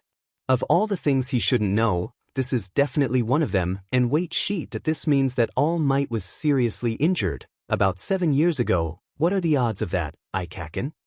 Actually, that's a horrible thought. Even if All Might and Kaken were injured at about the same time, he always knew he was the villain there, but yeesh, this puts things into perspective, and it's affecting his ability to work. Yagi said he was sort of retired, but that obviously isn't true. And then, he obviously doesn't look very much like All Might. What with the muscles and all? Izuku hums. There was all the talk of a time limit, and obviously All Might has two, forms? Ways he can look? Bodies? He's not quite sure how to phrase it, but it seems likely that All Might can either be skinny or muscles with no in-between. Or at least, not an in-between that Izuku has seen. Does he only have a certain amount of time he can actually look like All Might? That would explain a lot. He hums again, absently tapping his phone case with his thumb. He stops as his eyes go wide. He only has 90 minutes. Isn't that what he said? After USJ? That he only has 90 minutes now, and oh shit, that's really not a lot of time, is it? It's 90 minutes a day though, not total, thankfully, if he's remembering that conversation right, which is better, but still. The symbol of peace is sick and he can only work for 90 minutes a day, and that isn't good. He wonders how many people know? Well, as of tonight there will be 4 teenagers newly in on the secret, so take that as you will. Smallenderskide at Crimson Riot at Bestinas at Professional Yike. Smallendersk. Guys, I need to tell you something, you'd all better get into the server ASAP. Smallenderskide at everyone. Smallenderskide at everyone. Smallenderskide at everyone. Professional Yike. Dude chill. Smallenderskide at everyone. Professional Yike. Crimson Riot. Yeah, I'm here, what's up buddy? Smallenderskide. Where's Kuma? This is important. Smallenderskide at Bestinas. Kuma, where you at? Bestinas. I'm here, sorry for trying to get some sleep like a normal person. Professional. Since when were you normal? Bestinas. None of you are business. Bestinas. KK Deku, what's the T? Small underscore. I don't know how to say this. Small underscore. Remember that huge conspiracy I got myself into? Bestinas. Which one? Small teeth. Sja the Yagi one. Professional Yike. Yeah, I got you. What's new? Small underscore. I may or may not have found out which hero he is. Crimson Riot, bro, really? Who? Best Genius. Yeah, I want to be able to say which hero I sold cupcakes to. Smonderty, he's All Might. Best Genius, bullshit. Professional Yike? What? Smallendersk. I don't want to believe it either, but it's the only thing that makes sense. Crimson Riot, there's no way. Best Genius, Deku, you'd best have sources or I'm selling you to the witches. Smallendersk. Okay, hold on, let me prove this. Smallendersk. Was there anyone there with All Might at Usch? Smallendersk. Like anyone else that showed up before all the teachers did. Crimson Riot. No? Professional Yike. Oh no, I don't like where this is going. Smallendersk. I talked to Yagi yesterday and he said that he was supposed to teach 1 but his illness was acting up and Aizawa said he had to stay back, and B, he started getting really antsy and left to find you guys before Ida showed up at the school looking for backup. C, I saw him come out of Usch beaten and bloody and he said that it took everything he and AM had to beat the Numu thing. Crimson Riot, no. Crimson Riot, M was the only one there. Bestinus, fuck K. Professional Yike, I'm plugging my ears and singing really loudly. I should know this. Best Jeaness. Congrats Deku, you're gonna get us all sniped by government agents. Crimson Riot, but that's just one coincidence? Small underscore. AM civilian name isn't listed on the faculty page, he's the only one. Small underscore. He's super dodgy about his past. Small underscore. Image. Small underscore. This picture. Professional yike. Fuck. Crimson Riot.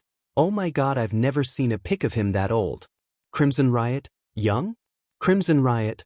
Fuck K. Small underscore. He was 21 in this picture. 4 more years until he makes his big debut. Best Jeaness. Guys I was casual friends with. Best Jeaness. I sold him cupcakes and sheet. Best Jeaness. I know that All Might's favorite pastries are those French cheese pastries. Best Jeaness. I Fukinji helped All Might MOV. Professional yike. Guys, I hate this so bad. I was so young I didn't need to be taken out by a deep web hitman for knowing this. Professional yike. Izuku, I'm coming for your head. Small underscore. I know I hate this. Crimson Riot. All Might is my effing teacher. I'm never going to be able to look him in the eye again. Small underscore might, and like? Small underscore. Listen, this is a little of a reach. Small underscore. I think he has a time limit? For how long he can look like All Might? Small underscore might. With the muscles and all. Best Jeaness? Small underscore. He was saying something about it. Like, he's used the words, time limit, and currently that limit is 90 minutes. Professional yike. Holy shit, that's not a lot. Professional, that's good. This is, gov, I hate this. Crimson Riot, so, Crimson Riot, he's dying? Small underscore. Yeah? Maybe? He coughed up a lot of blood after USJ, so I wouldn't put dying out of the question. Best Jeaness. I really hate this. Professional yike. I'm just.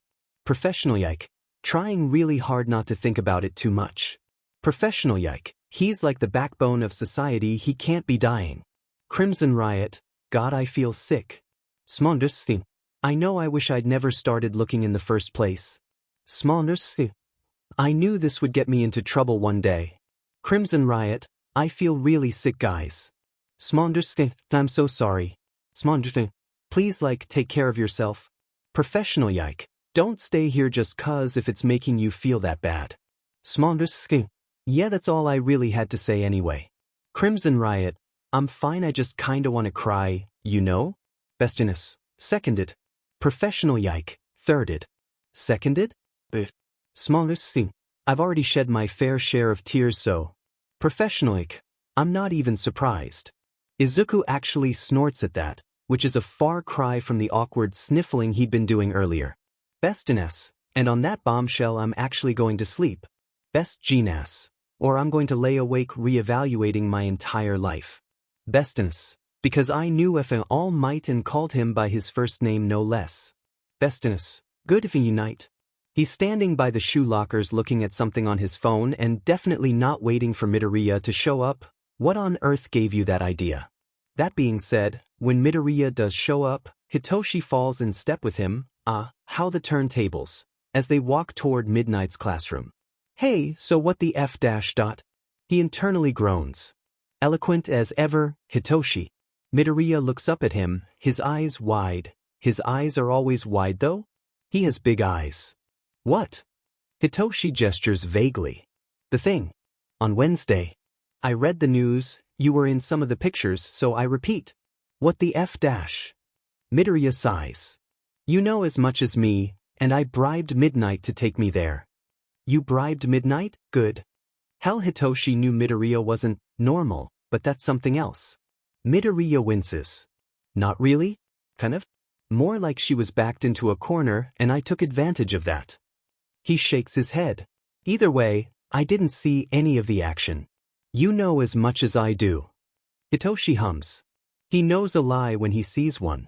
He won't press just yet. Homeroom starts with Midnight strolling in and hopping up onto the desk at the front of the room. She clears her throat. Unless you live under a rock, I'm sure you've all heard about the incident at USJ. A murmur sweeps through the class, which she silences with a glare. First, no one was seriously injured. The media doesn't want to say that, but none of the students were hurt, and the 3 teachers there, All Might, Eraserhead, and 13 were either uninjured. Hitoshi sees Midoriya flinch at that, and he props his head on his hand, curious, or will make full recoveries. Midnight continues. Nizu and the rest of the staff here are working with the police to track down the 2 villains who managed to escape, and the situation is perfectly under control, got it? Her eyes sweep over the classroom like she's glaring each of them down individually. I don't want any of you to spread any panic, there's nothing to be worried about, got it? Yes, sensei, choruses quietly through the classroom.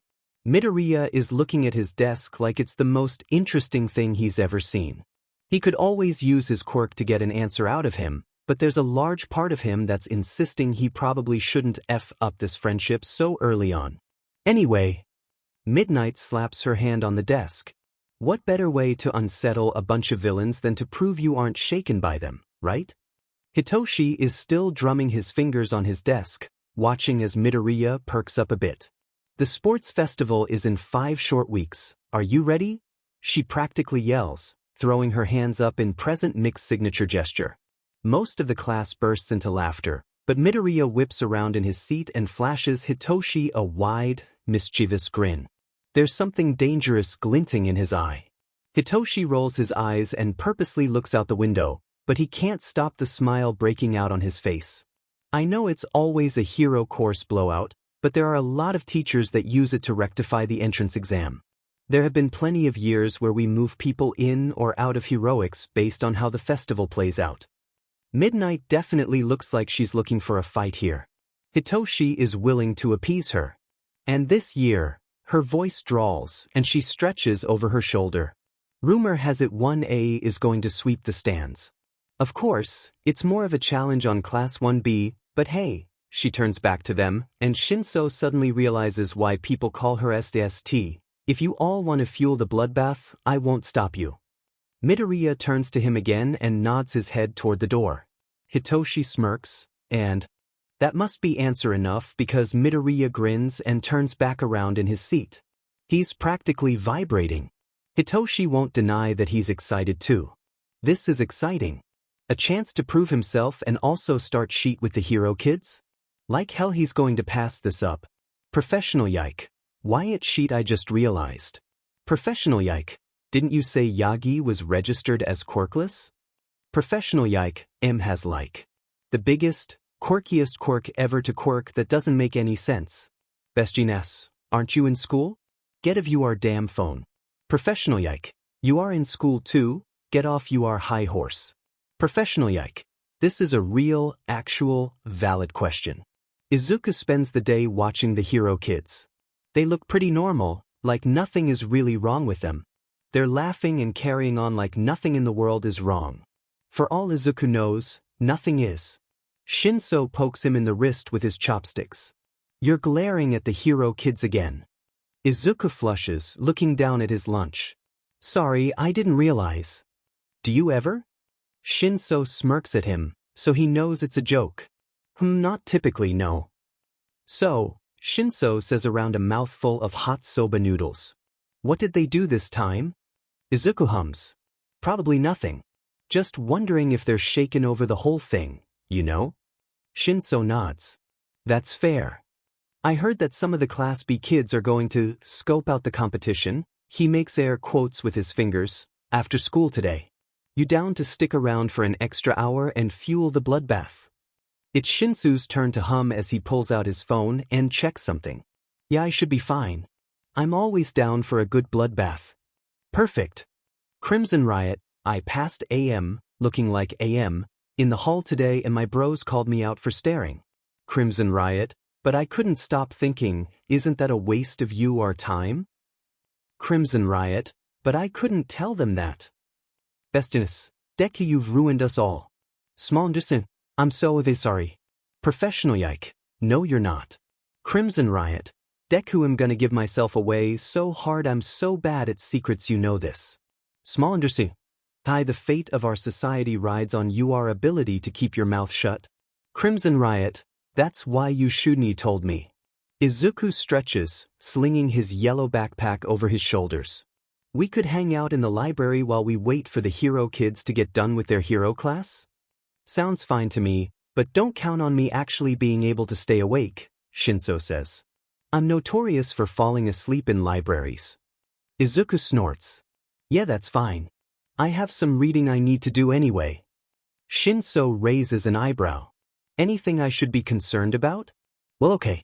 The correct answer here is, yeah, probably, but there are certain things you can and cannot say to someone after only being on friendly terms with them for 2 days. It's recreational, so you aren't missing any assignments or anything, if that's what you're wondering. Shinso hums. As they start walking, and Izuku bounces a little. Shinso snorts. What? You're so excited about this. What's not to be excited about? I have friends in that class, so it's an excuse to see them, and I get to wreak havoc in the process. It's a win-win scenario. Should I be worried about you? Izuku pushes as much sarcastic exasperation into his voice as he can.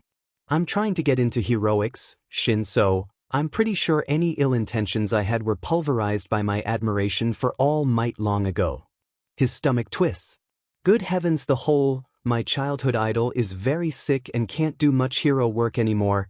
Thing is more unsettling than he wants it to be. Shinso laughs. Yeah, sure, whatever you say. Are you doubting me, sir? He splays his hand over his chest in mock offense. Always. He tries to suppress a laugh and it comes out more like a spluttery choke.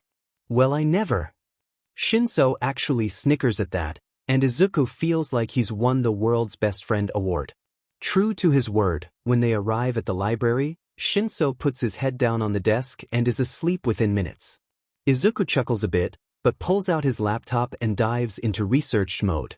He hadn't gotten a chance to look anything else up last night, and Chia had raised an interesting question today: why was Yagi registered as quirkless? No one knows exactly what All Might's quirk is. Some people call it a boost, but it's obviously some kind of strength-enhancing quirk. And not just that, but it's the most powerful strength-enhancing quirk Izuku has ever seen, possibly ever documented. Izuku was registered as quirkless until he was nearly 7, but that's because his quirk wasn't exactly noticeable until the right circumstances presented themselves, namely, panic and the presence of fire, so it's understandable. There's no way All Might Yagi could have made it through his young life with a quirk like that and no one noticing it. Even assuming that his quirk has gotten stronger as he's gotten older, as quirks are wont to do, that would still be a ridiculous amount of power for a young child to have. It doesn't make sense. All Might quirk stories young. The search is worth a try. Quirk mishap stories from when people are young and not quite in control of their quirks are very common, and there are certain news outlets that thrive on getting those kinds of stories from heroes. The search actually pulls up several reports, and Izuku puts his headphones in to listen to an interview while he keeps scrolling through them. I was quite the handful as a child, All Might laughs. Ripping doors off their hinges and breaking glasses when I held them too tightly. The talk show host laughs. You're lucky your parents liked you so much. Just flash your watery blue eyes at them and all is forgiven. All Might chuckles and Izuku frowns. Definitely lucky, yes. Maybe it's just because he knows to read into that, but there's definitely pain in his. He stops the video and sighs. So, All Might has young quirk stories. But he also doesn't like to mention his parents, or maybe it's a masked lie. Either way, this is both lining up with and disputing the Yagi is quirkless thing. Fantastic. He knew he wasn't going to get great sources. Yagi obviously covered his tracks very well, but ugh. Izuku would like an easy answer. Just once. One time. Is that too much to ask? Yes, it is. He hums and taps his fingers on the desk. The other hole in the story is Yagi's illness injury. If All Might got into a fight bad enough that he got injured like that, Izuku would know about it, right? He would have been 8 at the time, and while he wasn't quite as into following the news religiously at that age as he is now, he would have picked up on a fight that big. Wouldn't he? All Might villain fights XXXX. He types the year into the search bar and waits. The results are either fights he's heard of, or fights that aren't big enough to have caused any kind of damage. He huffs and keeps scrolling, looking for anything at all out of the ordinary. 3 pages in, you know you're desperate when he starts to realize something. His eyes go wide and he flails a little as he dives for the planner in his backpack. It's got a compressed calendar in the back, right? Right? Oh, thank the heavens it does. He opens to it and resets the search, then clicks through Ever article, marking an X on the calendar the day that it happened. Weekday lineups shouldn't matter, not if he's correct about this theory. 5 pages into the search, he looks down at his calendar and curses. The first 3 weeks of September are completely blank. No one saw All Might for 3 weeks at the beginning of September. He searches again for interviews or public appearances, but there's nothing. The last week of September and most of October consisted of small fights. Low-damage rescue missions. Like he was laying low. Like he was recovering. Izuku swallows. It looks like the fight that caused the injury isn't on public record. The last thing recorded before he went missing was when All Might saved a family whose brakes died on their car and launched them off a bridge and into a river. Nothing that would cause an injury like this. Obviously, All Might is hiding the injury, and with good reason. And obviously this fight was bad enough that if it was public he wouldn't be able to hide it. Passingly, he wonders if there are government records he could hack. Hospital records definitely, but those are always harder and significantly more illegal to get into. What are you doing? Shinso sounds groggy and Izuku instinctively slams his laptop shut. On second thought, that was a horrible idea and it's just making him look really guilty. He can feel the heat flooding his face. Yeah, this definitely isn't making him look any more innocent. Maybe this will be one of those cases where the truth is so ridiculous people think. You're lying? How much does Shinso trust him? Considering hacking government records because Shinso quirks an eyebrow at him. Because I think they're trying to cover something up and I want to know about it? Not technically a lie, but not enough of a truth to get Shinso into trouble if a deep web hitman eventually does come for him and his friends. Shinso stretches and yawns. Is it bad that I've only known you for a day, but I'm not even surprised by that answer? Izuku forces a small laugh. More of a noisy exhale than anything else. I'm not sure. Fantastic. If I asked you about it, would I be on the government's hit list too? So he did take him seriously. Did Izuku really expect anything else, honestly? Not if you don't let anyone know that you know. He shrugs. Or if I don't tell you everything. I'm not sure where the line is drawn exactly. Shinso squints at him. It is so hard to tell when you're joking. That's kind of the point. There's a pause, while Shinso continues to examine him with narrowed eyes. Izuku attempts to look as innocent as possible. That's fair. He nods and Izuku breathes a sigh of relief. So, government conspiracy. Sounds interesting. What's up? Not out of the woods yet. Izuku looks at his hands in his lap. Not really my secret to tell. Like, it'd put someone I care about in a lot of danger if I tell the wrong person and you don't trust me that much yet. Shinso cuts him off and Izuku's eyes snap up to his friend's face. Don't look so surprised, we've only known each other for what, 3 days?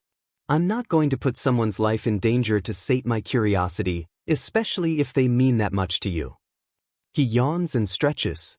Anyway, what time is it? When does their hero class nonsense end? Thank you. The words are out before Izuku realizes he's saying them. It's no problem. But still. Time. Izuku flails a little as he fishes in his pockets for his phone. It's a 1557-inch. When do they get out? 1610. Shinso groans and his head knocks against the table. That's still like 8 whole years away. Izuku laughs. It's not even 13 minutes, you big baby. And we'll spend at least 5 of it walking over there, so it's more like 8. Yeah, that's what I said. 8 years. And I said you were being a big baby. Come on, Izuku nudges Shinso's arm. We've still got to strategize. We're trying to start a war here. We can't go in unarmed. Shinso turns his head, but only enough that Izuku can see one of his eyes. The other side of his face is still plastered to the table. You are way too excited about this. And you aren't?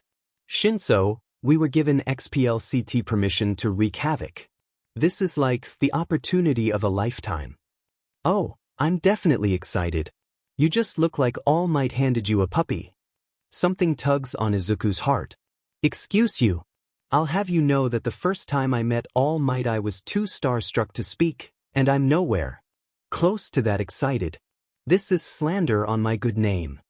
Hopefully Shinso hasn't noticed his tendency to overspeak when he's nervous. That's what they all say. He actually sits up, stretching and yawning again. So, game plan? Game plan. We show up and start a war. Shinso snorts. Remind me to never work with you when we're pros. I would be offended, but I wouldn't work with me either, so I can't really blame you. Really though, do we have a plan or are we winging this? Izuku hums, sitting back in his seat.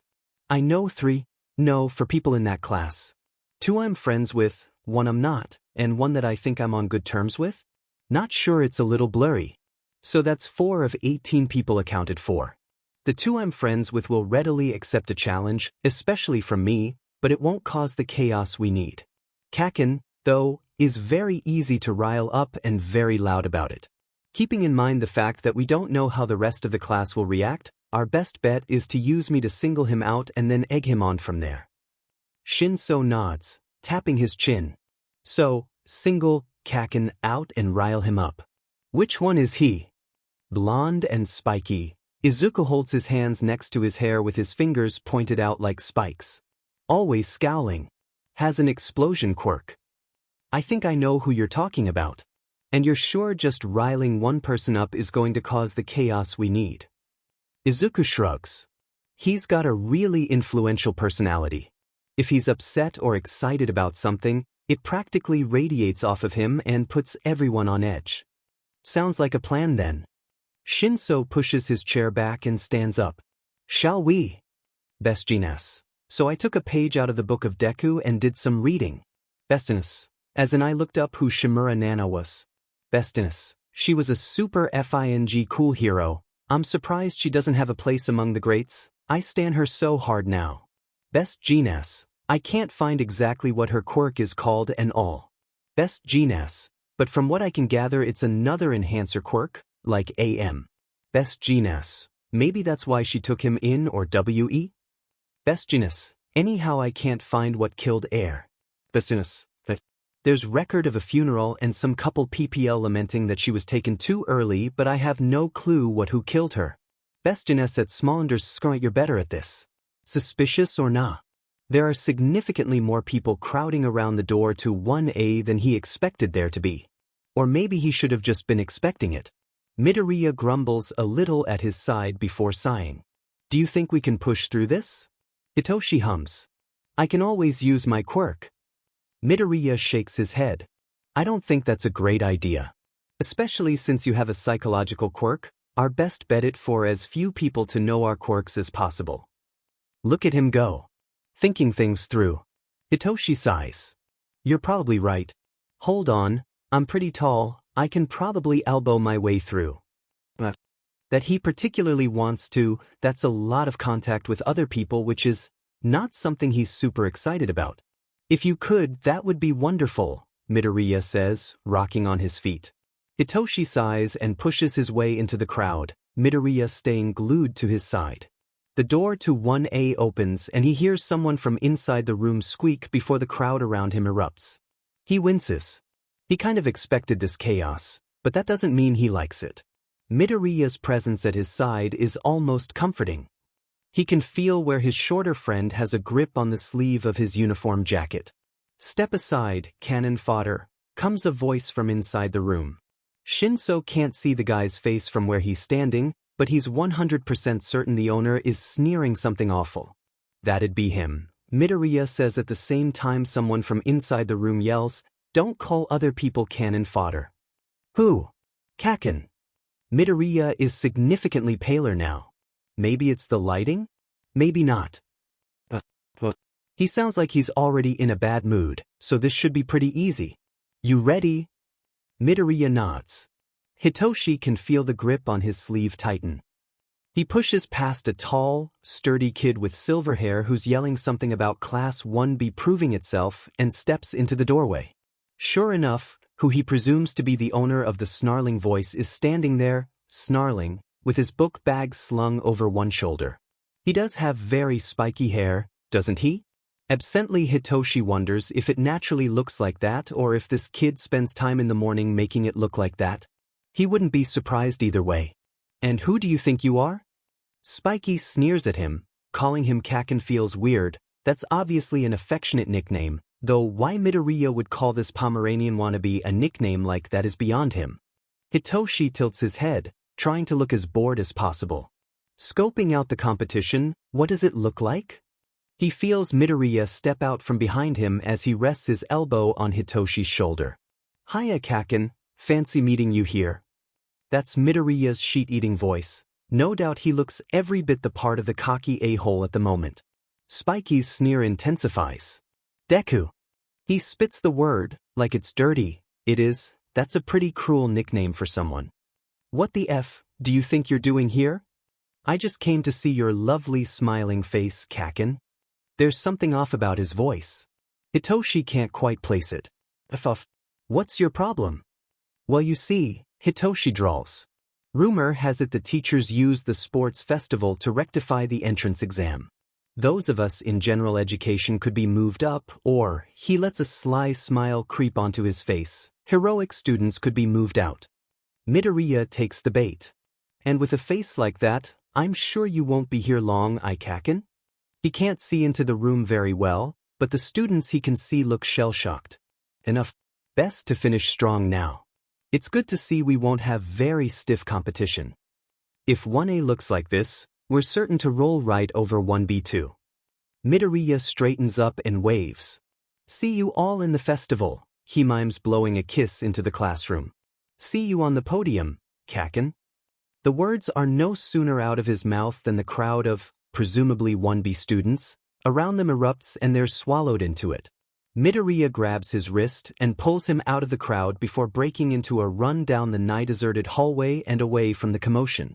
Once they're safely away from the crowd, Midoriya turns to him and grins. It wasn't the lighting, Midoriya looks much paler now than he does normally. Do you think we were intimidating? Hitoshi ignores the lump in his stomach and forces a laugh. Please, you're way too cute to be intimidating. Professionally, guys, I just met Kuma. Best Jeaness, you are literally sitting across from me, get off your damn phone. Professionally, they're so tiny. Best Jeaness, Chia please. Professionally, like shorter than Izuku kind of tiny. Professionally, Bestiness, I invite you to my favorite cafe and you treat me like this. Professionally, the world needed to know Kuma.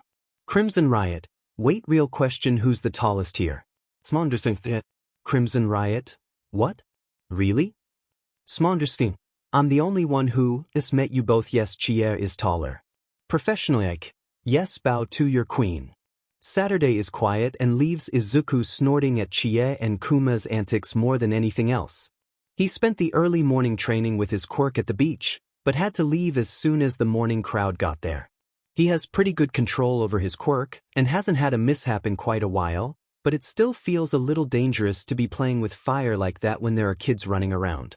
So he spent the afternoon playing Overwatch with Shinso. They agreed to link up as soon as they could, and chatting with his idiots on the group server. All in all, a good day. A quiet day, but a good day. When Mom gets home that evening, she is in a suspiciously good mood. Not that she's not allowed to be in a good mood, but this is... My mom just got home, I've got to go. Yeah, that's fine. Tomorrow? Shinsu's voice crackles over the headset. Sounds great. I'll text you. He logs off and looks over to where Mom is practically bouncing around the kitchen. She's humming too, and she has a goofy smile plastered across her face. Definitely suspicious. Time to investigate. He stands up and slinks into the kitchen behind her. Hey, Mom. She spins around and grins at him. Hello, Izuku. Did you have a good day? Yeah, did you? Work was long and there were a couple of frustrating people, but yes, I did. Can you cut some cabbage for me, sweetie? Yeah, sure. So, whatever it is, she's being dodgy about it. If it was something like, I got a raise promotion, or, I met up with an old friend, she would have said it immediately, or at least would have mentioned it when he asked. The fact that she didn't is suspicious. Izuku is a good nosy son who just wants the best for his mom, so he's definitely going to bug her until she spills. It's what any good son would do. Is that all? Well, if you want to peel a couple carrots when you get done with that, I certainly won't complain, Mom says, stirring the garlic she's sautéing. Izuku signs dramatically enough for her to know that he's joking with her. That's not what I meant. So you're not going to peel a carrot for me? No, I'll peel you a carrot, but I'm asking you about your day. You're all smiley. What's up? Mom blushes but tries to cover it with a laugh. Can't I just be happy to see you? Well, obviously you can, I'm a delight. Mom laughs at that, and Izuku grins. There's definitely something up. She'll tell him eventually, she always does. Doesn't mean he can't tease her though, when she does tell him. Mom laughs, which devolves into a content hum. She's still smiling, but it's softer now, and she has kind of a faraway look in her eyes. It's the look she gets when she's daydreaming, or when she's perfectly content. It's not a look Izuku sees very often, and he's very excited to see it right now. It means good things. Mom's been something of a realist ever since Dad left. She has a no-nonsense attitude and you can't expect someone to save you from reality, go out and save yourself mentality, which is where Izuku has gotten a lot of his life's philosophies. So seeing her smile like this, with some degree of optimistic hope in her eyes, that's a lot. He's certainly happy to see her like this, and whatever it is, he's in full support of it. Anything that makes Mom happy is 100% okay in his book. Izuku, we're going to have a guest over for dinner tomorrow, is that okay with you? Of all the things, that was probably the last one he expected. Yeah, of course that's okay with me, he splutters. Who is it? Mom's cheeks dust pink. Just a friend. Izuku's jaw drops. He really wasn't expecting this. Mom, is this a date? He definitely squeaks on the last word, but can you blame him? No. If it was a date, I wouldn't have invited you, silly. Oh, she's definitely blushing hard right now. It's totally a date. Or she wants it to be a date. Or she wants it to turn into dates. He's grinning now. It's involuntary, but Mom is going on a date. Maybe. That's what they all say, Mom. I'll make sure to give you two plenty of privacy. She gasps and swats at him. Izuku. That's inappropriate. He can't help but burst into uncontrollable giggles, which he can tell that Mom is also fighting. Peel me a carrot, you little devil. She's grinning, so the insult loses all impact, but he doesn't think it was supposed to have any to begin with. We should start a club. A fighting club. Self-defense. Sparring and the like. I repeat. Sports festival? Dude, you are a noodle. Can't put on much muscle mass before then, but it'd be good to learn how to use your weight. My quirk is psychological though. What are you getting out of this? Don't you know Kung Fu? Why won't you just trust me a little? Besides, it's good to have more than one trick. And we'd be doing like practical fighting. KF is G8, but I use it mostly for my quirk. And I already know a teacher who'd sponsor us. Also, I really want to work with him. He only teaches heroics, but he's hella cool. I hope you can feel me sighing. Believe me, I can. Smiley face. Fine, sure, whatever, let's do it. Fantastic, we'll work out details on Monday. This better be worth it. Trust me, it will be. Laughing face. The idea came to him early Sunday morning, 3 a.m. kind of early, but he figured he shouldn't text Shinso at that time, and when he woke up he forgot about it until now. Over 14 hours later. He lets his phone flop onto the bed next to him while he rolls over to stare at the glow-in-the-dark stars on his ceiling. Mom's dinner friend should be over soon, which means he should go out and help set the table. That doesn't sound fun. He needs to talk to Yagi about the club thing tomorrow. Obviously, he's going to be occupied teaching heroics most of the time, but they don't have to be off school property until 1900 hours, which gives them 3 hours after heroics gets out, and Shinso and Izuku can work on their own if they need to. It shouldn't be a big deal. And besides, learning hand-to-hand from All Might is probably the coolest thing he can and will ever do in his life. It'll also give him lots of opportunities to confront Yagi All Might about the fact that he knows. Which isn't something he wants to do necessarily, but is something he probably should do. Maybe he won't tell him that he told his friends, But he deserves to know that he hasn't 100% covered his tracks and that maybe he should think twice before giving people his real name. Imagine that.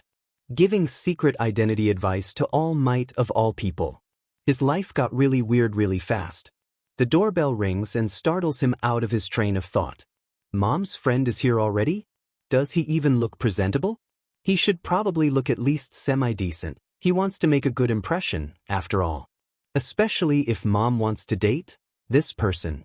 He jumps up and slinks into the bathroom as he hears the door open. His hair is a mess, but what's new? And he absently runs his fingers through the curls as he scrutinizes himself in the mirror. Yagi, you're early. His eyes go wide. No, there's no way. The person at the door laughs. Sorry, is this okay? And I told you, you can just call me Toshi. This is unreal. Sorry, Mom, he thinks, slipping as silently as he can from the bathroom back into his room and praying that neither of them sees him.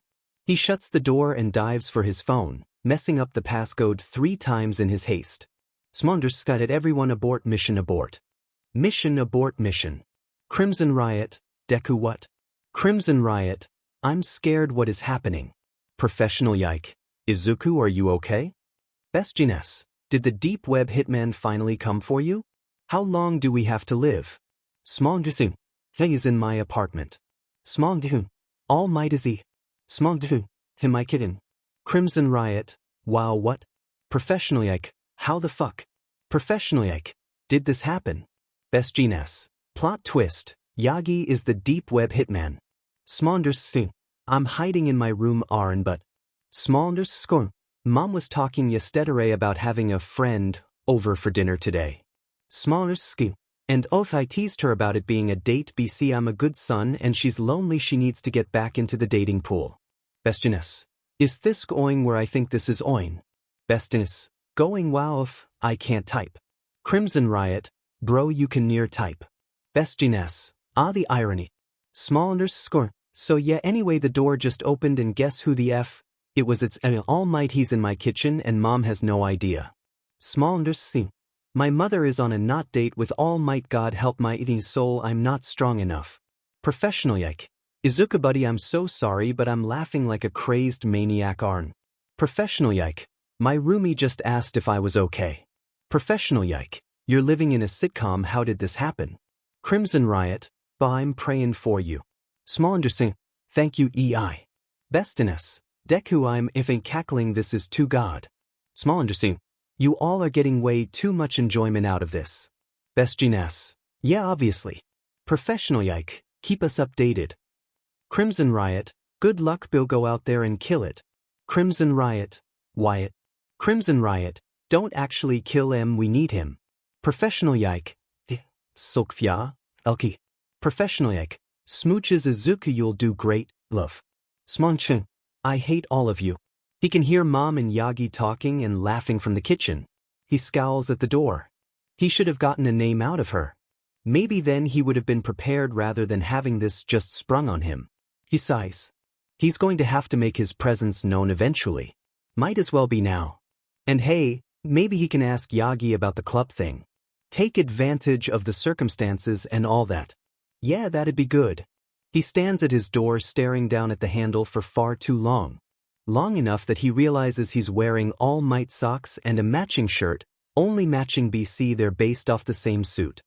Part of him wants to scream and change immediately, but another part of him wonders if he can trip Yagi up with it. Another part of him wonders if he shouldn't behave himself for once in his life. Ridiculous, who would suggest an idea like that? Izuku, come for dinner. Mom calls. Well that settles that, then. He's not changing. He's going to go have dinner with All Might in a smattering of All Might merchandise with his mother who doesn't realize that she's having dinner with All Might all while pretending he also doesn't know that he's having dinner with All Might. Fantastic. At least Mom made udon and that's delicious.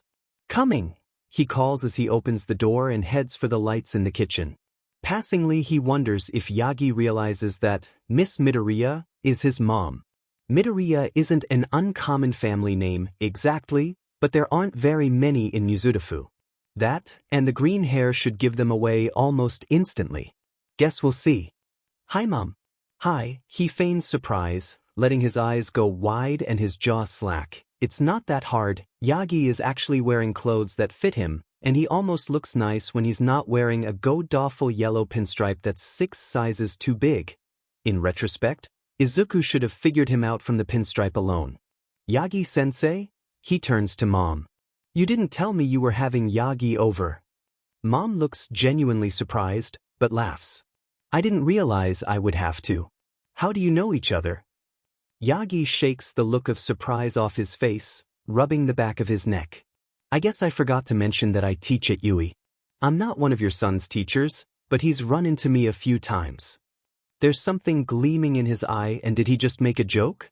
Izuku, he doesn't want to say he guffaws, but that's the only word to describe the sharp exhale almost laugh thing that comes out of his mouth, splutters a bit as Yagi laughs. I didn't realize he was your son, or I would have mentioned it, I promise. He looks between them for a second. Though, I probably should have. You two are very alike. Oh, it's no problem. Mom is still giggling. What a fun coincidence, though. Izuku, honey, go wash your hands so we can eat. Speaking of coincidences, how did this even happen? Izuku gestures with wet hands toward the two of them. How do you two know each other? Oh, we met at work. Izuku raises an eyebrow. You meet a lot of people at work, Mom. Yes, I know. Mom huffs, and she really looks like she wants to say, but Yagi is special, or something along those lines, but won't in Yagi's presence. Not that Izuku blames her. Good heavens, All Might is in his home. What? It's my fault, Yagi says, laughing. I challenged her, and it seems you got your competitive attitude from your mother, because here I am. Mom laughs, giggles, as they all sit down to eat. Oh please, I'm not that bad. Izuku and Yagi share a look, before bursting into laughter. Mom, you are one of the most competitive people I know. What did he say to you? That the udon she served me was the most delicious I had ever eaten. Oh. Izuku reaches across the table to put a hand on Mom's wrist. Mom, you are so valid, and I'm glad you could drag him here to teach him this lesson that he so desperately needed to learn. Mom and Yagi both laugh. I have to admit my fault then, because this, Yagi gestures to his bowl, puts everything to shame. Miss Midoriya, I have never eaten anything more delicious than this. Mom flushes and mumbles a thank you, suddenly becoming very interested in her. Izuku jumps on the opportunity. A chance to sing praises to his mother to All Might of all people? Golden. Isn't it? Mom is an amazing cook. She always wanted to open her own restaurant, but she hasn't had the chance yet. Miss Midoriya, if you did, I would become your #1 patron. Yagi looks so earnest, and Mom flushes a deeper shade of red. Thank you, she says. I only ever speak the truth. Okay, Izuku knows that is a lie, but the sentiment is sweet, so he'll let it slide. So, I take it you like All Might? How did you guess? Mom laughs at his deadpan response, and Yagi does too. You should see his room. It's practically an All Might shrine. Izuku flushes. Mom. He knew this was going to backfire. All Might didn't need to know about his obsession with All Might. He didn't. Yagi laughs or coughs or something, but he's definitely a shade pinker than he was before. All Might is a wonderful hero. It's perfectly respectable.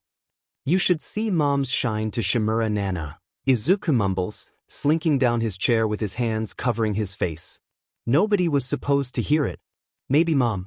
He teases her about it a lot. It's only fair. Izuku, it is not a shrine.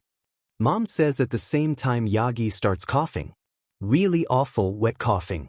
Forgive me, he says, ducking his head and wiping his mouth with his napkin. He's obviously trying very hard to hide it, but that definitely looks like blood. Yagi, are you okay? Mom's hand is outstretched, like she wants to comfort him but isn't sure if she should. Yagi smiles. It doesn't reach his eyes. Fine. Don't worry about me. Mom looks less than convinced, but she respects him and backs off. Nana, most of the things he read just called her that she must have just used her given name as her hero name, is obviously another CHK in Yagi's armor. It isn't one he's willing to exploit tonight, but maybe in the future. The thought makes him sick. Hopefully he won't have to use it. Izuku excuses himself to his room after he finishes eating, and promises to do the dishes once he finishes his homework. He is done with it, but lying face down on his bed sounds pretty great right now. He collapses onto his bed and groans into his pillow. What the hell? When did this become his life? Small understand. So, update, I just had dinner with my mom and M, while wearing merch, which was kind of an accident whoops, and small understand. I haven't seen my mom smile like that at an adult man since I was very small. I'm still kinda shook, so there's that. Small understand. I also kinda maybe perhaps accidentally brought up Nana, and yeah, that didn't go over very well. She's of a sensitive topic. Small understand. Anyhow, I just left them alone in the kitchen and am currently lying face down on my bed. How are you all? Bestiness. Mood, but like, impy good. Second year is kicking my butt and I have so much homework. What the F? Best Gnas. But no drama like you have. What the hell? Best Gnas. Also, what's up? With Nana, did you look into that at all? Small understand. Not really, no. Small understand. I probs should. She seems like an important piece in the puzzle. Small understand. Except I'm staring at this puzzle thinking that I have all the pieces, but then Nana is not one of them. Small understand. So then maybe the puzzle is bigger than I thought? And all my border pieces are actually those dumb wavy ones that look like border pieces but aren't. Small understand. That metaphor got away from me. Best Gnas. No, it's fine, I get it. Small understand. Thank you. Small understand. Good luck with school and such. Best Gnas. Titchek's tongue sticking out. Yagi leaves about an hour later. Izuku definitely wasn't listening to their conversation. He wasn't. The walls are just thin and heaven forbid he focus on anything he's actually trying to do. But he couldn't help but notice that Mom had caved and started calling him Toshi, along with the insistence that he call her Inko. He doesn't know how to feel about it. He emerges from his room. He did promise to do the dishes and he is a good son, contrary to popular belief, to find Mom sitting at the table with a very faraway look in her eye and the same small smile plastered to her face that she was wearing yesterday. So, how was your date? He said he was going to support his mom. He never said he wouldn't be a little sheet about it. Mom flushes a very dark red. Izuku, it wasn't a date. And he's your teacher. That would be improper of me. Mom. He was going to be annoying about this, but maybe this isn't the time. She looks up at him as he sits across from her and grabs her hands. Yes, honey? Is something wrong? Okay, first, he's not technically my teacher. He teaches at my school. There's a difference. And second, did you want it to be a date? Do you want it to be dates? Izuku, she's rubbing her thumbs over the backs of his hands and avoiding his eye. I couldn't do that to you. Not with everything your father, she falters a little. I need to be a mother to you first. Hey Mom. Look at me. He squeezes her hands as she looks up and meets his eyes. I'm not a little boy anymore. Yeah, I'm still a kid, but I'm nearly you can start taking care of yourself too. And it's been 8 years. Yeah, I still think Dad's a BSRD and I can't fathom why he left someone as wonderful as you, but that just means he doesn't know what he had. Right? Mom's tearing up now and yeesh, that doesn't mean good things for his own tear ducts. Thus is life. And I know I tease you about it a lot, but really, you can start dating again if you want to. She's definitely crying now. Yep. He really should have guessed this was going to happen. Izuku, are you sure? I don't want to hurt you again. Do you like him? What? She blinks at him, a few fresh tears running down her face. Yagi. Toshi. Do you like him? She bites her lip. I want to. I'm just scared. Hisashi was so nice when we met, who's to say? Dad was charismatic, he wasn't nice. Don't kid yourself like that, Mom. He squeezes her hand and tries to smile reassuringly through the tears on his own face. Yagi is a lot of things, but cruel is not one of them. There's a lot of things I hope he'll tell you. He takes a deep breath. He would never intentionally hurt you. How can you be sure? Mom sobs. They both are not short for tears. He definitely got that from her, but that doesn't mean it doesn't feel like claws on his heart whenever he sees her like this. There's a reason they don't talk about Dad. There's no good way to phrase this. I really can't. We can never be sure, can we? But I think sometimes it's worth the risk. He's not sure he's talking about romance anymore. It took him a long time to trust adult men again, and Mom is, well, Dad hurt her worse than him. They've only had each other for so long, the thought of letting someone else in feels weird. Wrong. And it doesn't have to be him. Yagi is wonderful and all, but really I just want you to be happy. I won't be home forever, and I don't want you to be lonely. Mom chokes a laugh. As if I could ever be lonely. I have to worry about you constantly, that's bound to keep me distracted. He's laughing now, which isn't helping to quell the tears. Mom, I'm serious. And so am I. You're determined to be a pro hero. Do you have any idea the kinds of things they face? I go a little more gray every time I think about it. She wipes the tears off her face with the back of her hand, but she's smiling now, so that's good. She squeezes his hand. I'll think about it. Being your mom will always come first, though.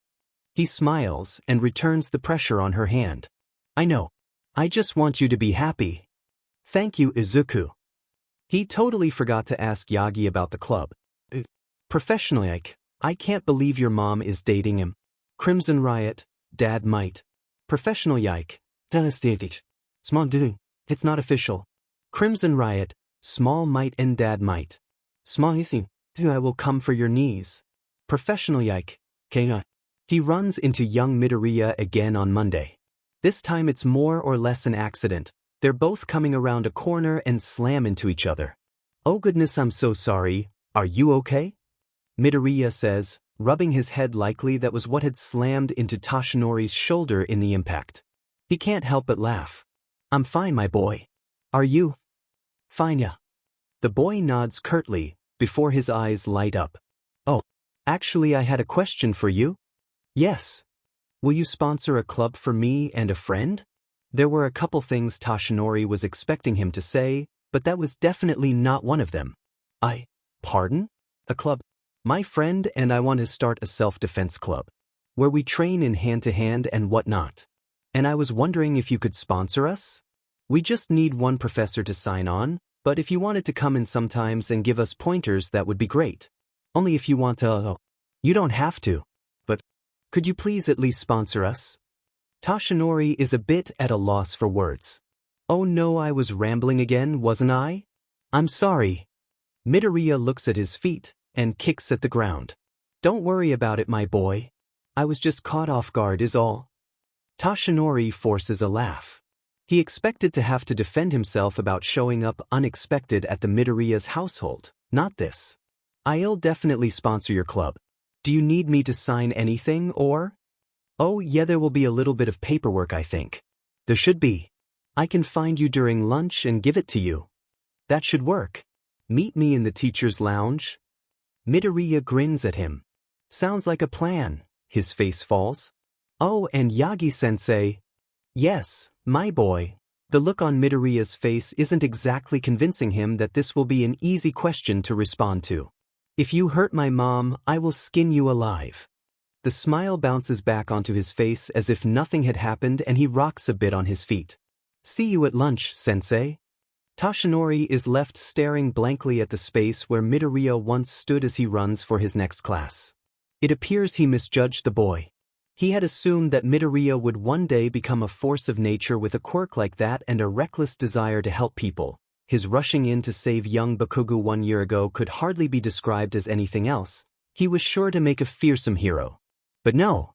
That look in his eye, this boy was a force to be reckoned with already. With some training and a few nudges in the right direction, he could be unstoppable. Toshinori shakes his head and continues walking.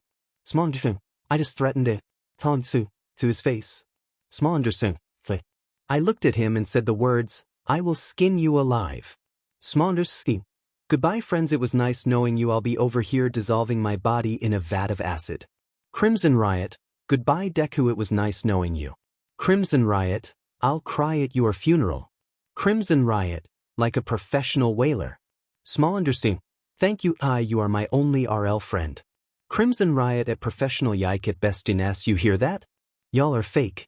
Okay, Izuku hums and looks at the piece of paper in his hands. Looks like we have permission to use room 307 on Mondays, Wednesdays, and Fridays. Shinso yawns and stretches. Great. Today is a Monday. Today is a Monday, you are very observant. Shinso rolls his eyes. You know what I'm saying. Are we going to check out this room or not? Obviously we're going to go check it out. What kind of people do you think we are? We have 4 weeks until the sports festival. That's not a whole lot of time to turn you from a noodle into a noodle with a little bit of coordination. Izuku grins as Shinso snorts. Whatever you say, broccoli boy. Don't give me that face. Izuku bumps Shinso with his shoulder as they walk. We're still going to be on school property, which means we can do quirk training too. I'm dying to see what the limits on your quirk are. Shinso hums. And Izuku can tell he's fighting a smile. Yes, sure, whatever you say.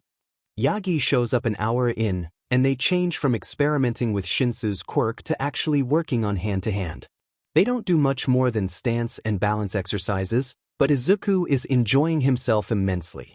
Yagi isn't the greatest teacher-coach he's ever had. He seriously doubts that being the symbol of peace gave him a lot of practice in the art of teaching, but he's enthusiastic about it and Shinso seems to be responding well. They're both sweating and gross by the time 1700 hours rolls around and Yagi suggests that they call it a day. Wednesday? He asks, hovering at the door. Izuku nods, as much as he can, while lying on the floor. Yep. Wednesday.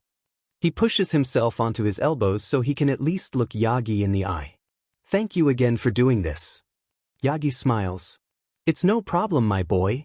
It's nice to be able to move like this again. He sure is something, Shinso says after Yagi leaves. You sure he teaches here? I think I've maybe seen him around, but... Izuku stretches, standing up and starting to clean the room. Yeah, he teaches here. Only heroics though. Shinsu's nose wrinkles. Really? Is he a pro? Retired pro. Illness that got the better of him in the end. Shinso hums before sitting up. Would I know him? He retired 7 years ago, so unless you were super up-to-date on all the heroes at the ripe age of 8, probably not. Try me. I have 15 notebooks filled to the brim with hero and quirk analysis, and I had to look him up when he told me. Izuku sighs. This lie is getting away from him. I can't even. His hero name was something weird and in English I can't remember it now. 15 notebooks? That's a lot. Shinso quirks an eyebrow at him. Technically I'm only halfway through the last one though, so it doesn't count as being filled to the brim. I see. Shinso takes a swig from his water bottle. That is probably the single nerdiest thing anyone has ever said to me. Izuku hums. You've got me there.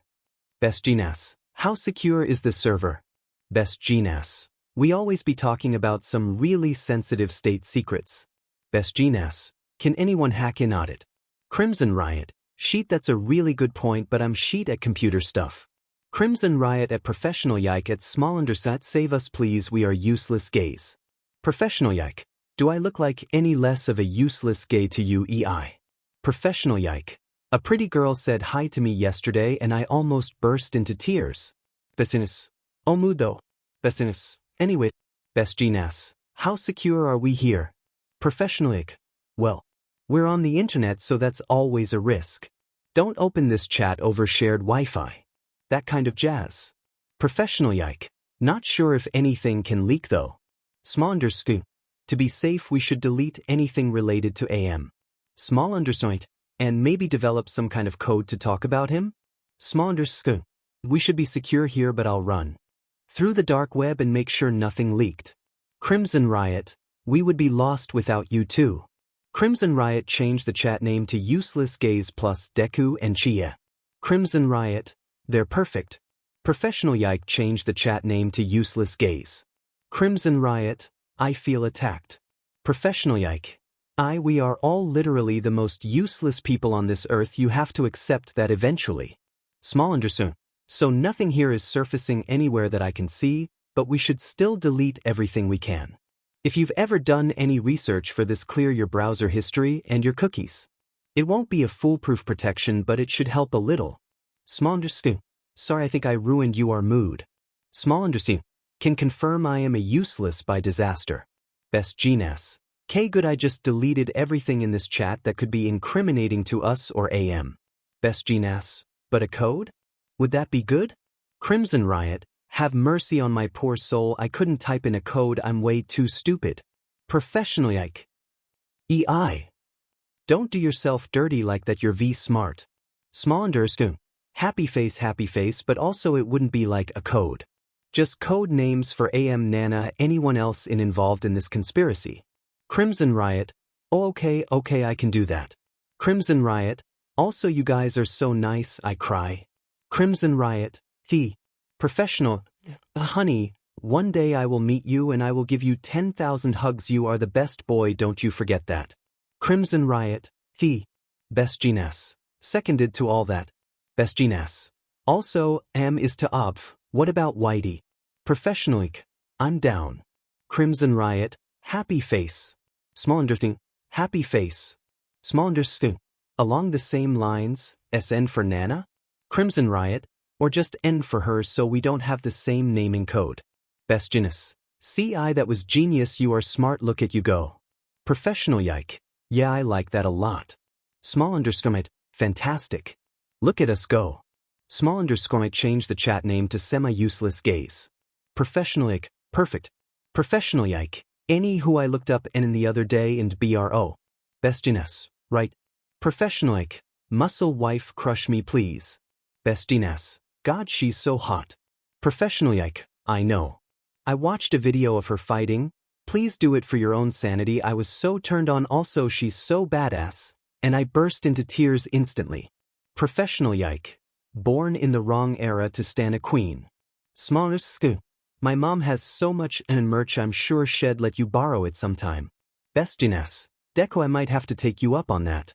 I hurt everywhere. I hurt in places I had no idea I could hurt. Why the F to my forearms hurt? I wasn't aware that they could get sore. There are muscles there, obviously they can get sore. Yeah, but how? What did I do? Shinso, throwing his arm over his face so his eyes rest in the crook of his elbow. Izuku props himself up on his elbow to look down at his friend who is still sprawled out on the mat. Grip. We did weights yesterday, cleans will get your grip. Which is the muscles in your forearms. Which are, in fact, muscles and therefore can get sore. Fuff. Izuku doesn't try to fight the laugh that bubbles in his throat. Love you too, babe. Shinso moves his arm just enough to glare at him. They'll never find your body. I know they won't. Shinso continues to glare at him. Izuku is not deterred. Come on, let's go another round. You almost had that hold, he says, standing up. Shinso groans and rubs his eyes with the heels of his hands. I fucking hate this. Don't be a pansy. Izuku says, kicking Shinso in the ribs, who groans and rolls over onto his side, holding his middle. Stand up and fight me. Izuku takes a fighting stance, while Shinso continues to glare at him from the floor. Right the hell off. Izuku grins. No. He should have seen that coming. His head is suddenly very filled with fog and he has no control over his limbs. If he could sigh, he would. But certain circumstances make that a little tricky. He can see where Shinso is smirking at him from the floor. The little sheet. Shinso sits up and stretches. Then hums, tapping his finger on his chin. The smile on his face has never meant good things for as long as Izuku has known him. Which is only, 3 weeks now. But still. That smile means mischief and he is scared. Not like properly scared. More like meme scared. I'm debating, Midoriya. Should I use this time to let myself out of this torture early? Or should I use this opportunity to get a straight answer out of you before I let myself out early? No. Definitely real scared and not meme scared. In other news, Shinso would make police interrogations so much easier. He should mention that. When he has control of his mouth again. This can double as quirk training if you want, Shinso drawls. He's stalling. Izuku wonders if the fear mounting in his throat will be enough to break him out of Shinsu's control. We know you can only tell me things you know, but what about things you've forgotten?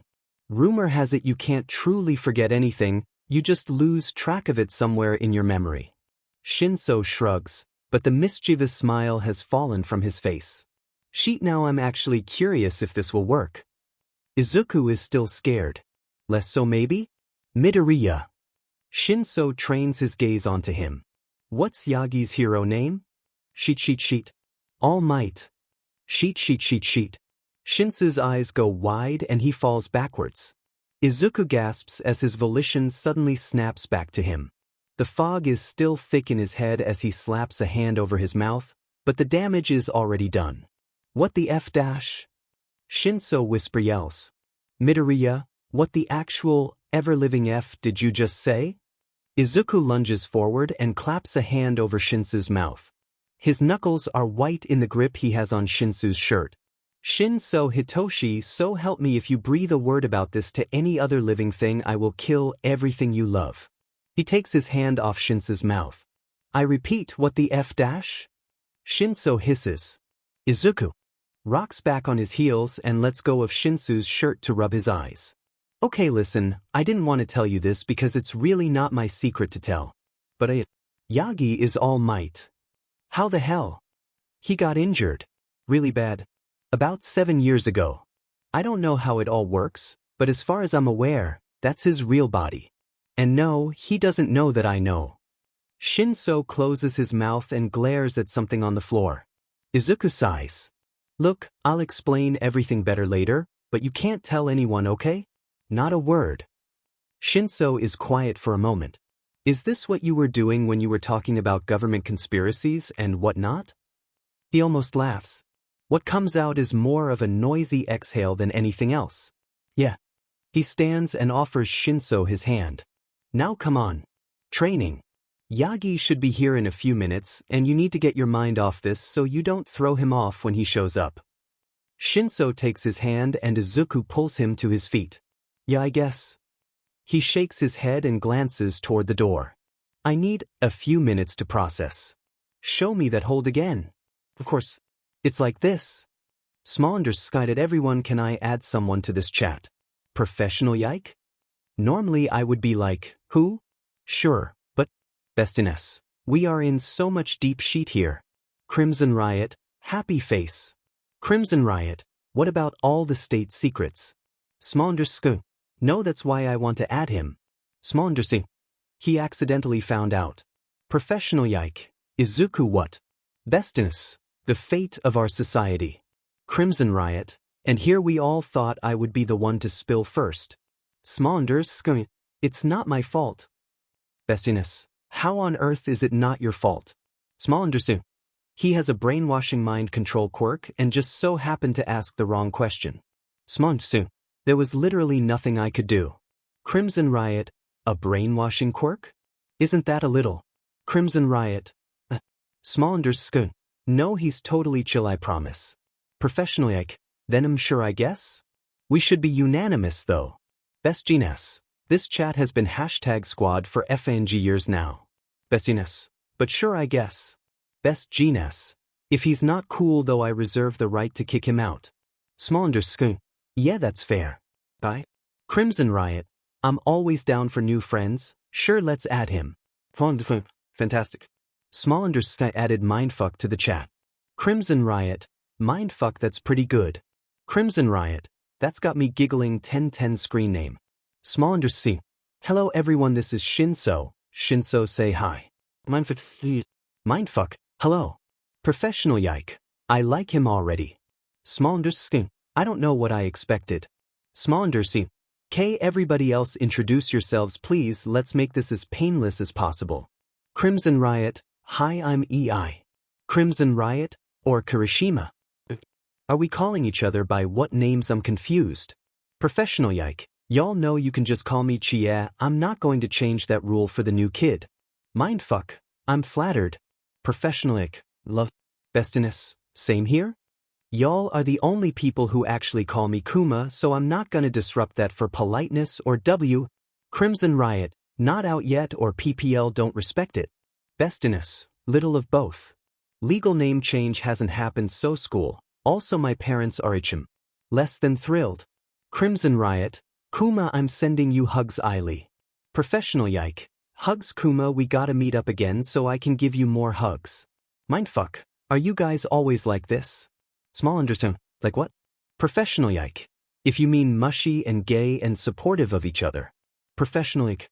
Then yes. Crimson Riot. Happy face carrot. Best Genius. You'll get used to it. Mindfuck.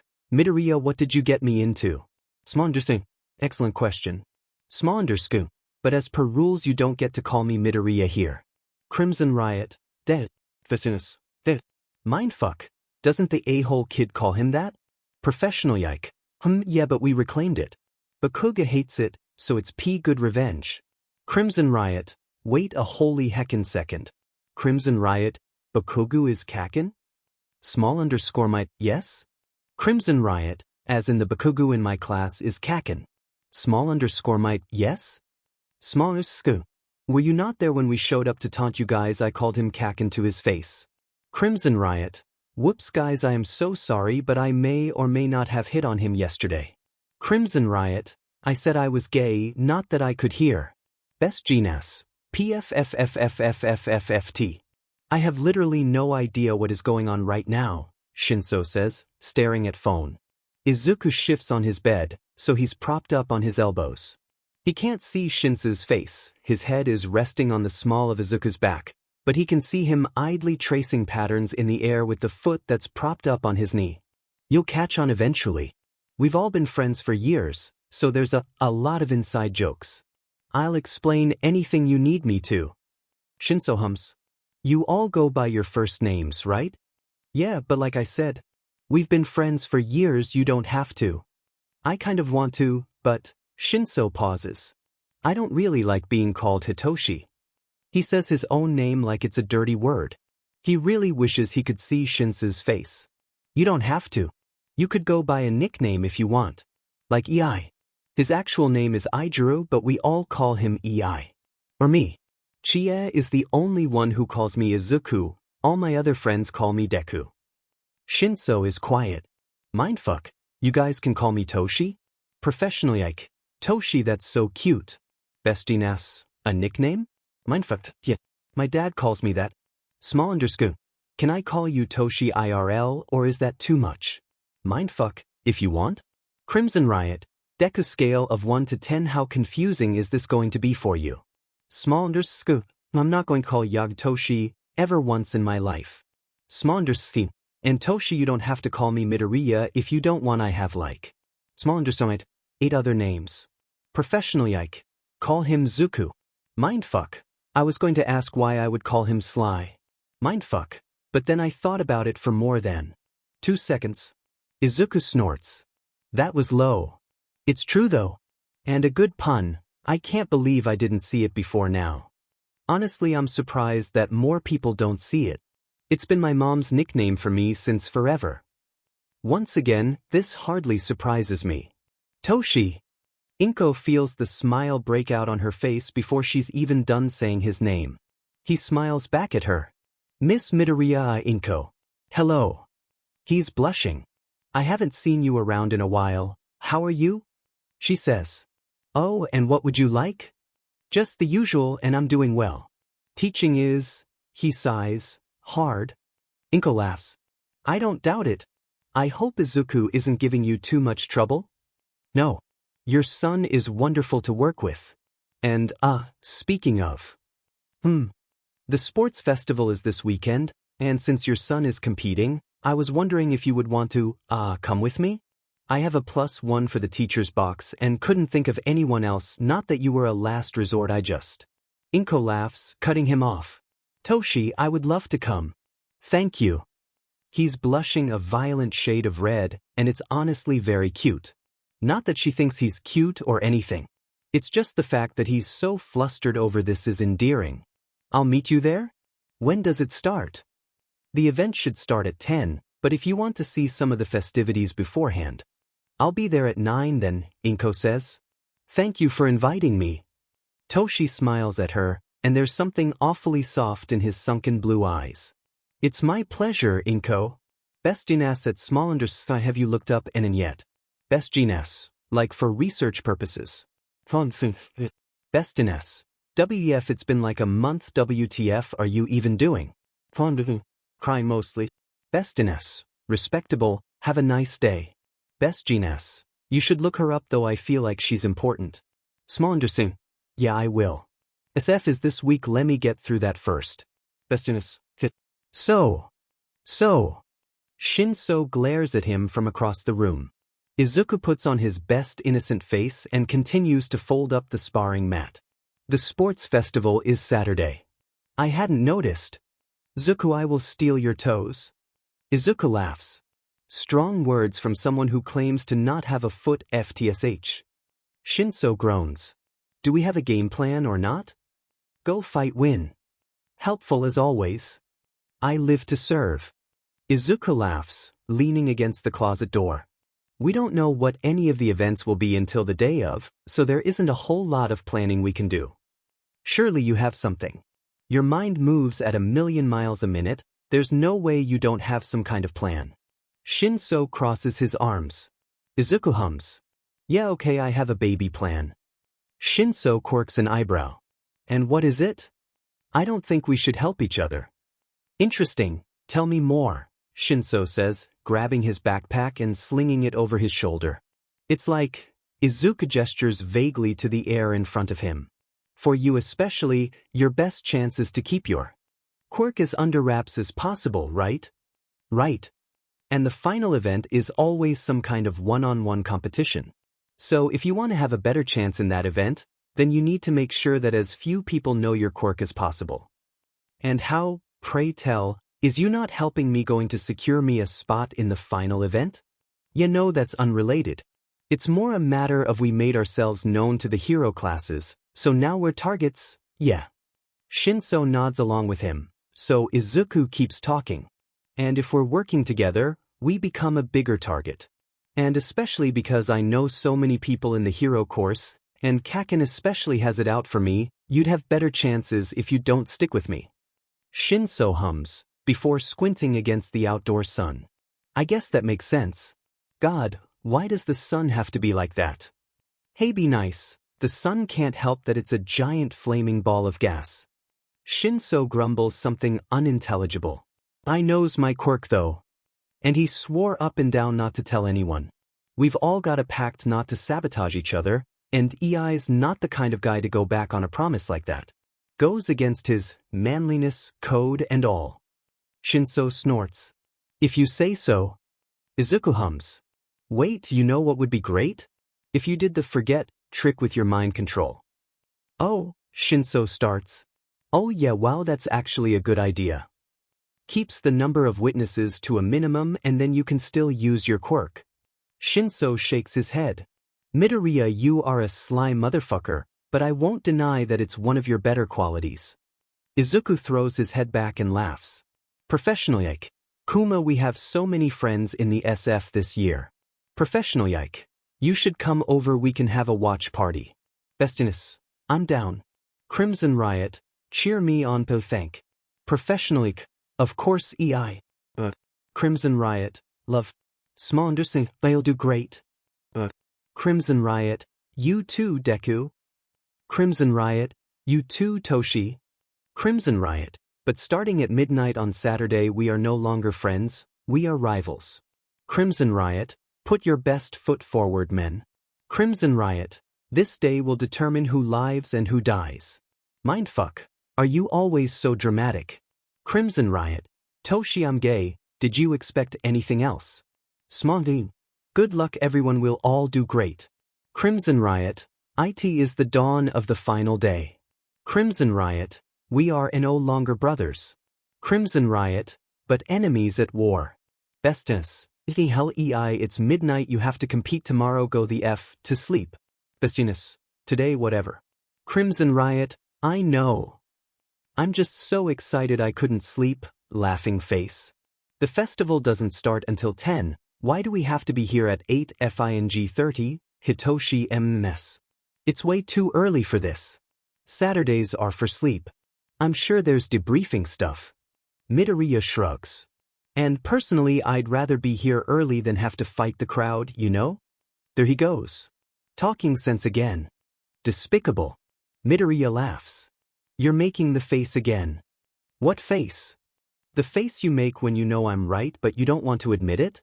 I don't have a face like that. Hitoshi crosses his arms and most definitely does not pout. Yes you do, you're making it again.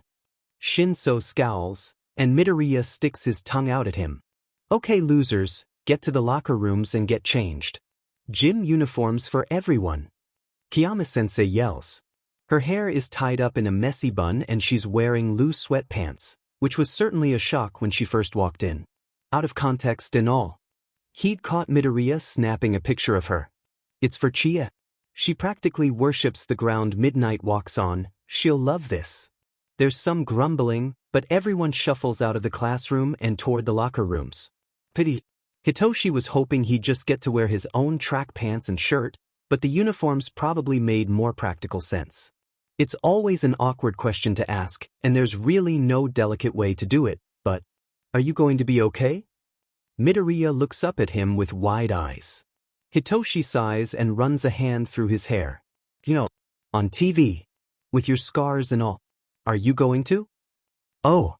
Midoriya looks down at his arms, laid bare to the world by the lack of sleeves on the gym uniforms. The short sleeves will be nice, because May has been warm already, and they're only 2 weeks in, but that's beside the point. Yeah, I'll be fine. I only really notice them when people are obviously staring, you know? But I'm not super self-conscious about them if that's what you're asking. I used to be, but I've made peace with it. He shrugs, and grabs a pair of thick black gloves out of his bag. If you're sure. Midoriya turns to him and puts a gloved hand on his shoulder. Toshi, I'm glad you care, but I'm fine really. He grins.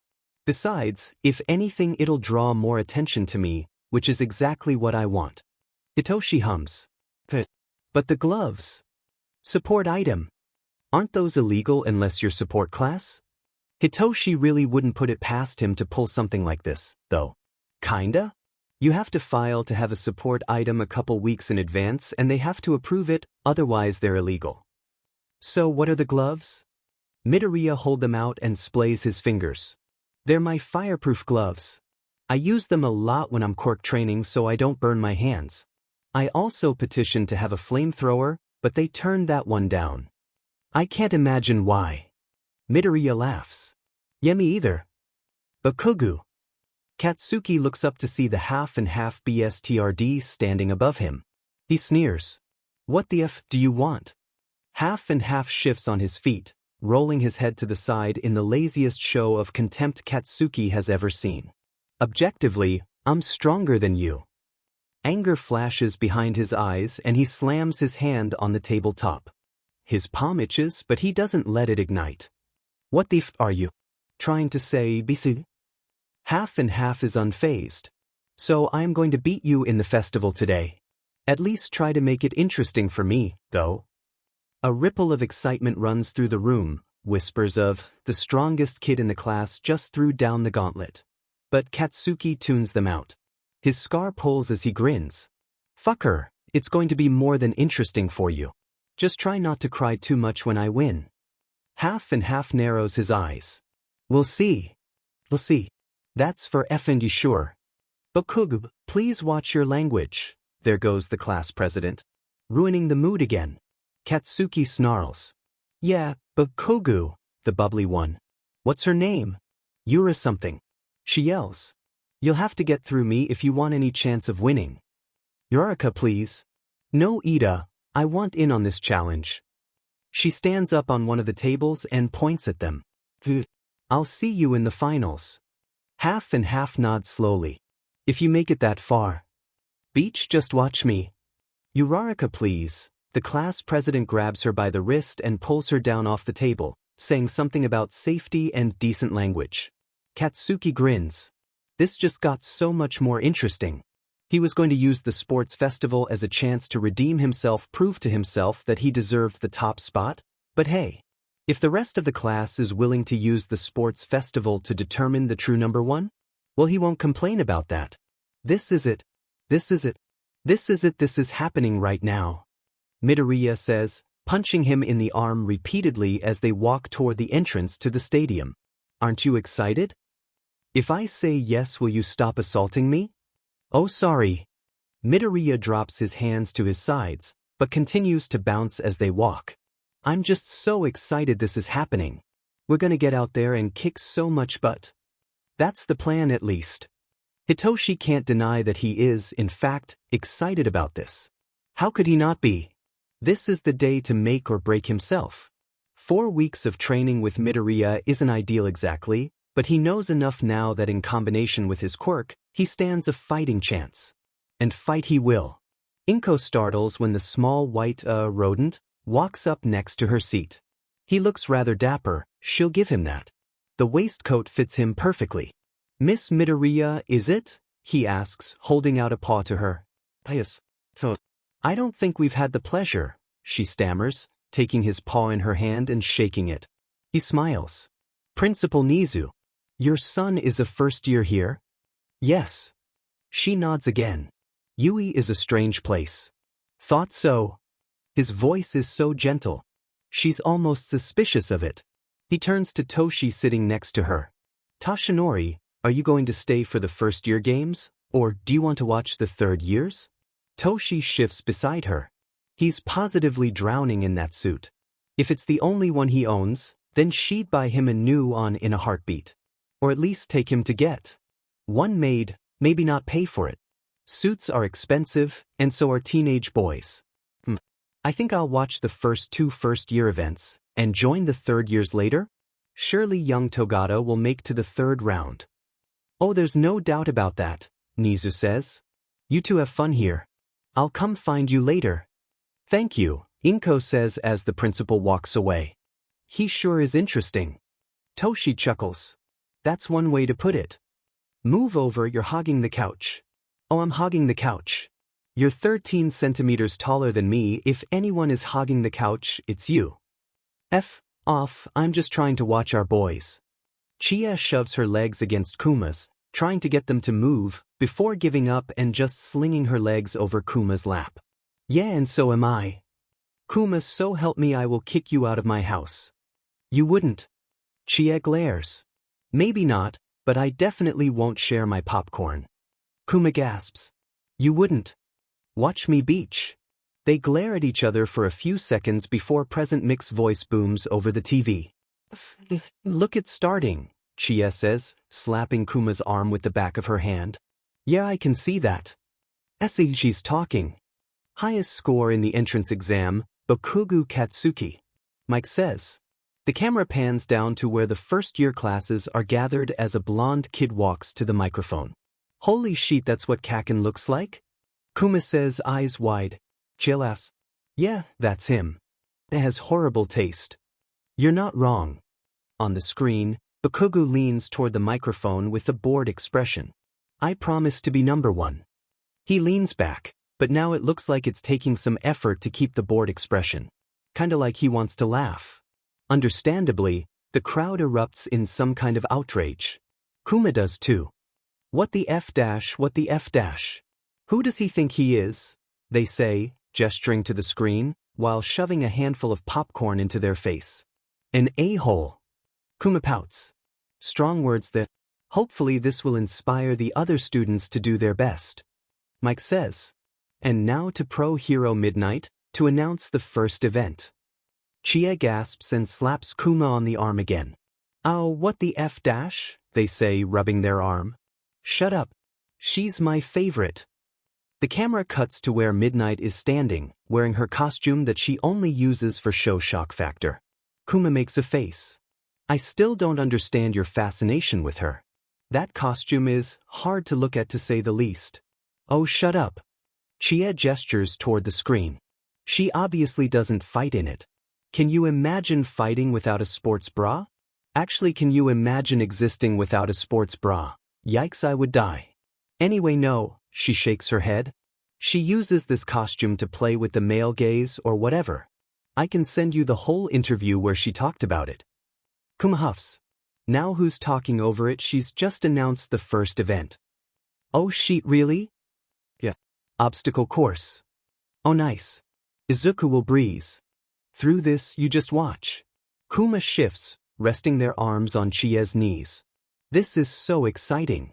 Oh god, I know. We have 3 friends competing. That's like a lot. Eloquent. Thanks, I try. Neither of our quirks are great for maneuverability, Hitoshi muses as everyone gathers near the start line. Midoriya shrugs. So?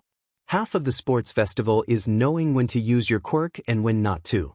I'm a gymnast and you can control people with your brain. I'm sure we'll both figure something out. Hitoshi hums. You're not wrong. I think I'll fall into the middle of the pack and avoid drawing attention to myself, you know? Yeah, no, that'll be good. Especially because you're using your quirk early. Aren't you? Midoriya throws him a quizzical look. Yeah. What are you going to do? Midoriya taps a finger on his chin. I don't know how smart it is, but I'm going for first. Hitoshi chokes. You what? Okay, no, hear me out. Yes, it'll make me a target for the other two events, but my quirk does jack shit for maneuverability, so I can't use it anyway, therefore I still hold that as an advantage over the competition. And, he grins, his eyes glinting, it'll be f***ing hilarious if a Gen Ed kid beats everyone from the hero course without even using a quirk. Hitoshi feels a smile pull on his face as well. Oh no, yeah, that's perfect. Please, take first place. Fantastic. Midoriya holds out his hand to shake. See you in the next round, Toshi. Hitoshi takes his hand and shakes it firmly. See you in the next round, Izuku. The air horn sounds to start the race, and Izuku is very quickly faced with the realization that the obstacle course was designed to weed people out very quickly. The crowd jams into the far too small, probably intentionally, the BSTRDS, exit to the stadium. Izuku feels a little like he's suffocating. Scratch that, a lot like he's suffocating. He slips and nearly smashes his nose into the shoulder in front of him. What the hell? He looks down. That is a lot of ice. He grins as he feels the chaos erupt around him. Todoroki, you glorious BSTRD, this is exactly what he needs. He hardens his whole body and pushes off of the person behind him. It isn't exactly like snowboarding, and he does feel bad about all the people he's totally crashing into, but snowboarding definitely prepared him for this moment. See, Mom? It is useful. Momentum and the fact that he's the most solid thing in the tunnel carries him forward through the crowd and into the daylight. He's just in time to see Todoroki, just what he would expect from the strongest kid in the class. Freeze the collection of are those the 0-pointers from the entrance exam? Lit. Anyway. Todoroki freezes them and runs under, and yes. Look at that. Izuku jins and sprints under the robots right after him. He hears the groaning a little too late and has just enough time to brace himself before they all fall down on top of him. He's so effing lucky that this is his quirk, or he would be a little pile of mashed Izuku at this moment. In any case, he punches his way through the robot and out into the fresh air. Somebody else's head punches through exactly at the same time as him. Weird. Maybe he has a similar quirk? No time to dwell on it now, he's got a race to win. He pulls himself out of the body of the robot and gauges the action. Looks like Todoroki and Bakugo are in the lead again, as are Shiro and Ida and, well, most of Class 1A actually. Class A sweeping the stands would be awesome. And a huge middle finger to that Monoma kid from Class B. Grinning, Izuku jumps to the ground, taking off in a sprint behind his classmates. God, this is so much fun. Okay, I see EI. Where? Chie points at the screen. The redhead. Right there. That's got to be him, he just jumped out of the guts of that robot. Kuma squints at the screen. Oh yeah, okay, I see him now. Did Deku and Toshi make it out of the ice thing? Do we know? Chie groans.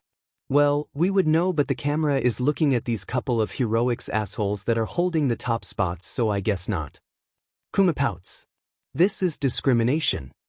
In their defense, the camera people don't know that Toshi and Izuku are going to FING own all of these heroics idiots, so I guess there's that. Won't that be a shocker? Chie grins. Oh yeah, definitely. And knowing Izuku, there's no way this won't be an interesting race. There he is, she jumps, kicking Kuma in the leg. Oh sorry. Kuma rubs their leg. It's fine, where is he? Chie points frantically at the screen, where a small boy with green hair is running away from the mess of robots, hauling a piece of scrap metal about as big as him under his arm. What the F is he doing? Kuma asks, pulling a face.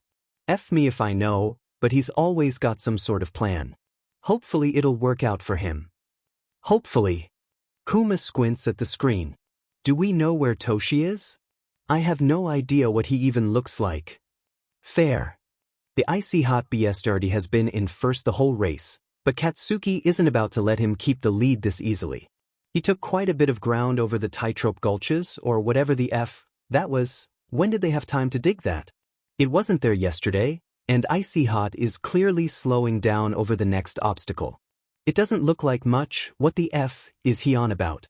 Katsuki glances at the sign as he passes it. Oh, a minefield. This is perfect. He grins and launches himself into the air with a few careful explosions. Looks like icy hot doesn't want to create a path for the other idiots here, and that is going to be his downfall. Katsuki is rapidly gaining on him, and with only a third of the minefield left, it looks like this will be an easy victory. Something explodes behind him. Extras have arrived at the minefield, it seems. No matter. He passes icy hot and spares him a glance just long enough to see the surprise in his eyes. Katsuki smirks.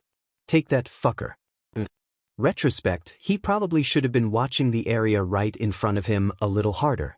He sees icy hot swing his arm and suddenly there is a wall of ice. Right there. In his face. He yells and swerves, but slams his shoulder into it. This means war. Katsuki dives and kicks him, falling out of the air in the process and narrowly avoiding landing on a mine. Icy hot stumbles, and comes back for him with a vengeance. Katsuki growls. They're still far enough ahead that he doesn't need to worry about everyone else, but this is still a delay that he really didn't want to have to deal with. At least he can beat this half and half BSTRD to a pulp in the process. It's the little things. Inko feels the stadium shake with the force of the explosion before the camera on the big screen pans away from the two boys in the lead. Oh dear, what was that? Yagi shakes his head. I'm not sure. The mines shouldn't have that much power. Wow. Present Mick's voice booms over the speakers. Quick, get a replay of that. The screen flickers and sees Izuku, her son, take a running dive at a pile of mines and launch himself into the air with the force of the explosion and a piece of scrap metal. Midoriya takes an explosive approach to the third obstacle. Oh dear, Inko's knuckles are white around the armrest, until Yagi gently covers her hand with his and she eases her grip. Quick, back to the lead group. The camera switches to a wide angle of the third obstacle, still showing the two boys in lead. Katsuki looks as angry as ever. Pity he was such a cute child, as well as Izuku soaring over the top of the minefield. Looks like our lead is going to change here in just a moment. Izuku's makeshift sled projectile is rapidly approaching the ground, and there's no way this is going to be a smooth landing. I can't watch, she squeaks, her eyes still glued to the screen. Somewhere in there, she grabbed Yagi's wrist with her other hand. She's not sure when it happened, and she's not sure she could let go, even if she wanted to. On the screen, Izuku swings the sled and slams it on the ground between the two other boys, launching himself forward and them to the side in a puff of bright pink smoke. They'll be okay, right? Yagi nods. The mines are mostly harmless, they'll be fine. She doesn't loosen her grip on his arm. If you say so. Izuku rolls when he hits the ground on the other side of the field and breaks into a dead sprint. Katsuki and the other one are hot on his heels, but Izuku has always been a fast runner, and the end is close. Go Izuku! You can do it! She yells, and then claps a hand over her mouth when some of the teachers turn to look at her. Sorry. She whispers, flushing. Yagi shifts so he's on the edge of his seat. Inko's hand, that was on Yagi's arm, her other one is still holding the armrest under his hand, is still clapped over her mouth, and she watches with wide eyes as Izuku sprints through the tunnel and back onto the field, the other two boys trailing behind him. He's pretty sure he's never run that fast in his life, and his chest feels like it's on fire, but Izuku screams and throws his fist into the air. And first place is Midoriya Izuku of General Studies? Mike yells over the TV speakers. Chia yells and jumps into the air, spilling the bowl of popcorn that was on her lap all over the floor. He gets the four kids carrying him to let him down before they reach the end of the tunnel. Walk onto the field and pinch your hand. Forget my face and everything about this event when you do, he says, then strolls onto the field, claiming 27 ND place, according to Present Mike, who actually screamed, Shinso Hitoshi of General Studies takes slot 27. That's 2 General Studies students that have completed the obstacle course. He hadn't seen anyone from General Studies since Arai dusted herself over the tightrope gulch. It took her too long to put herself back together, so she probably won't finish in enough time to make it to the second round. So the second person, first, since technically he was the second, from General Studies has to be Midoriya. They couldn't hear announcements out on the field, so he has no idea what the current standings are. He shoves his hands into his pockets and strolls through the crowd, looking for anyone he recognizes. Looks like Midoriya did make it. He's lying on his back on the grass, and Kirishima is sitting next to his head.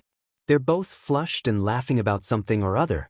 Hitoshi walks over to them and kicks Midoriya in the ribs, not hard enough to hurt. Just enough to get his attention. Midoriya looks over to him and grins. Toshi! Hi. You did it. How'd it go? Good. The tightrope bit was a nightmare, but the rest was fine. He shrugs. How about you two, how did you do? Kirishima grins. I got 9th. Which, considering I don't have a speed or strength quirk or anything, I'm pretty proud of. Hitoshi nods, and looks to Midoriya, quirking an eyebrow as his friend rapidly develops a deep blush. Kirishima is obviously waiting for him to speak, but he's practically vibrating out of his skin. I got first. No, really? Hitoshi's eyes go wide. Yeah. It was so cool. I was on the minefield at the same time as them and I was yelling. It was so exciting. Kirishima practically explodes. Deku here made a huge pile of the mines and then just FING launched himself over the whole thing and out in front of Todoroki and Bakugo. It was the coolest thing I have ever seen. Midoriya is evidently capable of flushing a deeper shade of red, because he does. And then covers his face with his hands. It wasn't that cool. No. Dude. Shut up, that was the coolest thing I have ever seen. Kirishima looks at him. You'll have to find a replay somewhere, it was a religious experience. Despite himself, Hitoshi chuckles. I'll definitely have to. Sometimes they show replays between events, Midoriya mumbles from between his fingers. On the big screens, they'll probably show highlights before they announce the second event. Hitoshi glances up at the huge screens placed around the stadium. They're currently playing the ends of the race. Place 4-1 just came across. Fantastic. How many people are moving on to the second round? They typically take between 40 and 50, Midoriya says. It depends on what the second round is going to be. So I should be safe at 27. Yeah, definitely. Midoriya sits up. Did the memory trick work? Hitoshi glances over to where the 4 people he'd used are wandering around, clearly very confused. Yeah, I think so. None of them have come over here yet, and I think they would have if they remembered my face. Midoriya hums. I still can't believe you can do that, it's really cool. Do what? Kirishima asks. I can command people to forget things, Hitoshi says. Well, it's not really like they're forgetting, more like I tell them to forcibly suppress the memory. If they tried hard enough they could probably remember it, but not very easily. That's really cool. Totally scary but really cool.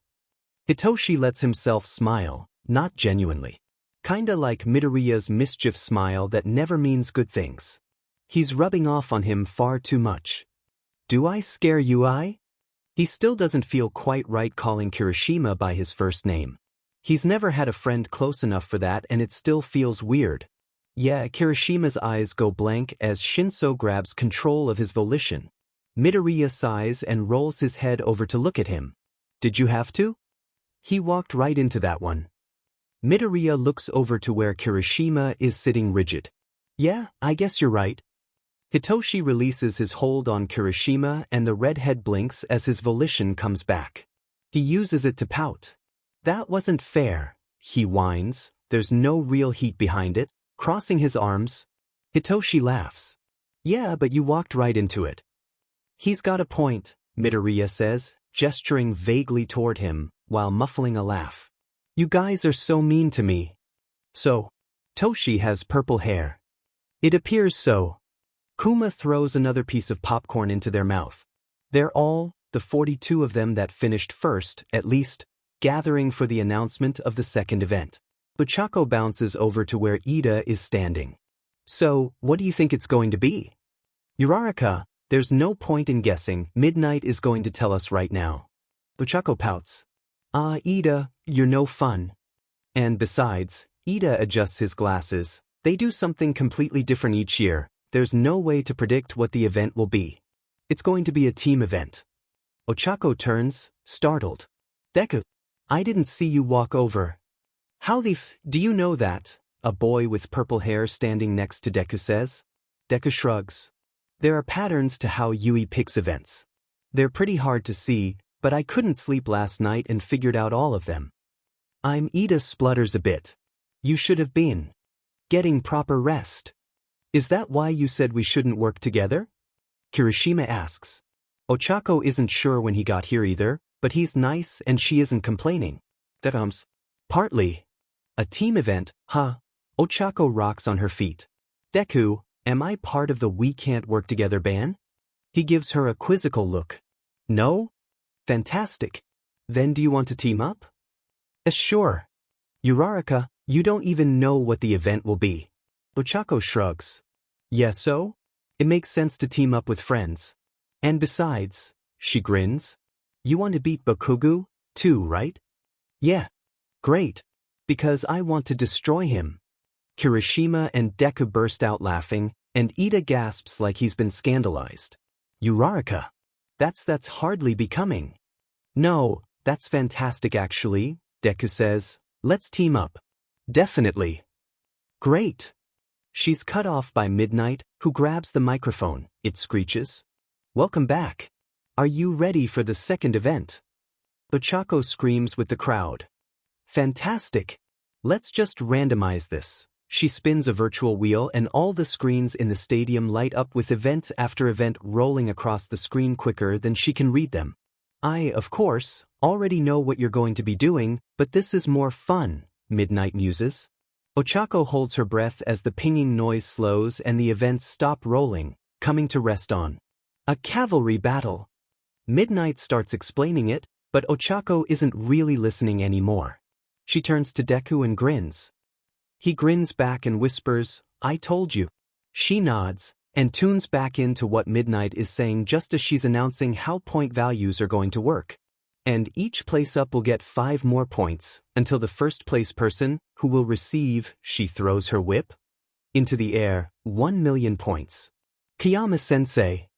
Deku exclaims from beside her before he claps his hand over his mouth. The kid with purple hair snickers. It's almost like she has a personal vendetta against you. Yeah, no kidding, Deku hisses. No one is going to want to be on my team now. I could always. That would put too much of a target on your back. Deku shakes his head. It would be better for you if you didn't. Purple hair hums.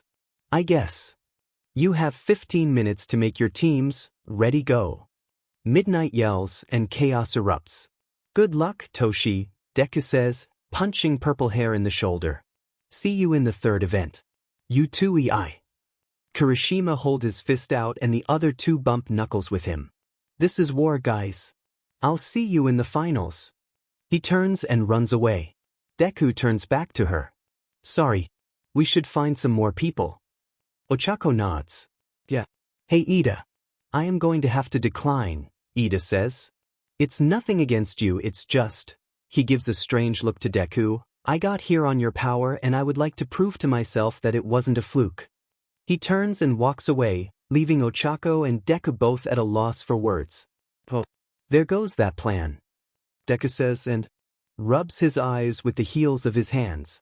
I don't really know what anyone's quirks are, and I haven't used mine, so I'm kind of a wild card.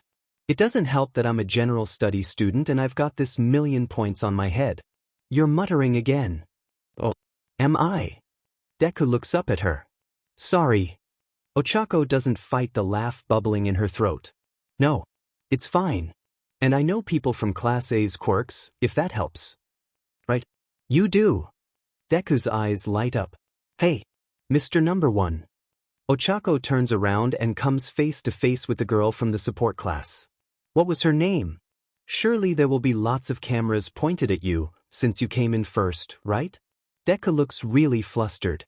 Why yes. So if I join your team that will give everyone lots of time to look at my super cool babies, she squeals. Your what? Ochako blurts. My babies. She spins to look at Ochako and brandishes a number of gadgets. I made them myself. Oh, she squeaks.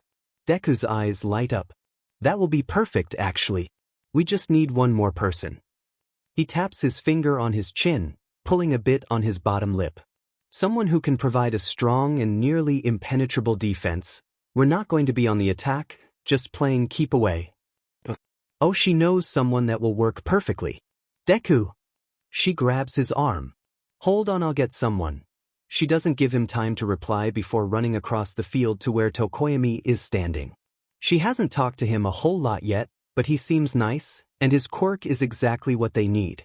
Hopefully he doesn't have a team already. Tokoyami. He turns to look at her, surprised. Team up with me. Just you? No, I've got Deku, Midoriya from General Studies and the support class girl with me too. Tokoyami looks like if he had eyebrows to raise he would be raising them. With your challenge this morning, I figured you would have chosen your allies differently for this battle. Ochako crosses her arms. I have the first place person on my team, I'm not sure what more you want from me. Tokoyami sighs. What's your plan then? Defense, as far as I can tell. Just play keep away for the 15 minutes. She grins. That's why we want you. Your quirk is perfect for it. Tokoyami hums. It's more of a trill, really. Sure. I don't see why not. Great.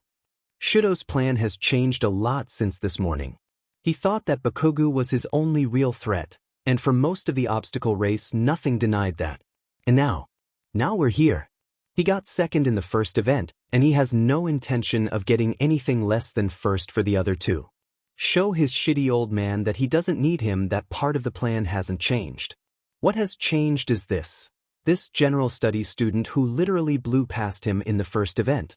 He has no idea who this guy is. Moreover, he didn't appear to use a quirk, or at least none that was noticeable on the highlight reel they played after the race ended. In any case, taking the 1,000,000 points will secure his win and triumph over Bakugo, who is currently busy fighting a team of Class B students.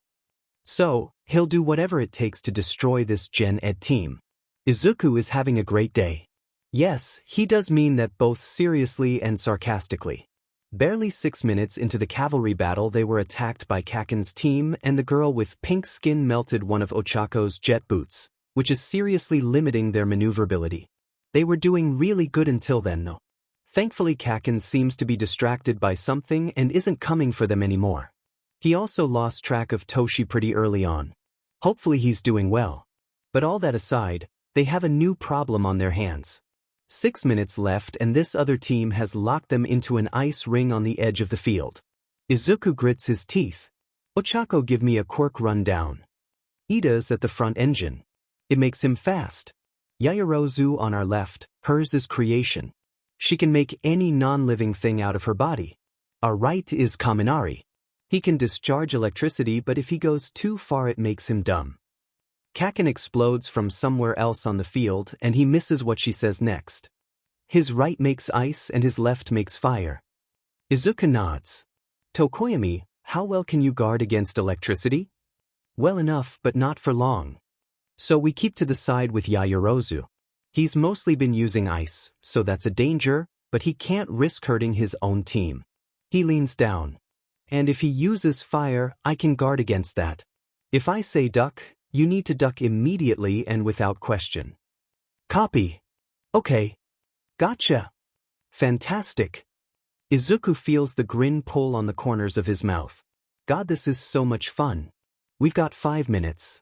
Let's do this. Turns out, 5 minutes is a long time to play keep away in an arena this small against a team that is hellbent on their destruction. Izuku is exhausted, and he's the one riding. He can't imagine how the other three are doing. Yeah, Uraraka made them all weightless, but still. We still doing good? He asks, in a moment where they can catch their breath. Fine, Uraraka says through obviously gritted teeth. We've got about a minute left. This is good. We're doing good. He pants. The other team is stalling. That can't mean good things. We can hold out for another 45 seconds. I wouldn't be so sure of that, Tokoyami says, just as the lights in Ida's engines grow. The other team is on them, a hand on his forehead, a tug, and the headband is gone. It's over before he knew it started. He reels, throwing his head around and pulling his team with him. Go! Midoriya. We have less than 30 seconds. I don't care what plan we don't have, just go if we go, he yells. The fires in Ida's engines are out. If he wanted to use that, he should have started pulling earlier. Kaken isn't out of range, but this ice wall means that whatever he could get would have to break through. That first, and he doesn't have that kind of time. Pull right. But Kaminari. Just do it. He braces himself, one hand outstretched. He needs to goad fire out of this guy. It works, but just barely, and definitely not in the way he was expecting. The guy raises his arm. Does he think Izuku is going to punch him? And it ignites, and wow. Isn't that cool? Not the time. He pulls the fire to his fingertips and the guy's eyes snap up and away, so does his arm, as the fire rockets away from him. Izuku lets go of his quirk and the small stream of fire shoots away from him as he uses the other boy's shock to reach for a headband and sheet their all backwards. He has barely enough time to snatch one before they've zoomed past and midnight calls time on the event. He's got the headband clutched in his white-knuckled fist, or it would be if he wasn't wearing thick black gloves, but that's beside the point, and he almost doesn't want to look at it. He opens his fist and his heart drops into his stomach. That's nowhere close enough to get them into the finals. His team drops him to the ground and he wipes at his eyes, frantically trying to quell the tears that are rapidly developing. I'm so sorry guys, I grabbed the wrong one. No. There. Look. Uraraka grabs him by the shoulders and points to Tokoyami and Dark Shadow, the latter of which is holding a headband with 615 printed on it. I grabbed it while you had him distracted, Tokoyami says. Yeah, there's no way the tears are going to stay back now. Thank you, he sobs. In first place, Team Todoroki. In second, Team Bakugo. In third, Team Shinso? Where did he come from? You should really pay more attention. Show Yuta size, shifting under all the bandages. Hopefully he'll be able to get them off soon. And in fourth place, Team Midoriya. That's 2 whole teams from the General Education Department. This is unheard of. Anyhow, these 16 students will continue on to the third and final event of the festival. Hizashi strikes a pose before turning off the microphone and letting Koyama take over announcing from the field. You know no one can see you, right? Hizashi laughs. It's habit more than anything. Then hey, lighten up and have a little fun, mummy man. If Sho Yuta could glare at him, he would. One day he'll get these bandages off. One day. We'll proceed to the afternoon portion of the festival after a 1-hour break. Go kids, eat some lunch. Keep up your strength, you'll need it. Midnight says. Izuku sighs. Lunch sounds really good right about now. And Mom said she'd be here, maybe he can go talk to her for a few minutes. That would be nice. Midoriya, was it? Izuku spins around to see the guy. He keeps missing when people say his name. This is a problem. From Ida's team with the fire and ice powers. Yes, he squeaks. Yeah, that's me. The boy's eyes are dark, despite the light glinting off them. Looks like the heterochromia extends to his eyes as well. Can I talk to you? What is your affiliation with my father? You know, when a heroic student pulled him into a dark underpass to talk, Izuku was expecting a lot of things. This was not one of them. What? The other boy crosses his arms over his chest and glares at him from where he leans against the concrete wall. His face is in shadow, which really only adds to the brooding pretty boy aesthetic this guy has going for him. Don't play dumb with me. I'm not. I have no idea who you are, let alone who your father is. Izuku racks his memory. This guy finished second? Surely Mike announced his name then? What was it? He should have asked someone about this before he strolled into this situation knowing absolutely nothing. The other boy scrutinizes his face. Do you really not know? I mean, I feel like I probably should know, but, yeah, no. I don't. The other boy sighs and looks down at his hand, his left hand, specifically. Izuku fiddles with his gloves. This kid has a fire quirk too, maybe that's where he got his scar? It's pretty rare to find someone with a fire quirk that hurts them, but maybe? He did light his arm on fire though, and it clearly isn't burnt, so maybe not, unless it's a selective immunity? Maybe his face isn't immune. But he'd think that the ice side wouldn't be immune if anything, not the fire side? What are you mumbling about? Izuku squeaks, and oh no, he was talking out loud? Nothing.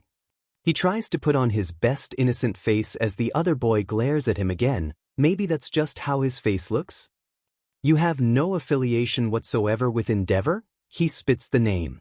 Izuku's eyes go wide. That's why this kid looked familiar. You're Endeavor's son? Unfortunately. Unfortunately? How on earth is that, unfortunately? The other boy, Todoroki, probably all things considered, glances back down at his hand, the left one, again, and sighs. You made me break a promise to myself today. I figured my father would have hired you to do it. I did what? I swore never to use my left side in battle, and I used it against you today. He sounds so sad. Izuku knows that voice far too well. Why? Todoroki looks up at him. Do you know what quirk marriages are? He feels sick. He saw Todoroki's cold mask. He knows it's a mask now. Slip, there was hurt. There was so much hurt there. Hurt and betrayal and anger. So much anger. He tries to swallow down the lump in his throat. It doesn't work. So I don't care if you aren't working with my father. Todoroki shakes his head. It doesn't matter. But I am going to beat you in the third event. Without using my left side. His eyes steal over again and the cold mask is back. He nods and turns to leave the underpass. Todoroki. Izuku sets his shoulders as the other turns back around and quirks an eyebrow. I'm not going to back down so easily. Todoroki nods slowly. Good. And then he walks away, leaving Izuku with a pit in his stomach and a dilemma on his. He's going to go find Mom. Turns out he has no idea where to find Mom. He leans against one of the walls in a back hallway of the stadium and pulls out his phone. There are about 1 million notifications for the group chat. Figures that Chie and Kuma would spam them, but he'll look at them later. Where are you? VIP box on the west side. I have questions, but also I'm coming over there. He knew that Mom was coming to watch him compete, but the VIP box? And moreover, why did she not tell him? The mystery deepens. He shakes his head and starts jogging through the halls. And almost crashes into Endeavor in the process. He's decked out in full, flaming hero costume and he doesn't look very happy. Granted, his signature scowl is pretty on brand for him, but he looks especially displeased right now. Sorry. Izuku squeaks, bowing. Watch where you're going, kid. Endeavor huffs and continues on past him. Izuku keeps his eyes trained on the ground until the flame hero is well past him, rage boiling in his chest. He doesn't trust himself to speak to the man right now. Once Endeavor is gone, he breaks into a full sprint, swerving around the couple of people in the hallways until he reaches the entrance to the VIP box where Mom should be. My mom's in there, he says, nodding to the usher who sighs and lets him through. He spots Toshi first, and now that's probably why Mom is here. Makes sense, but if she's going to go and deny that this is also a date, they are going to have some words. Mom, he crashes into the seat next to her. Hi. She startles a bit, but grins at him. Izuku. Sweetheart, you did so good. She pulls her hand out from under Yagi's, where they were both sitting on the armrest. Try denying that it's a date now, Mom, it won't work, and throws her arms around him, pulling him into the most awkward, uncomfortable hug to date. Not that he really minds. He needs a hug right now, he doesn't care where it comes from. Thanks, Mom. She lets go of him and holds him at arm's length. He didn't want that hug to end. Where is Chie when he needs her? She gives the best comfort hugs. Izuku, you are making me go grayer by the minute, but I am so proud of you. She's teary-eyed, and distantly he wonders how many times she's cried already. You did wonderfully, my boy, Yagi says. Izuku looks up to see that Yagi is smiling at him with such a soft expression. The burning in his throat comes back full force and his chin is quivering before he can stop it. Izuku, what's wrong? Mom says. He shakes his head, tears spilling out over his cheeks. There's no way his voice would work right now. Oh, honey, she says, pulling him back into a hug. It's still not the best hug in the world, there's an armrest between them and all, but it's better this time, and he buries his face in her shoulder and sobs. Oh dear, I'm sorry. Should I? Yagi sounds so out of place and Izuku feels bad about it. He's used to crying in front of people, but that doesn't mean he likes how uncomfortable it makes them. No, he feels Mom shake her head as her fingers thread through his hair. It's not your fault, you're fine, Toshi. He just needs a minute. His tears were starting to quiet, they were. But then he feels Yagi's timid hand on his shoulder and oh God. He chokes a sob and God, he's so lucky. He is so lucky to have this. Todoroki doesn't. He doesn't have a family like this that he can turn to, and if he's telling strangers about his shitrag father then he probably doesn't have friends to turn to either and… Shoo, honey, it's okay. Is something wrong? Do you want to go somewhere else? Mom's voice pulls him out of his train of thought. I'm fine, he mumbles into her sweater, trying desperately to quiet the shaking in his chest. Do you want to talk about it? God, yes. He's not sure how much he can say without betraying Todoroki's confidence, but yes, he wants to talk about it. He pulls back, wiping at his eyes. Mom's hands fall down his shoulders to grab his hands as he nods.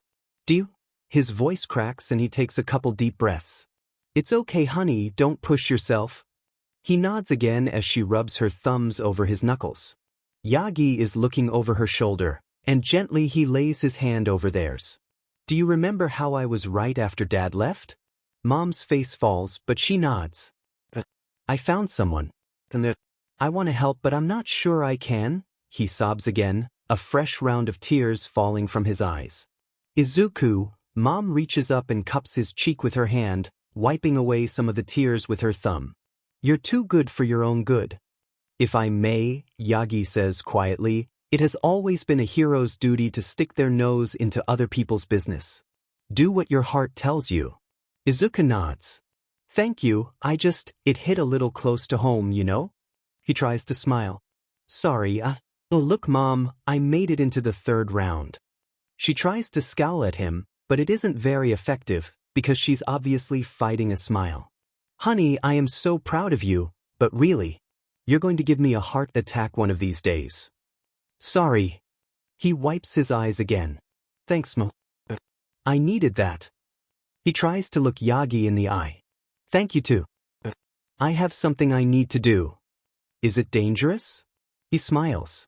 Possibly. Mom sighs. I'm not going to be able to stop you, am I? Probably not. Go then, she waves her hand in the air. Go help this person. Invite them over for dinner when you're done. If this is going where I think it's going, you both are going to need comfort food when this gets over. He can still feel the tears drying on his face, but he grins. Thanks, Mom. I'll come talk to you in a bit, have fun on your date. He kisses her cheek and bounces up and away before she can protest. Is he always like that? Yagi asks from behind him. Mom laughs. Yes. They had an hour, but Izuku has already wasted half of it. Well, not wasted exactly, but he certainly spent nearly 40 minutes not eating food, which is what he desperately wants to do right now. He collapses with his tray into the chair next to Toshi, who glances at him with a quirked brow. Izuku groans, dropping his head onto the table next to his food. That bad, huh? You have no idea. Well, it took you far too long to get here. Anything that can keep you away from food for that long must be pretty bad. Izuku glares at him, but lifts his head and starts to eat. You don't have to come for me like this. Toshi snorts. I'm legally obligated. Izuku throws another playful glare at him, but goes back to eating. Really though, what's up? You know how I accidentally found out about Yagi? Oh no.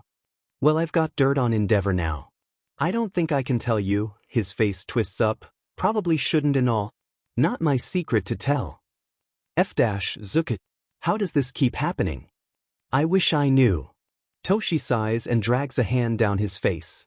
Worse than Yagi? Izuku hums around the food in his mouth. Maybe? It's different. Different how? Or is that asking too much? Maybe? I don't know. Izuku shakes his head. It's like, what I know about Yagi is horrible and it makes me sick to my stomach if I think about it for too long, right? Toshi nods. Right. But I gained a ton of respect for him, because it's a really awful thing, right? Right. Izuku swallows and pokes at his food. This is horrible and it makes me sick to my stomach, and I've lost all my respect for him. Oh. Yeah. Izuku sighs. Like I said, it's not my secret to tell.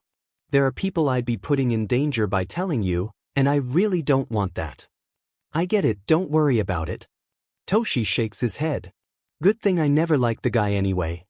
You didn't like Endeavor? God no. Toshi huffs. He's too, he pulls a face, brash? Aloof? I don't know what the word is, but it pisses me off. Izuku frowns. But Eraserhead has a really similar aloof attitude, isn't he your favorite? No, see that's where you're wrong. Toshi tsks. Eraserhead looks aloof, but you can tell that he actually cares about helping people. I mean, he's a teacher for FS sake, you don't do that unless you have some investment in the lives of others. Endeavor just looks angry all the time. Or like, saving people is inconveniencing him. Izuku hums. Yeah, I can see that. Endeavor and I both have fire quirks, and so I always looked up to him because he's so great, you know? But now, his chin trembles and he tries desperately to choke it back. He's cried enough today, he doesn't need this. Toshi doesn't need to see him cry. That wouldn't help anything. We're only capable of destroying things, you know? Destroying things and using people. Midoriya Izuku, what kind of bullshit? His head snaps up to see Toshi turn toward him, his jaw set and his eyes alight. Weren't you the one who told me that your quirk doesn't define who you are? You said that to me. So stop this, he gestures sharply toward him. I have no idea what the F Endeavor did to you or anyone else, but he's just one nifty guy. One a-hole. Your dad? Just one other a-hole. They shouldn't define you. You are your own FANG person, Izuku. Toshi. No, shut up, I'm not done. He pauses, shaking his head. I don't know everything about what you went through. But Izuku, listen. You are not defined by the experiences of anybody else. It took me a hell of a long time to realize that, and I'll be dead if I can't slap that realization into you as well. Knowing himself, this probably isn't the first time he's cried in front of Toshi. It is the first time he's cried about something serious, and wow, the tears really are giving him a run for his money today. I didn't mean to make you cry. No, it's okay, Izuku wipes his eyes. I needed to hear that. Toshi breathes a sigh of relief. Oh, thank FING goodness. I was worried I'd overstepped some line or other. Izuku chokes out a laugh through the tears, which he's trying to dispel. He is. Do you want a hug or something? Toshi, you don't have to. How about you stop talking for 2 seconds and let me try to be a decent friend? Izuku almost laughs again, but it devolves back into tears as Toshi pulls him by the shoulders into a hug. I'm shit at comforting people, I hope you know, he mutters. I know. They're both quiet except for the shaking of Izuku's shoulders and the soft sobs racking his body. I mean it though. You are your own person. You don't use people. Or destroy things. Or whatever it was you were on about. Izuku nods against Toshi's shoulder. Thank you. Like I said, legally obligated to call you out on your bullshit. He pats Izuku's back. Now come on, they're announcing the final event, we don't want to miss it. Izuku pulls out of the hug, wiping his eyes and pointedly ignoring the wet spot on Shinsu's shirt. Yeah, let's go. Let's do it. Let's kick their butts. That's the spirit. All 3 of the people who were on Toshi's team in the cavalry battle drop out. Toshi tenses next to him, and Izuku pats his shoulder. With all the dropouts accounted for, the final bracket is midnight pauses for dramatic effect. The screens around the stadium light up with the bracket. Izuku frantically scans it for his name and, yeah, he has no idea who Aoyama Yuga, but apparently he's fighting him first. And if he wins, His mouth goes dry. If he wins, he could very well be fighting Todoroki in the second round. Who the F is Ishido Mina? Toshi hisses from his side. I have no clue. Toshi groans. F dash. Great. Love this. Literally all you have to do is get her to talk and you've won. True. Izuku laughs before squinting at the bracket again. We're on opposite sides of the bracket too. So if I see you, it'll be in the finals? Looks like it. Toshi sighs. Guess I'll resign myself to second, then. Izuku splutters. What? You would totally win if we fought all out. No, I wouldn't. You know my quirk, so it would probably come down to a hand-to-hand fight, and you're way better than me. Yes, but, Izuku holds up a finger, you know all my tells.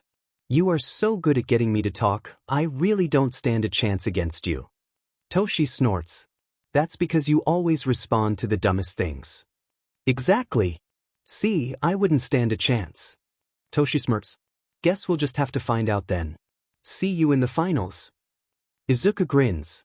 See you in the finals. Izuku glances back at the bracket, looking for anybody else he recognizes. Which isn't very many people. EI is fighting some guy, Tetsu, that's quite a name, that he's never heard of, and oh, well look at that. Uraraka is fighting Kaken first. He swallows. He's never seen Uraraka fight, hell he's never seen her use her quirk in any way other than playfully, so he has no idea how this fight is going to go down. Well, not no idea. He knows how Kaken fights. He knows very well how Kaken fights. This isn't going to be pretty. He's not sure how much Uraraka knows, but the least he can do is check up on her. Hey, remember when you were super ticked at me for making friends with the hero class kids? Yeah. Izuku grins. Well, I'm about to use them to save your butt. Toshi snorts as Izuku turns and runs away to find Uraraka. He said he was going to check on her, not that he wouldn't also juice her for everything she knows. She's fighting Bakugo in the first round. It's not ideal, she was hoping for a little bit longer before her challenge to him came to fruition, but thus is life. Todoroki is on the other side of the bracket, though, so if she fights him it will be in the finals. Same with Deku. She could be fighting Kirishima in the second round, and she might see the purple-haired kid Deku always hangs out with in the third round. She sighs. Her quirk really isn't that combat-oriented, so she'll have to be creative about this. Very creative. Uraraka, she spins around and nearly headbutts Deku, who was evidently running toward her at full speed and is now struggling to come to a stop. Deku. Hi. What's up? Nothing. I mean lots of things actually, but nothing right now. I mean he shakes his head as she laughs. There are things. How are you? Fine, she giggles. I'm fine. I can't believe we both made it to the third round. Deku lights up. Yeah. I know, I'm so excited. Kinda relieved I don't have to fight you until the finals, though. She tilts her head to the side. Why?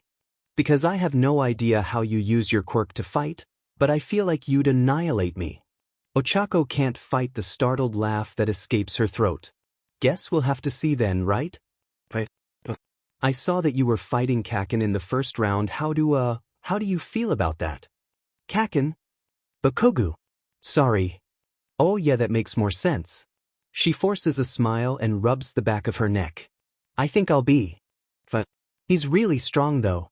I'm a little worried, I guess. Deku hums, pulling on his bottom lip a bit. Do you have a plan? Kind of. I have a really bad and very dangerous idea that might work, if that counts. Deku cracks a smile. That definitely counts. She smiles back. Great. So yes, I have a plan. What about you? You're fighting Aoyama. And I have no idea who he is. Oh right. Hold on, I'll give you a rundown. That's only fair, right? I mean, all us hero kids know each other's quirks. It would be silly if you didn't either. Right? So who is Aoyama? He's... Ochako searches the crowd. Usually Aoyama is so easy to find. He's right there. She points, and Deku swings around to follow her line of sight. The sparkly one. Blonde. Big belt? Yeah, I think I see him. That's him. His quirk is Naval Laser. He has a laser that can shoot out of his belly button. That's about it. He can use it to move sometimes, but can't shoot it for very long because it gives him a stomach ache. Deku nods. What about Sirohanta? Ochako spins around. She was sure she saw him just a second ago and, there. He can shoot tape from his elbows. He can what now? She laughs. Right?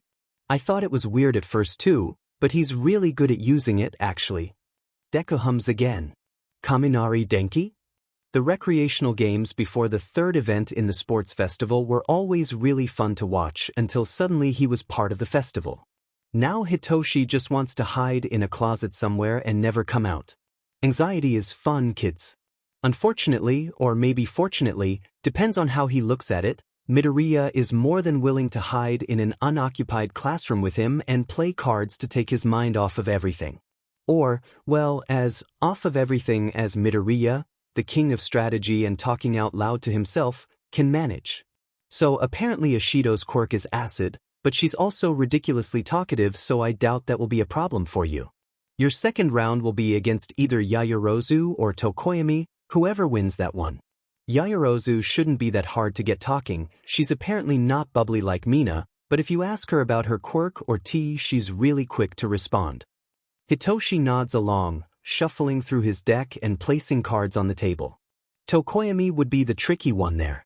Apparently he's pretty reclusive and doesn't talk a whole lot, especially when he's fighting. So I'm not sure how that one would go. He was on my cavalry team, and if you have to fight him hand for hand, I'm not sure that you'll win. Hell, I'm not sure I'd win. Maybe if I had a lot of fire at my disposal, but just for brute strength his quirk is unbeatable. Uraraka and I both don't know any of his tells, so I'm not sure if there's any way to trick him into talking. Midoriya's eyes snap up to his. What? I was just acknowledging what you said. So I'll probably be out in the second round then. Midoriya sighs, shuffling a few cards around. Yeah, maybe. I think I'll be out in the second round too, if it helps. Why? Well, I don't know a whole lot about who he's fighting in the first round, but my second round is against the strongest kid in 1A, according to both Uraraka and EI. Oh, which kid? Todoroki. Fire and Ice Kid. Hitoshi chokes on his spit. Todoroki? As in Endeavor's son, Todoroki? Yeah. Midoriya squeaks. What the F dash? Does this have to do with? Yeah. Midoriya sighs. I still don't think I can talk about it, but yeah. And I don't think I'll win. I mean, I want to. And he has a fire quirk, so I actually stand a chance, but that is a lot of training that I don't have that I'm going to be competing against, and I'm a little nervous, you know. No sheet.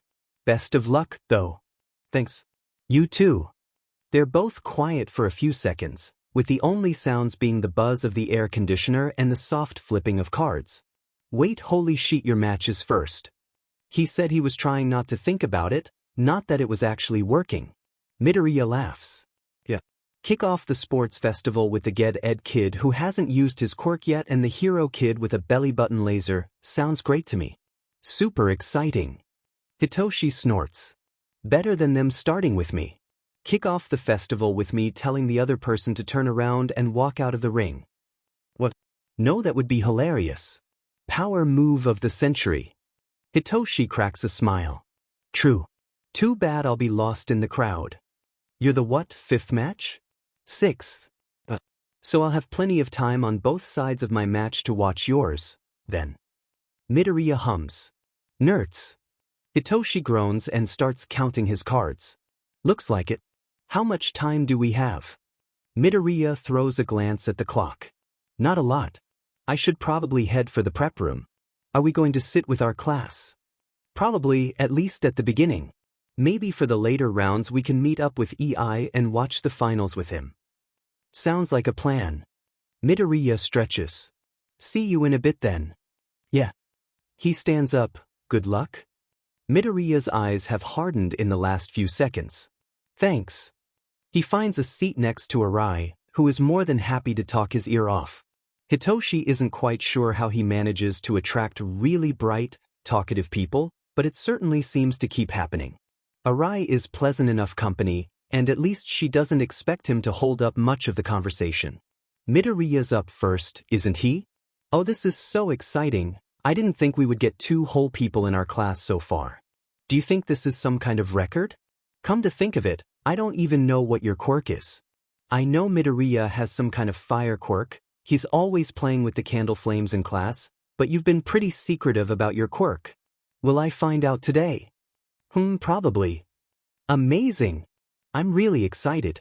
It must be super strong. You could say that. Did you know I almost made it? Into the second round? I was in 43rd. 43rd. Can you believe? And then if I had teamed up with you or Midoriya, I could have been in the final round too. She sighs, plopping her chin into her hands with her elbows on her knees.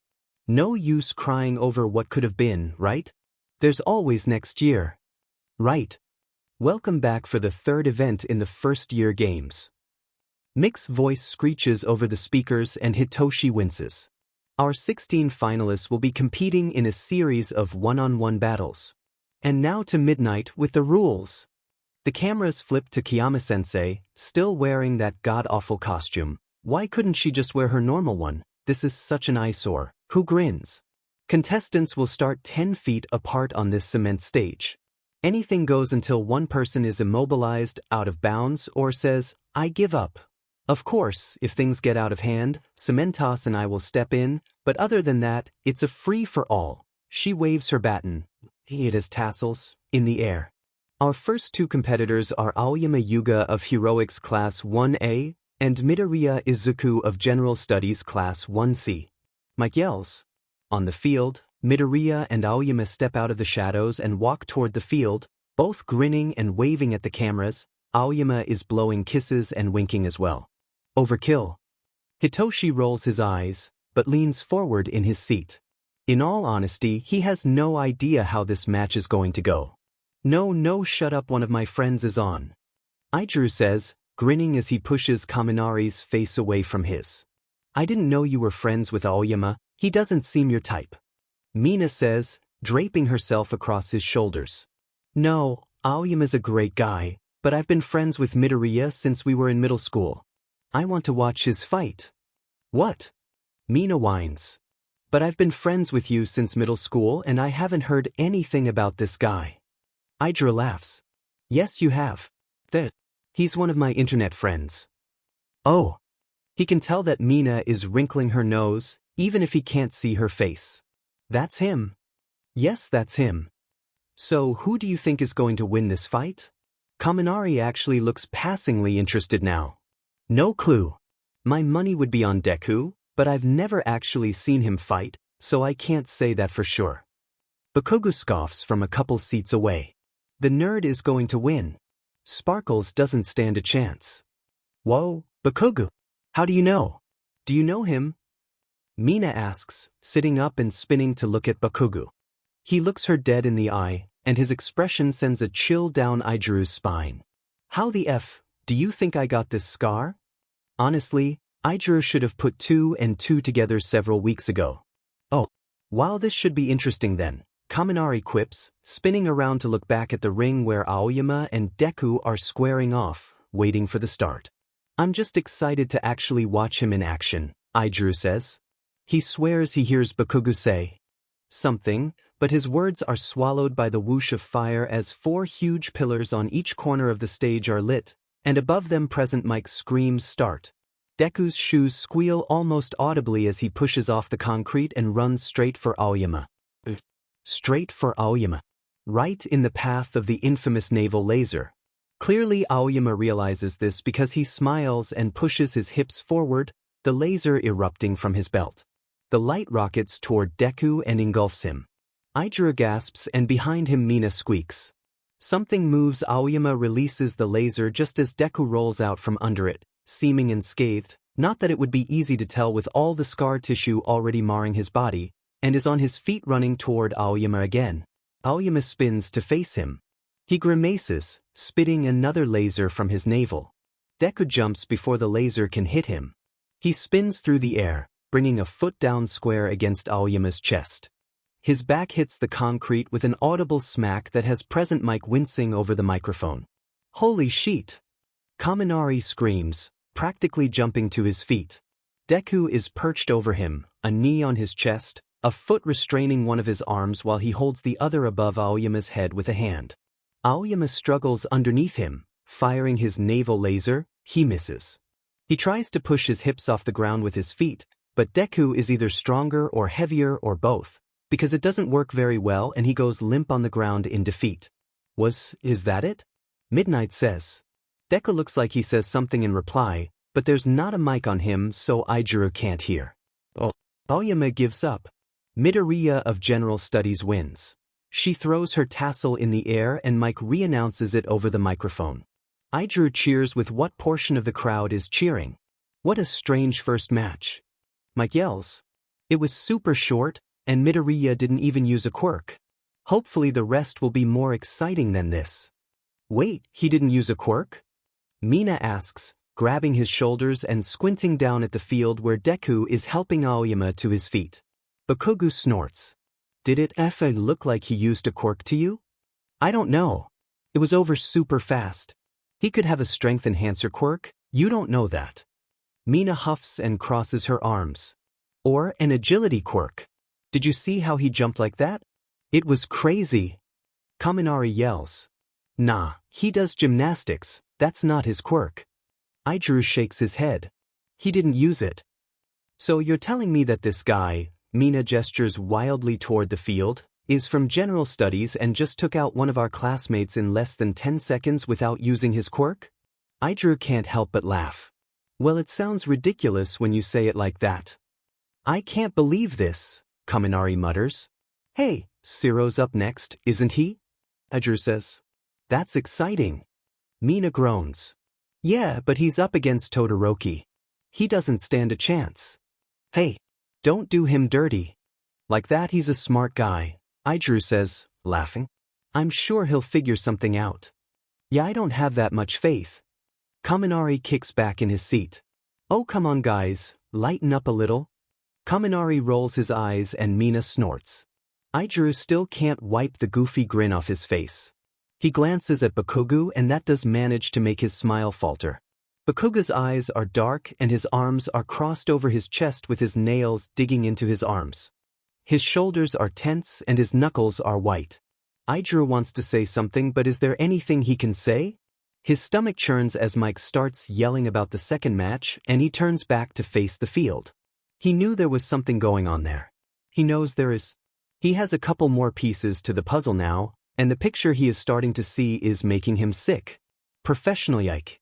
Izuku, holy sheet, that was awesome. Professional yike. Your form on that jump could have been better. Professional yike.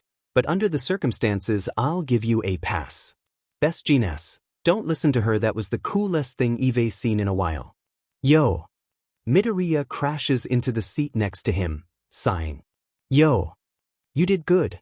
Still keeping your quirk under wraps. Hitoshi glances over to where Izuku is draped over the seat, dragging a hand down his face. Yeah. My best shot at the second round is if he doesn't know my quirk, and I'm worried he already does, so what's the point? I don't know. Also, I didn't want to burn the kid to a crisp, you know? Hitoshi snorts. I know. Midoriya, that was awesome. Arai yells from Hitoshi's other side, waving her arms frantically. I yelled a lot. You did so good. Midoriya smiles. Thanks. Next up, Shiro Hanta from the Hero Course and Todoroki Shudo, also from the Hero Course. Mike yells over the speakers. Midoriya sits up to look at the two boys standing in the arena, pulling out a notebook and pencil in the process. What's that? Quirk analysis. I'm going to have to fight one of them, so I figured the least I can do is take notes. He shrugs. Also, this is a great opportunity to look at their quirks. The more notes I have, the better. You're a nerd. Hitoshi feels a smile pulling at his mouth. I never said anything to dispute that. Start. The speakers squeal as Present Mike calls the start of the fight. Hitoshi leans back in his seat as Midoriya leans forward. Elbow Boy, probably Shiro, all things accounted for, moves first, wrapping the other in tape, and moving to swing him out of bounds. Before he can, Todoroki shifts his foot. In an instant, the arena is frozen. The stands are frozen. A massive glacier takes up more than half of the available space and even extends past the roof. Hitoshi glances to the side where Midoriya sits with his mouth gaping. That sure is something, he says. No sheet, Hitoshi says, shivering. What the hell kind of quirk is this powerful? Todoroki wins. Mike yells over the speakers. No sheet. Hitoshi hisses. Midoriya's eyes are still trained on the field where Todoroki walks forward to the base of the glacier. His shoulders are sagging as he places his hand on it and it begins to melt. Midoriya, you have to fight him next, right? Arai whispers, leaning over Hitoshi. Midoriya nods wordlessly on his other side, his eyes still glued to the field and the end of his pencil tapping frantically against his notebook. Wow. Good luck, I don't have any idea how to beat that guy. Arai spins in her seat to lean back over the railing. I think I do. Midoriya's voice is quiet, just loud enough for Hitoshi to hear. He turns to see Midoriya is still staring wide-eyed at the field. How dangerous? Depends. How reckless? Very. Tashinori watches as the glacier disappears from the stands and young Siro is freed from his icy prison. On the field, Midnight congratulates the two boys outside of the reach of her microphone and herds them off the stage. He doesn't miss the downward slope of young Todoroki's shoulders. What did he mean when he said he found someone that was like him? Young Izuku, I mean. Inko doesn't look at him when she replies. He was very ashamed of his quirk for a long time. He thought it was too similar to his father's.